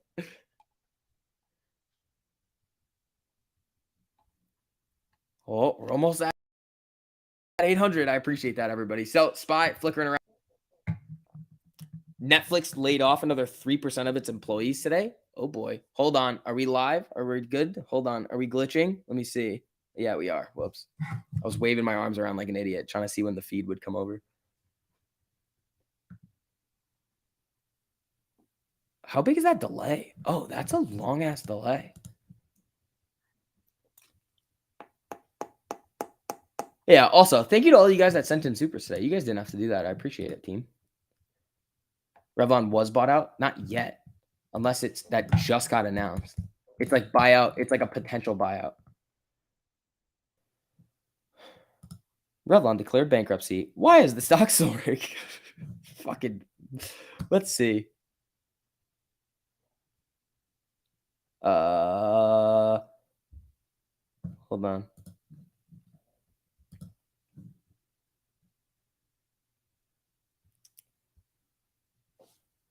Hold on. Immediately, they were buying shares just to see where it went. Oh my God. No, yeah, I'm not. No. Relly might buy Rev. Right, keyword might. If that buyout goes to the toilet, it's going down. Thank you for teaching me 1348. It's an amazing tool that is earning me money. Nicholas, there you go, bud. That's what we're here to do. Again, people could come in here all the time and just be like, that doesn't work. Fuck you. And then we just have everybody else in here that's actually in it, taking the time to do it, being like, oh, yeah, this is actually awesome. And it's like, yeah, that's how that works. Your grandma shopped at Sears, too. That doesn't mean anything. Dude, I used to go to Sears. I remember going to Sears. There was like a Sears, a Lowe's, a Home Depot right around the same spot. And I was like, this is pretty cool. And then it just kind of got busted, you know? Yeah. No Sears in Canada? Yeah, there's no Sears.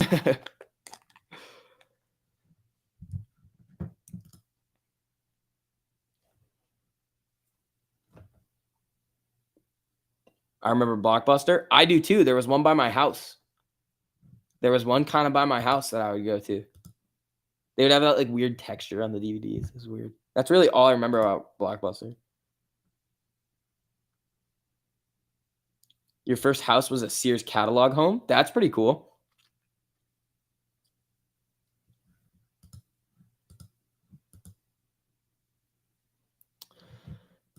Let's see.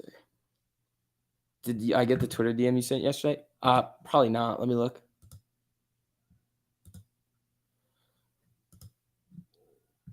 Oh, what is this? Oh, wow. Dude, that's reckless. Sears was the Amazon of its day. Yeah, then they couldn't innovate, and they were just like, yeah, sorry. Well, they also got shorted into oblivion. That did happen as well, and they couldn't raise any money. Tiger killing it today? Yeah. Squirrel's first girlfriend was a Sears catalog? Wait. There was other things in Sears catalogs? Anyone remember when Redbox was a DVD service? They sent paper envelopes. Did they really? They didn't have that little guy in the Redbox machine throwing out the DVDs for you?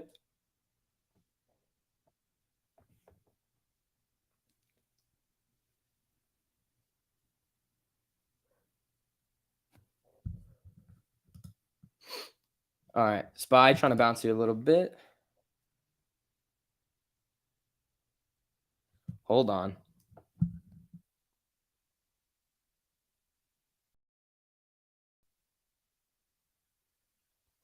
Hi, this is so-and-so on a recorded line. Yeah, fuck off.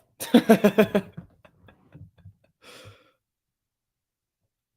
was yeah, that was Netflix. I don't think Redbox ever did that. Redbox I thought was relatively new. Netflix used to mail stuff to you.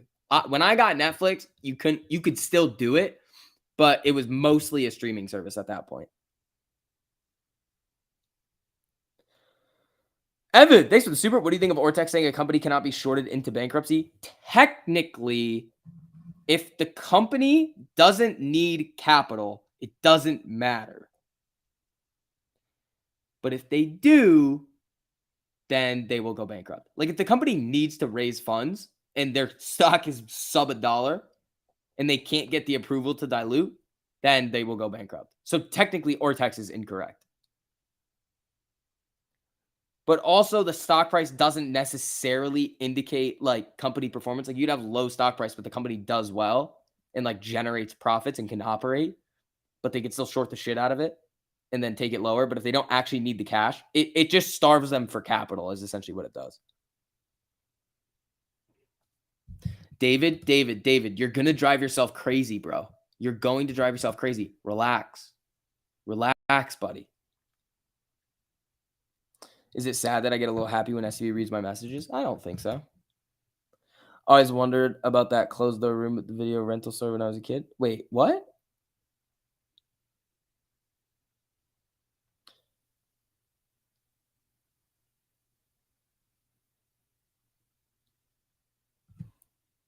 Oh, I'm fine. David, I don't think you are. You get so hyped up every day and you're like, go up.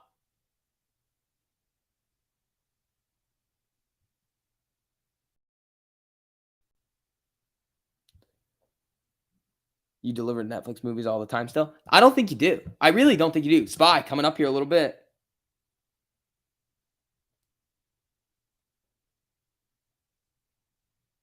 Come on, break that high.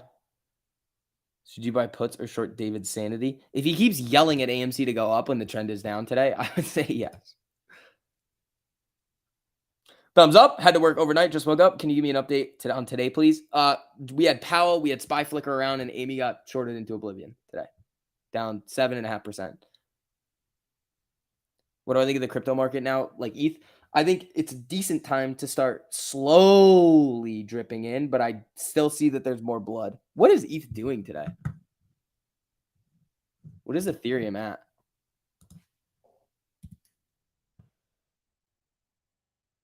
Ooh. Don't listen to shills in the chat. That's fine. People are going to come in here and say whatever they want. Everybody can have an opinion, but it doesn't mean that it's correct. ETH is ripping right now.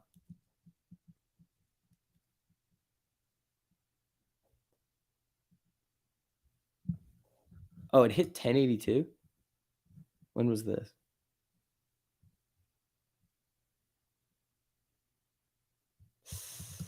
Darn, I never hit the Oxy crossing. Up. Ooh. Uh-oh, Ryan. Warren Buffett's coming over here and slapping the ask. Ah! You're definitely still delivering Netflix? How do you even do that? Like, how do you even get a Netflix DVD? Like, how does that even work?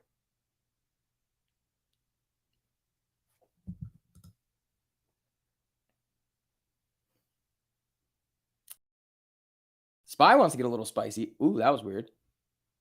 That is a bit strange.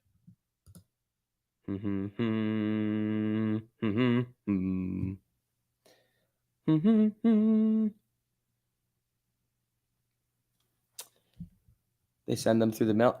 Death's Touch. I understand the mechanisms for how things get mailed out. In prison, you get Netflix DVDs? Is that real? You guys are teaching me some things right here. I did not know this was a real thing. Stop. Fish? What? Stop what?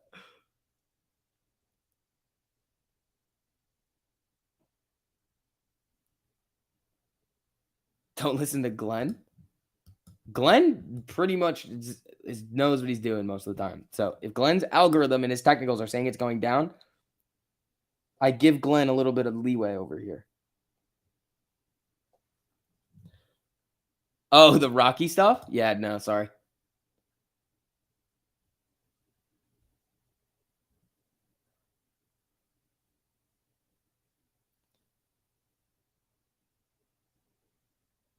Spy looks interesting here. Where's wanted felons? I don't know. I don't know where our wanted felon is. But he's a wanted felon, so I don't know if he's ever been actually to prison. All right, Spy pop. Amy Little pop here. Spy. Pop, pop, pop, pop, pop, pop, pop, pop, pop.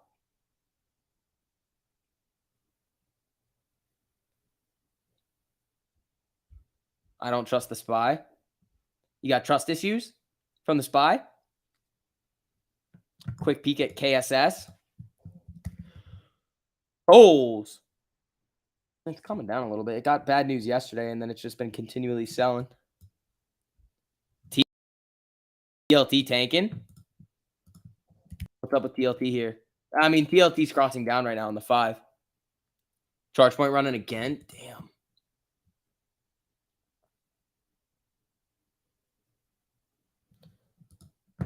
Jimmy trying to get above VWAP over here.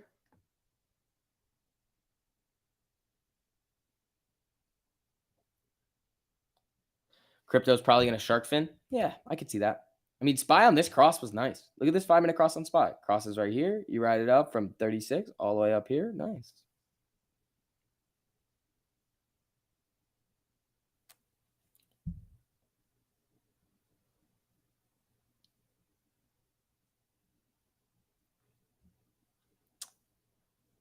All right, folks. Let's see. Oh, you hit the 800 likes. Thank you, guys. I appreciate that. Let's see if we can run it to 1,000 by close. That would be pretty dope if you guys could do that. Let's see. Amy, flicker, flicker, flicker. I think I'm going to YOLO. Just kidding. I'm not YOLOing.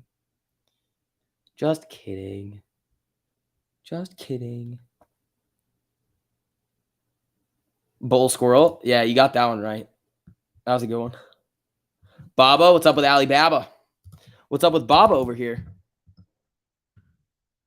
It crossed, coming back up a little bit. Ooh, a little bit above VWAP here. That's not bad. Depends on if it's federal or state prison. Oh, only state prisoners get Netflix?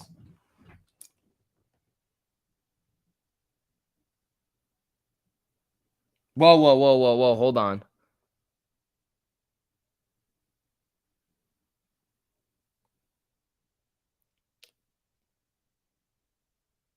No, no, no. There's a good chance Warren Buffett's Berkshire Hathaway will buy Occidental Petroleum once the company becomes investment grade. Buffett might buy out Oxy? No, I don't think so.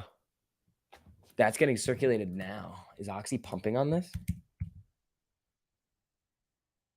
It is ripping here. So is SPY, though.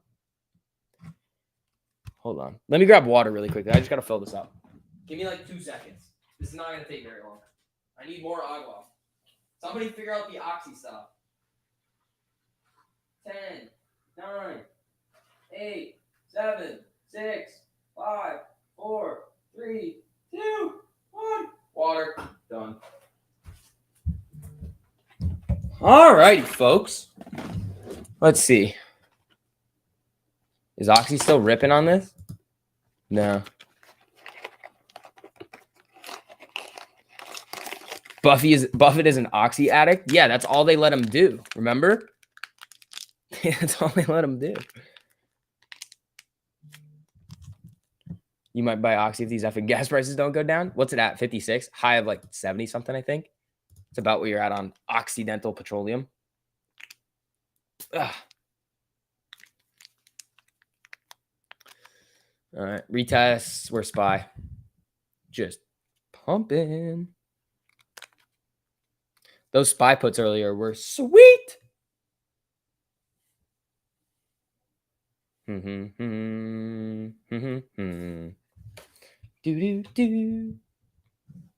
There she goes again. Sent it through Twitter. What'd you send? What is this?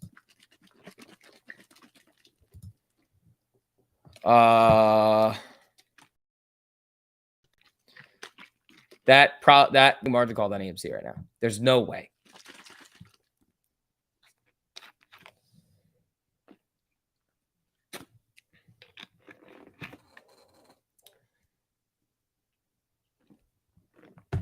Yeah, I just saw it, but oh, here comes SPY with a little move up here going into close. Hello. Hello, S&P.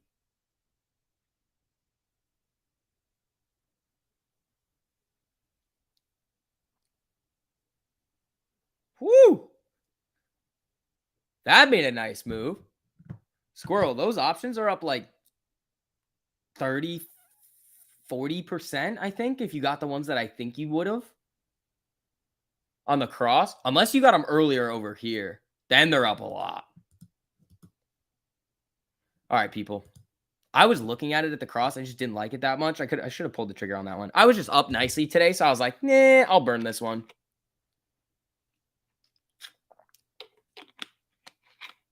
I think it's bullshit too, Ryan. I don't think he's actually going to do that.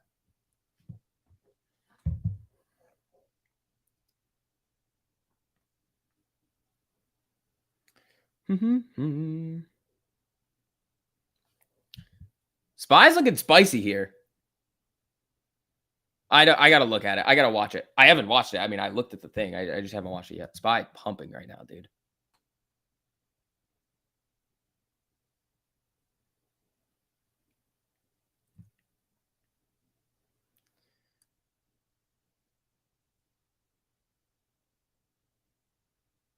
SPY is ripping.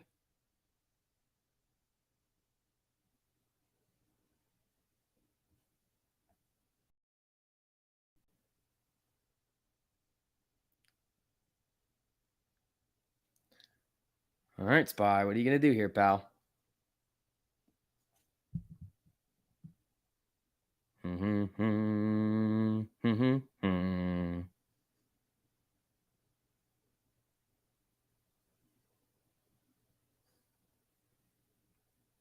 Dude, SPY is on a moon mission right now. Just mooning. Hello. Hello. This is probably going to shark at some point. Jesus.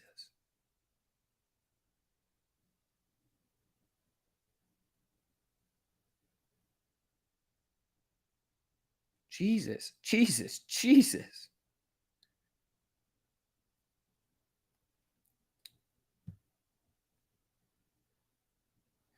All right. Well, that was fun. 6%.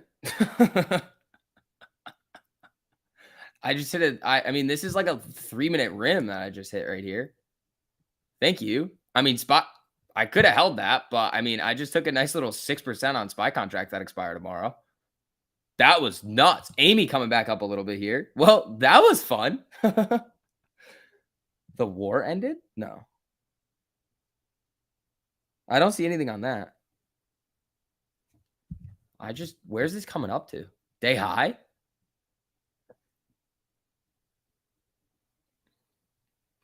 Well, that went up quicker than I thought. 35% on that quick SPY Paul. Yeah, I just took 6%. A little tiny one.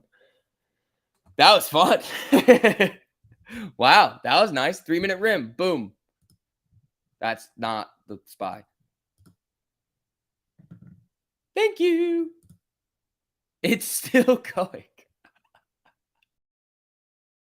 Higher, says Squirrel. Pumping it to dump it tomorrow. Is that what they're doing? Hold on. SPY's ripping. Jimmy's coming up here.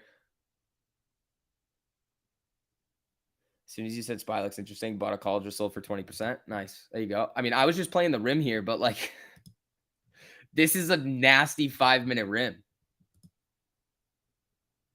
Did you get in when it came down and touched the 13? I got in when it started doing this. When it started extending off and wasn't touching I got in. No, this is where I got in. Right here.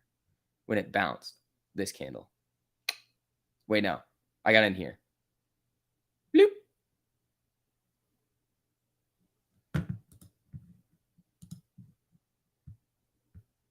I mean, you can get puts down to the thing. This is crazy. I mean, this is a little supply zone up here that it's running into. Watch it get shark down here.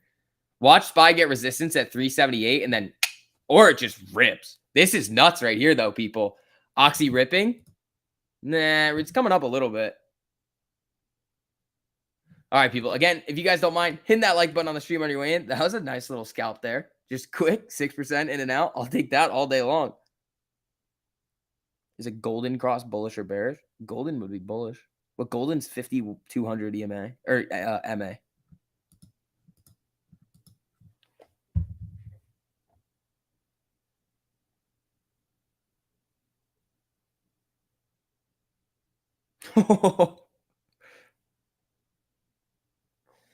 Dude, Algo is a wild person. These new things that we're bringing out to you guys soon are going to be insane. All right. So let's see what SPY does here. That was a bit of a wild move, though. Squirrel, what are you going to do? This is the best entry zone for $2 out of the money. Strat 2. I was thinking about that, bud. I was thinking about that. How bad are they? Is it? I would almost go 380.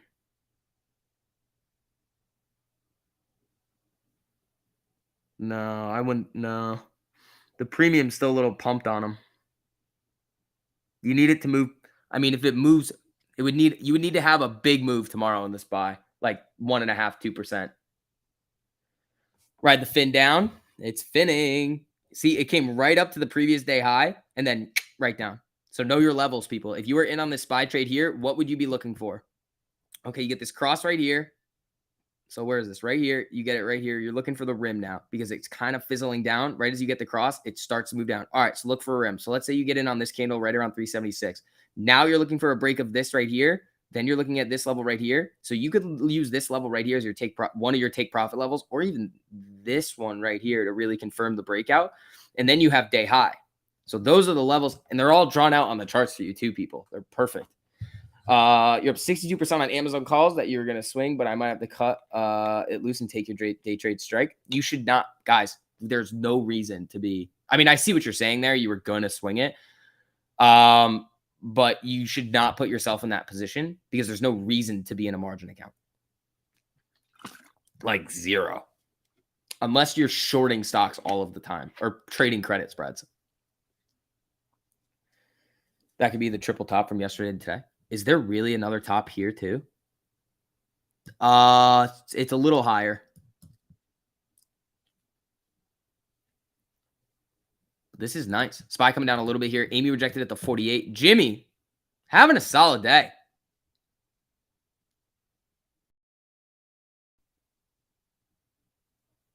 Call at the top. Took it from 34 to 41. Quick 20%. That was sweet.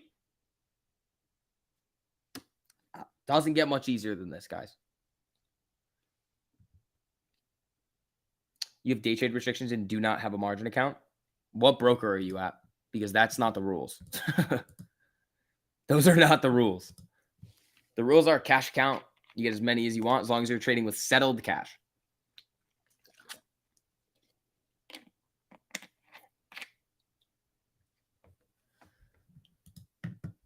Is this a 1 minute rim?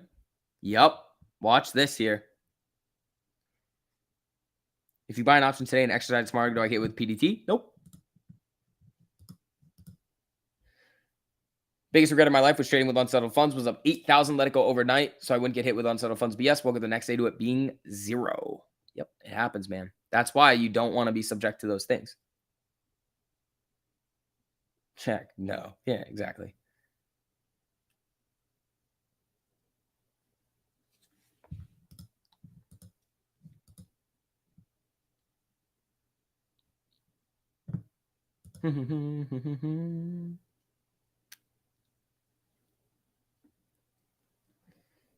Can't trade on Robinhood without 25K. So then why the fuck are you on Robinhood?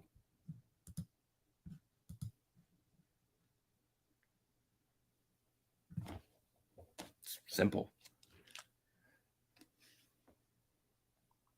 Phil, for fuck's sake. Shannon, I know. I hate if you're trading short time to expiration, I mean.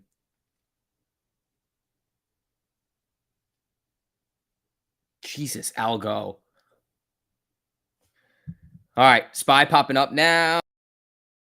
Again, very nice. I mean, day of trading team. Very, very solid day. Just waiting to pick our spots. Damn rim job. Yeah, it did. Moo only has margin accounts? I don't know. Where can you do multiple day trades without 25K? Anywhere if you're in a cash account. With a margin account, there's risk involved. They're letting you Guys, why do we do this every day?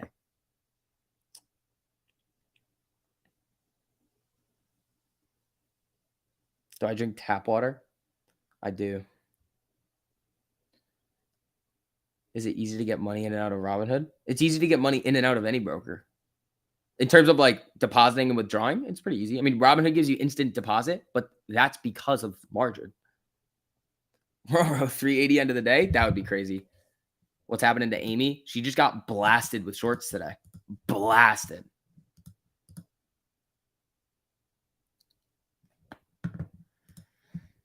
Here comes SPY again, above 378.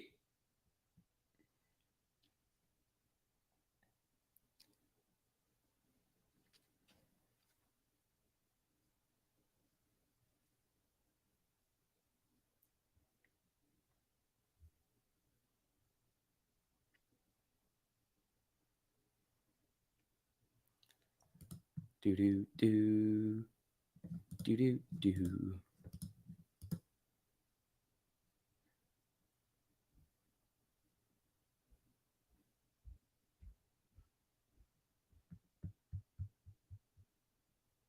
Let's see. What was Squirrel saying? Squirrel was saying up.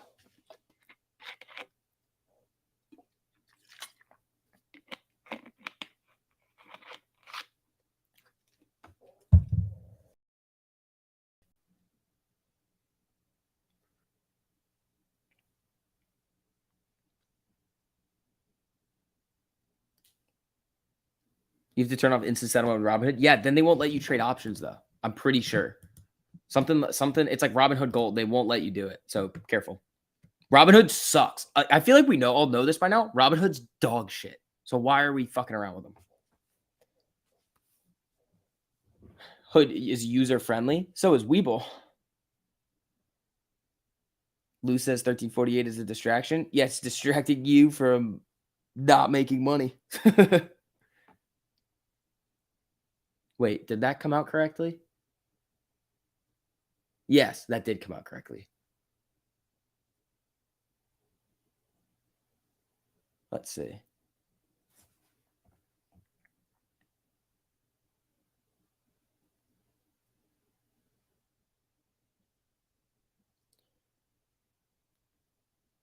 Just wanted to thank you. I listen all the time. Felt like I never could understand the chart. Last night, I went on my PC and it just clicked. Shadow Slayer. There you go, buddy.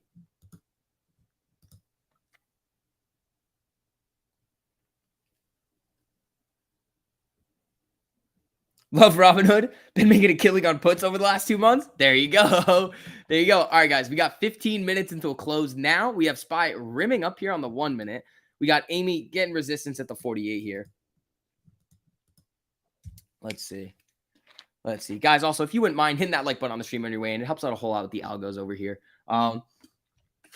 So, people, hold on. My phone's blowing up.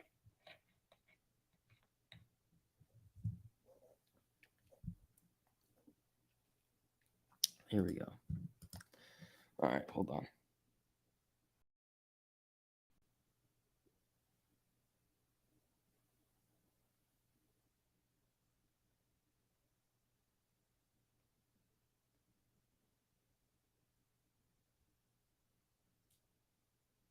Hold on.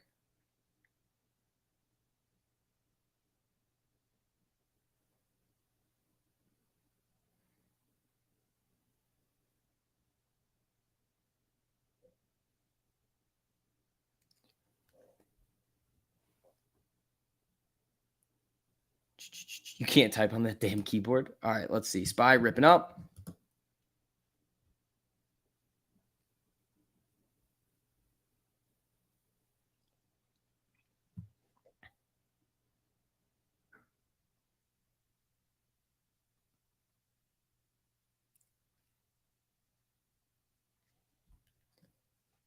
Did Palantir finally cross the 200 on the 4 hour?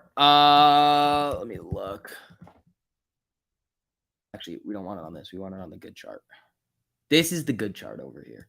This is the one that's going to give you more accurate stuff because it has the data on it. No, not yet.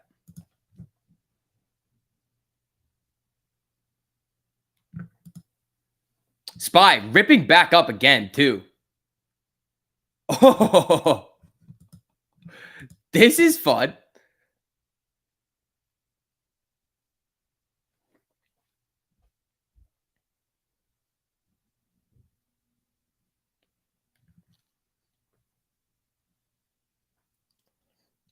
What is Johnny going to do that Trader Joe doesn't? He's going to do a lot of things that Trader Joe doesn't. There's a lot of things that we're adding to him that you guys are really going to like. But the main difference is the time frame that he's trading on. But when there's more information to give you guys about that, I will tell you. Made a killing off the 33 cents to 70. There you go. There you go, team. I love to see you guys printing money all the time. This is great. The 1348 naysayers are everywhere. Had to almost ban someone from TMI's Twitch chat. Yeah, TMI's box. People are the people that are hating on it are the ones that aren't in it making money. Like if you see it or if you're in there, they're crazy. They're like, no, fuck you guys for helping retail make money, which is essentially what they're saying. Because the people in there are having a lot of success and they just have some problem with it, which is very, very, very strange. If they put that energy that they have and just into learning how to trade, because those types of people, if they like saw people making money with trading in 1348, they'd be like, oh yeah, 1348 is solid. It works. Awesome. But they don't, which is sad because we do want people making money. And a lot of it's coming from the fact that one, AMC's down a lot right now from where it was. The market is down a lot. And these people just don't know how to make money. And they see this and it's almost like I don't want to call it jealousy because that's not really what it is, but it's like they're just like so against, I don't know what it is. It's fine. Whatever. We'll see them eventually when they start to really realize that, I mean, everybody is doing very well with it. I mean, I crush it with it all the time. TMI crushes it. Gabe crushes it. All the people in there crush it. Not a hedge fund's crushing it. Like so many people are having a lot of success with it that, I mean, it's not really going to change what we do, which is fine. Bitterness. Yeah. I think that might be what it would be too. Use 1348 to trade stock on VIR up 6%. Yeah. Learned a lot from this man for real. Been tapped in for a few weeks. Yeah. It's the monthly fee. Well, I mean, the thing is that we pay, if you guys knew what our monthly expenses were to give you guys all of this stuff, you'd be like, oh, like it's insane. And we're giving you guys even more. And we're perfectly fine with eating that cost on the people that have been with us through the very beginning and all the bullshit that's been going on, which is fine. But we're just extending that. If you guys want to come in too. If you don't, and you're going to sit there just honestly, being a hater for no reason, that's fine. It's not going to change anything about what we're doing.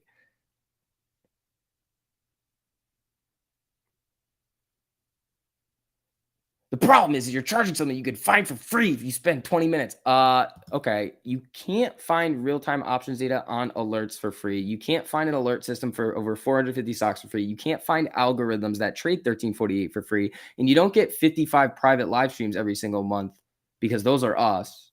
And then you also don't get, what do you call it? All of the curriculum that's in there too, or the community and the amount of people that are in there helping. So no. That's not how it works, actually. So, I mean, it's at the end of the day, it's whatever. It makes no difference to me. I'm going to print money in the market anyway. If you guys want to come learn from us, awesome. If you don't, cool. You can get grandfathered in or don't. It's fine. Is there going to be a bot that plays the 1 minute? Probably not. No. SPY, new highs again. Why isn't AMC following the SPY? On longer time frames, it will. You also can't give financial advice. That's the beauty of it. There is no financial advice in any of it. That's why when people are like, you're getting financial advice, it's like, no, we're not. It's tools to make the strategy easier, you dumbass. 55% on a SPY call, 1348 sucks.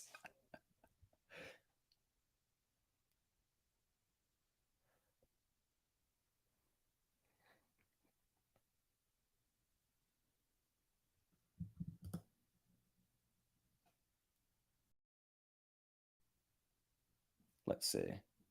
Amy, getting a little pop here. I like it. I like it.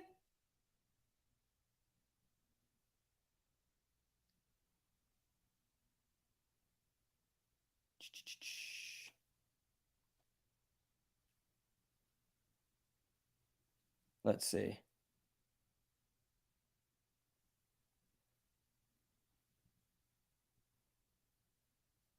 Called that AMD run to the penny. There you go. Amy's popped back up here. There we go. SPY on a moon mission. Damn, I wish I kind of held those calls. Dang. Those would have been fun.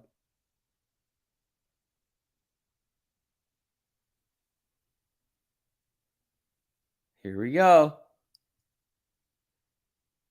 Look at that Weber shit fall back to the ground. Did it? Ooh, shark fin on Weber. Yep. That's what happens, man.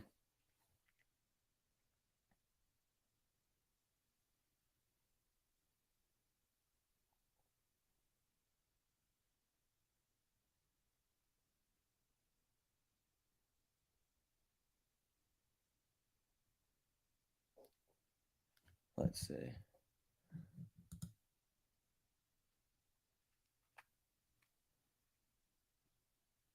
Weber puts printing now? Yeah.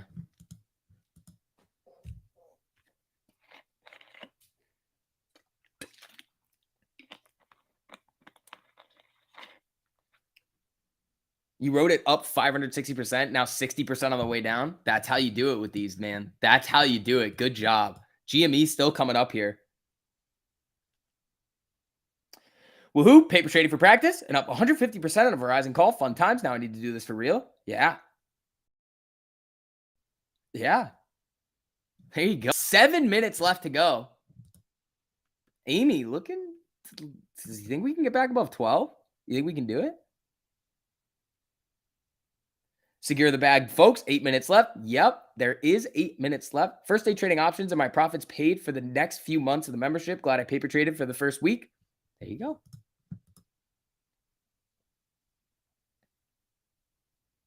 Closes flat on Amy. We would need a 60-cent move.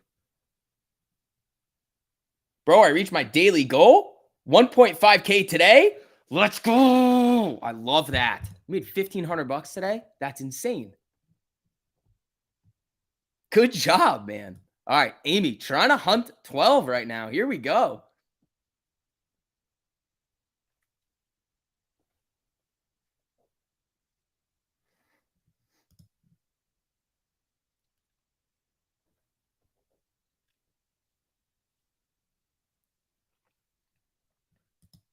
Let's see.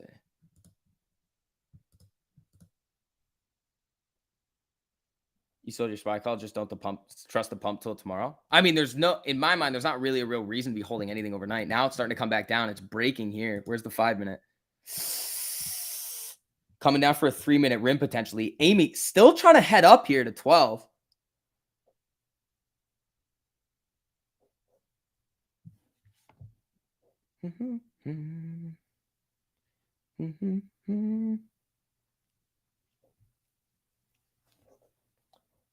Ooh, hold on. What's going on here? NATO's new strategic concept reflects concerns about China, including its economic practices. Oh, boy. I don't know any reason why some would not want to learn. Yeah, it's fine.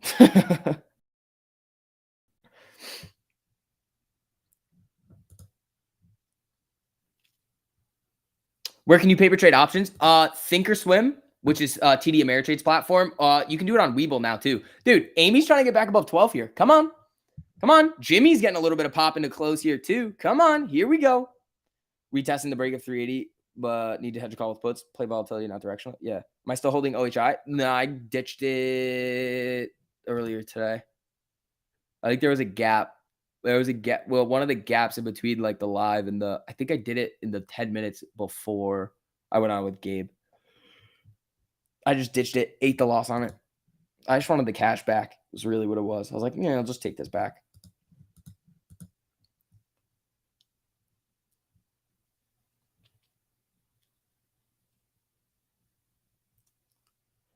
Then 2 dirty SPY trades. And what else do we do? Chewy was good. Is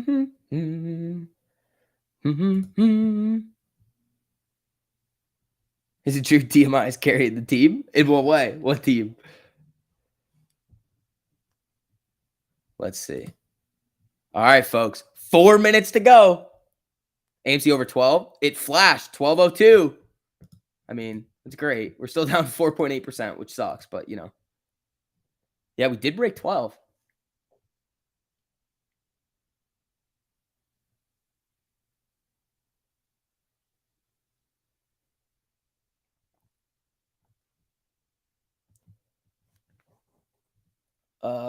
Webull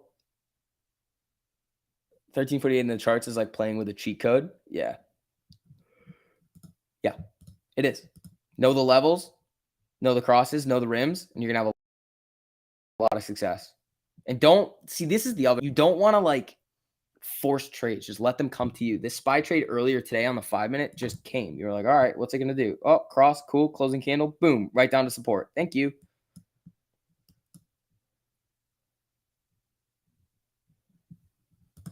All right, 12:01 on Amy. 12:02.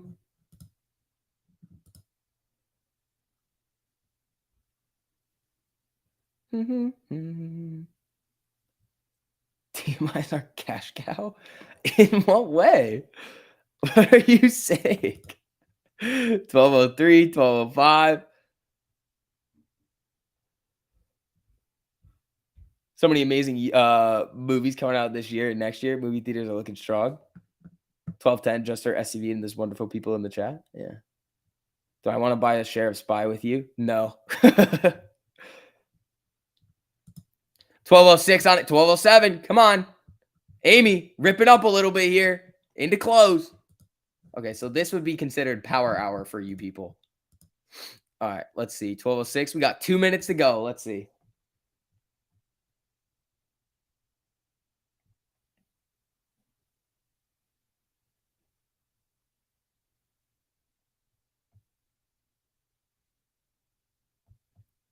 $12.07.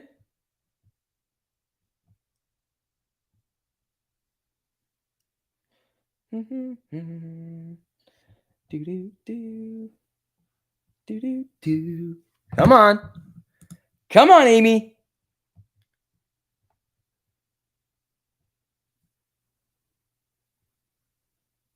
You people. Yep. Exit signal on OHI. I took Ryan, I already said I already got out of it today.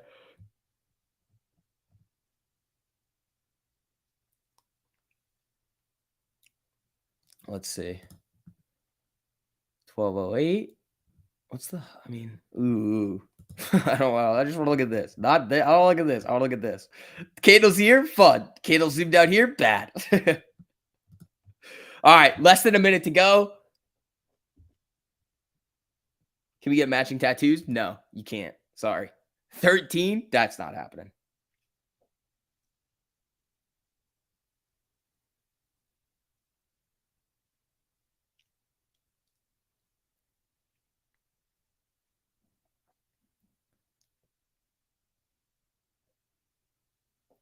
Let's see.